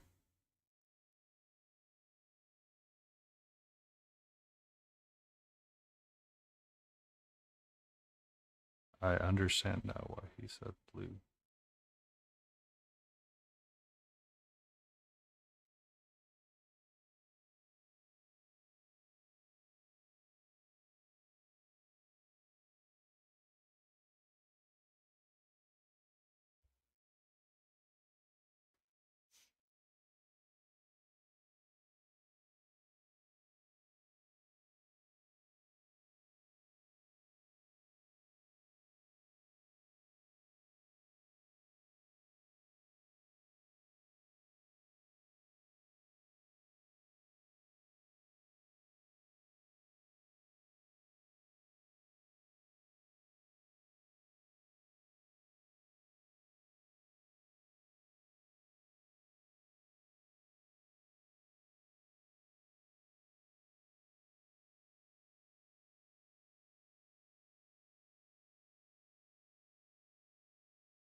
uh,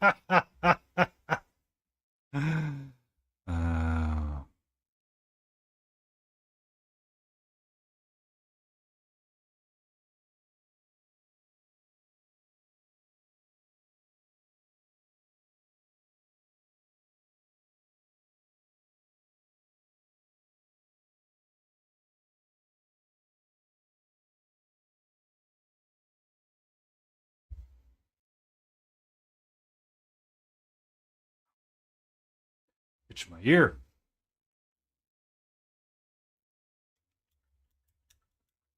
We do have ads in 2 minutes.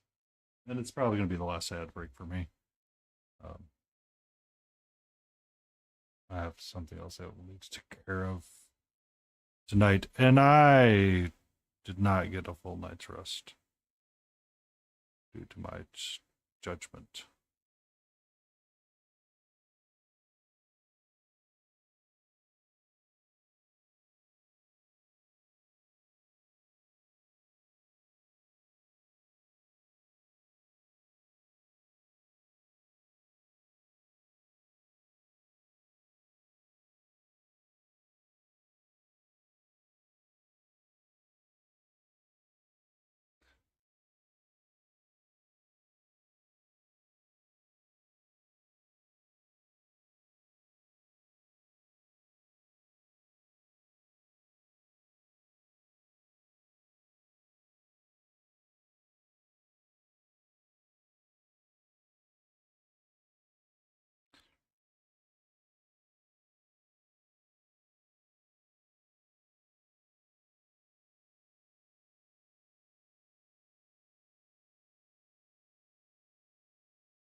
Take care.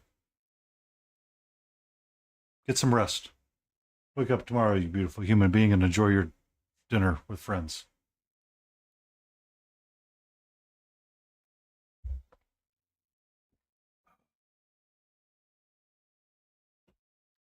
That's starting in a second. I'm going to slide some things to the side and let them roll.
So Jason Statham isn't always a bad. Like they're not always bad. It's just I don't know. Kind of burned out on action movies like that. He does a lot of them. I'm just like, okay, whatever.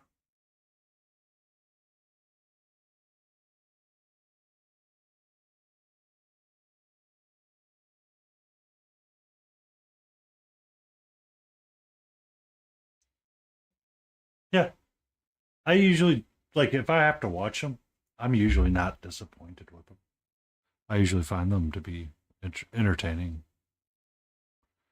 Um, I actually kind of like the Expendable series with him in it.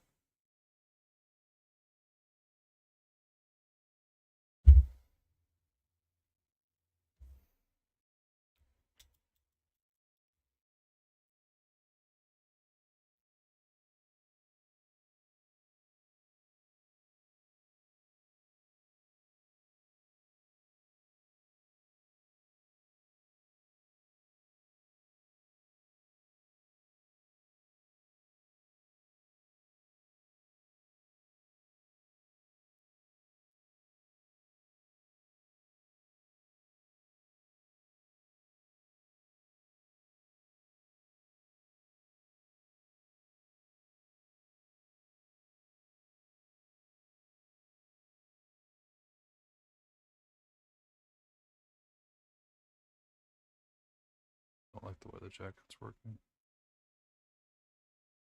So we'll come back to that. Oh yeah, his belt buckle. We could do that. Or a shoe buckle.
Did you ever watch The Beekeeper, Auntie? I never did. I'm just curious.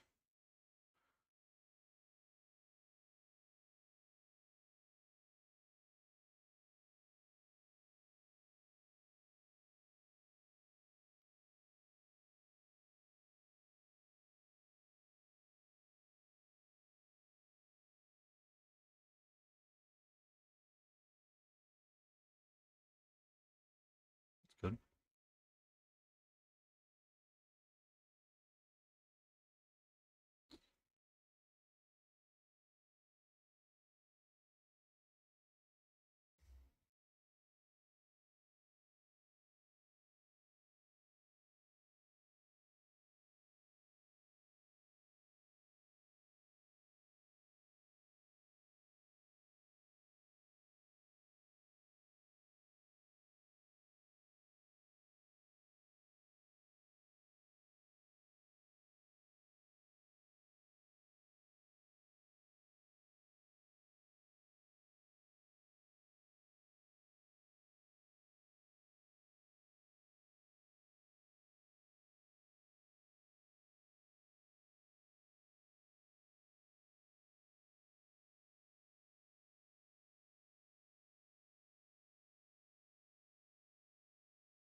So you're gonna do all of your knights in the same rust lined lining, all of them.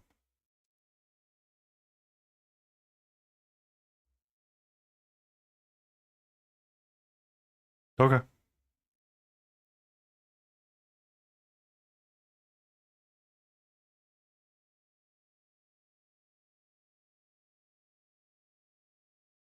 I mean, you have a chance to stop now and reponder your life choices.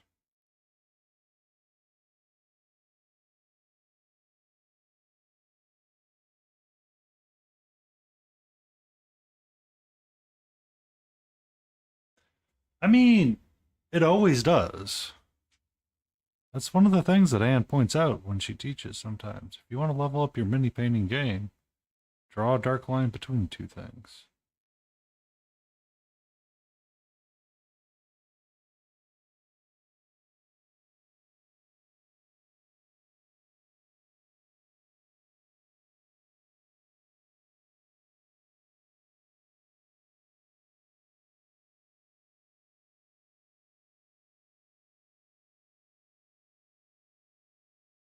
Oh, I mean, he could be. I was sent from him to punish you, Jinjo. He was like, that guy, that guy. That guy just needs like a small reminder every so often that I exist.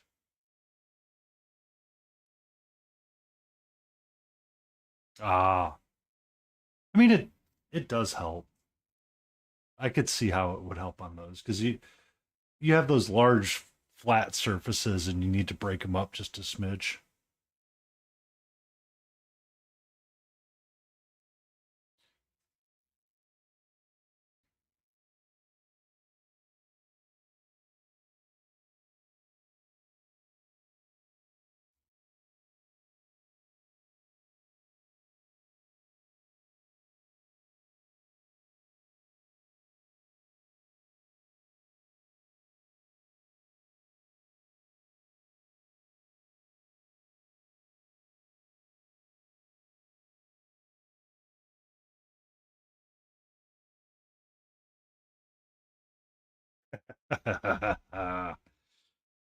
Yes. Yes, Lord, he remembers. Though we would like to have one refund, please.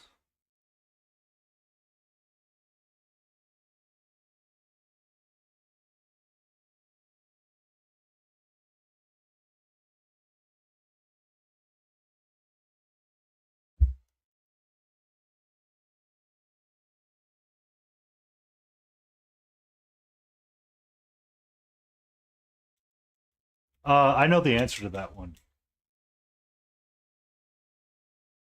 No.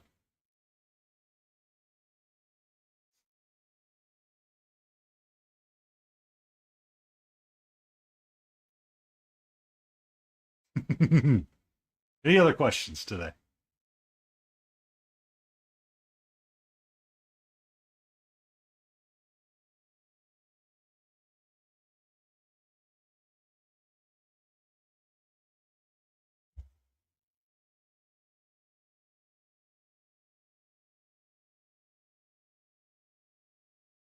I see what you mean about the black and blue, and then taking it up to blue. Just my brain's not processing it right now, so I'll deal with it later.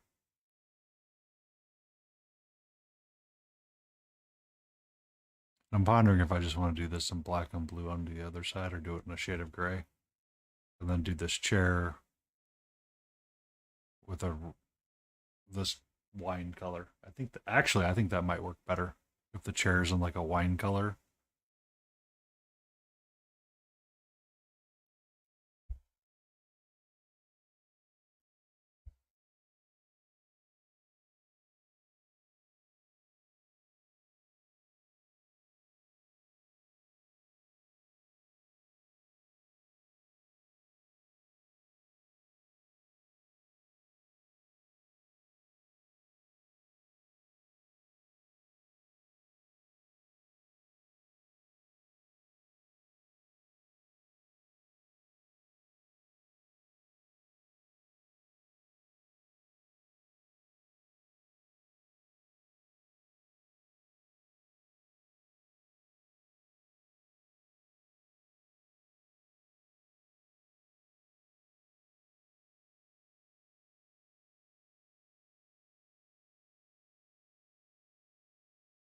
You know, dummy, it would help if you paint the right art.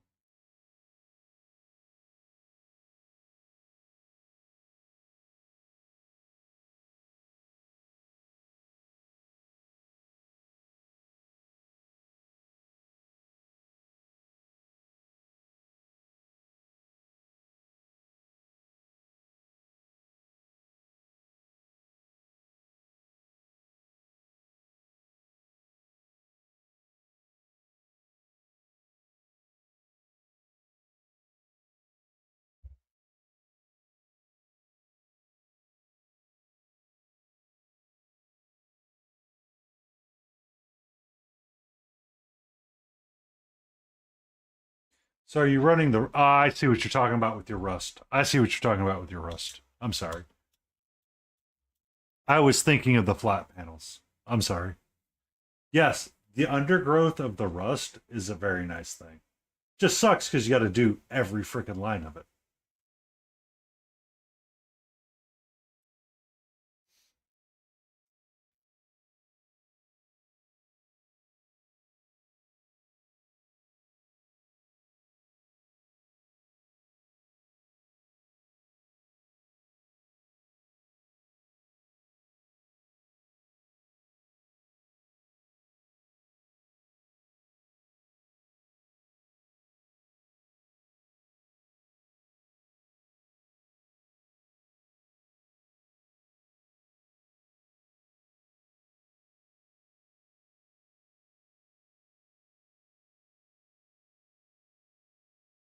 All right.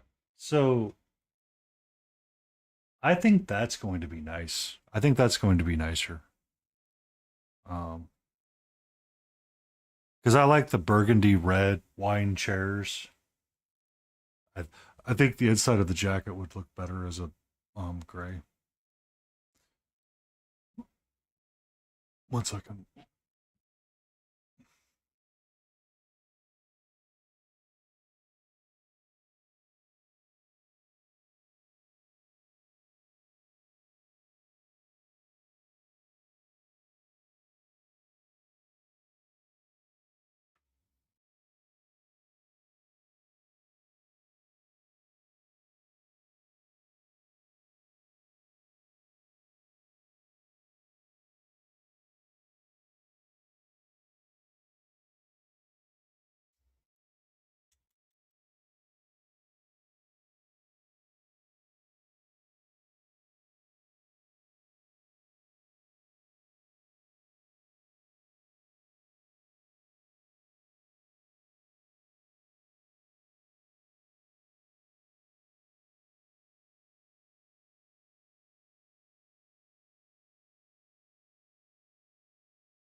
Should go with darker gray. Your gray is too close to the base, and you're never gonna have the ability to differentiate darker with it.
I'm thinking that's gonna be what I want. I'm thinking that's gonna jive turkey with me. Just try.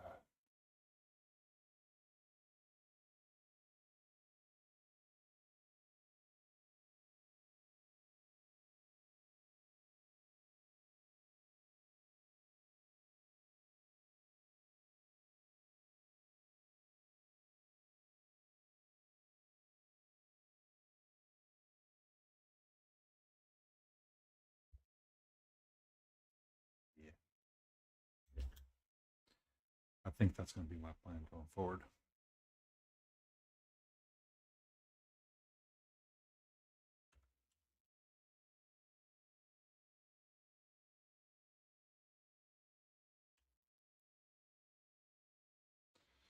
We're going to toss up our closing time, and we're going to start a raid here in 10 minutes. Who is actively on? I do not know. We're going to take a few moments.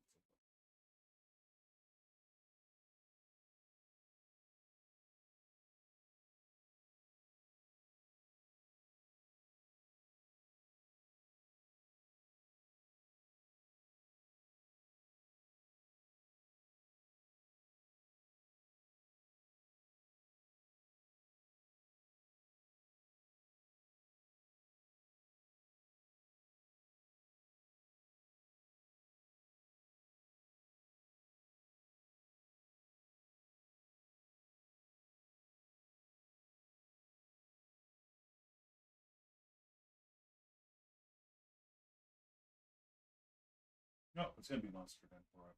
More than likely.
Yeah.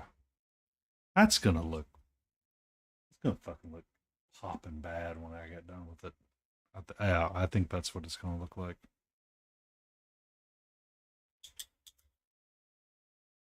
Just need to get his coat down here darker. I want you to be darker.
transferring too quickly. That's not the right color. It could be something closer to oxide red. Honestly, I need to use oxide red as the. It's trying to highlight color.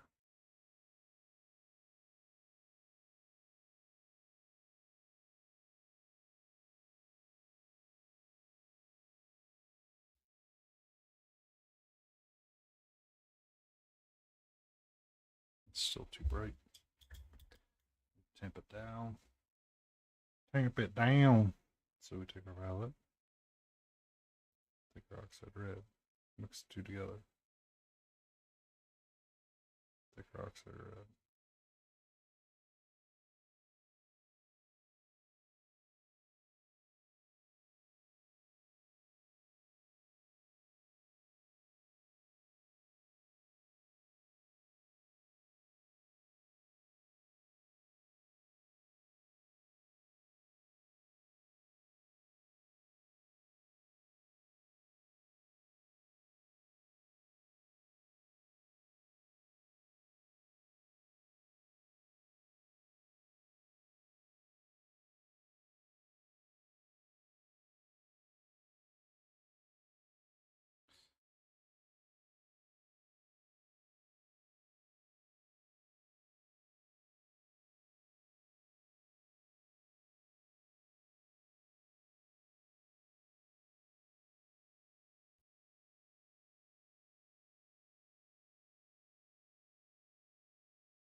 Thinking something like that. I need to. I feel like I need to build in like a texture on the smooth leather, or you build up a creamy blend, one of the two. I'm not quite sure which is. I'm not sure which way I want to go with it yet.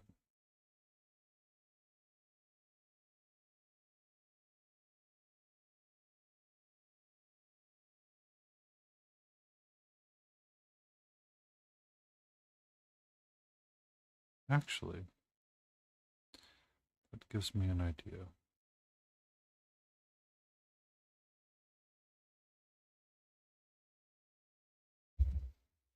Hey-oh!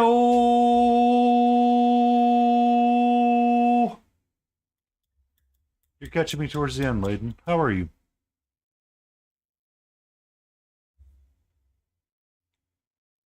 So I got Puss's orange tan skin kind of figured out. You just got home. Well, I guess that means we're about to go all night, baby. Let's rock and roll.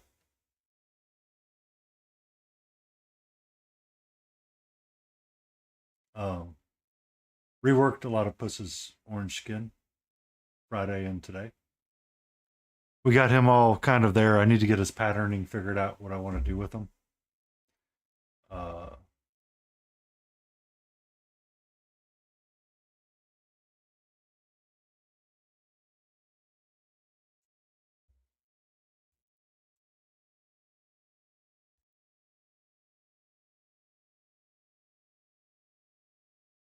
Just a small. I'm trying to figure out what I want to do for like the rest of it. So I thought I was going to want to do a burgundy inside of jacket, and I decided not to. So I'm going to do it just gray and just kind of have it be gray and black. But experimenting around a lot.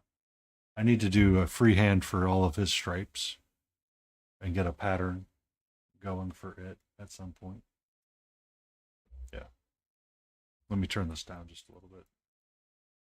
And you can see how nice the fur actually looks in comparison to what I had done before. And then, I have the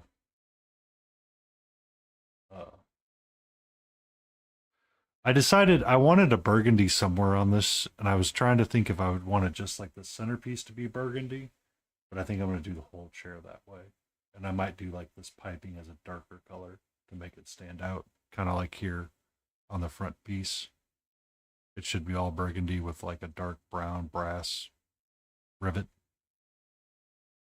Yeah, you got a little buckle painted up. Got most of them squared away. I have an idea of what I want to do for the black leather, but I need to take a break from him. Call it a night. So we're going to push the raid out button to Monster Den Minis.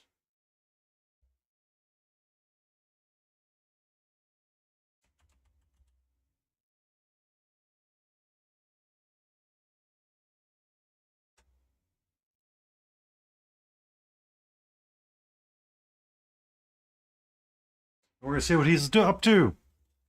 Thank you, everybody, for hanging out with me. Ginger Beef, as always, love you dearly. I am always impressed with you and your wealth of knowledge. Thank you so much for your ideas and suggestions. May you all have a lovely day, a lovely weekend, and may you stay safe, sound, and enjoy.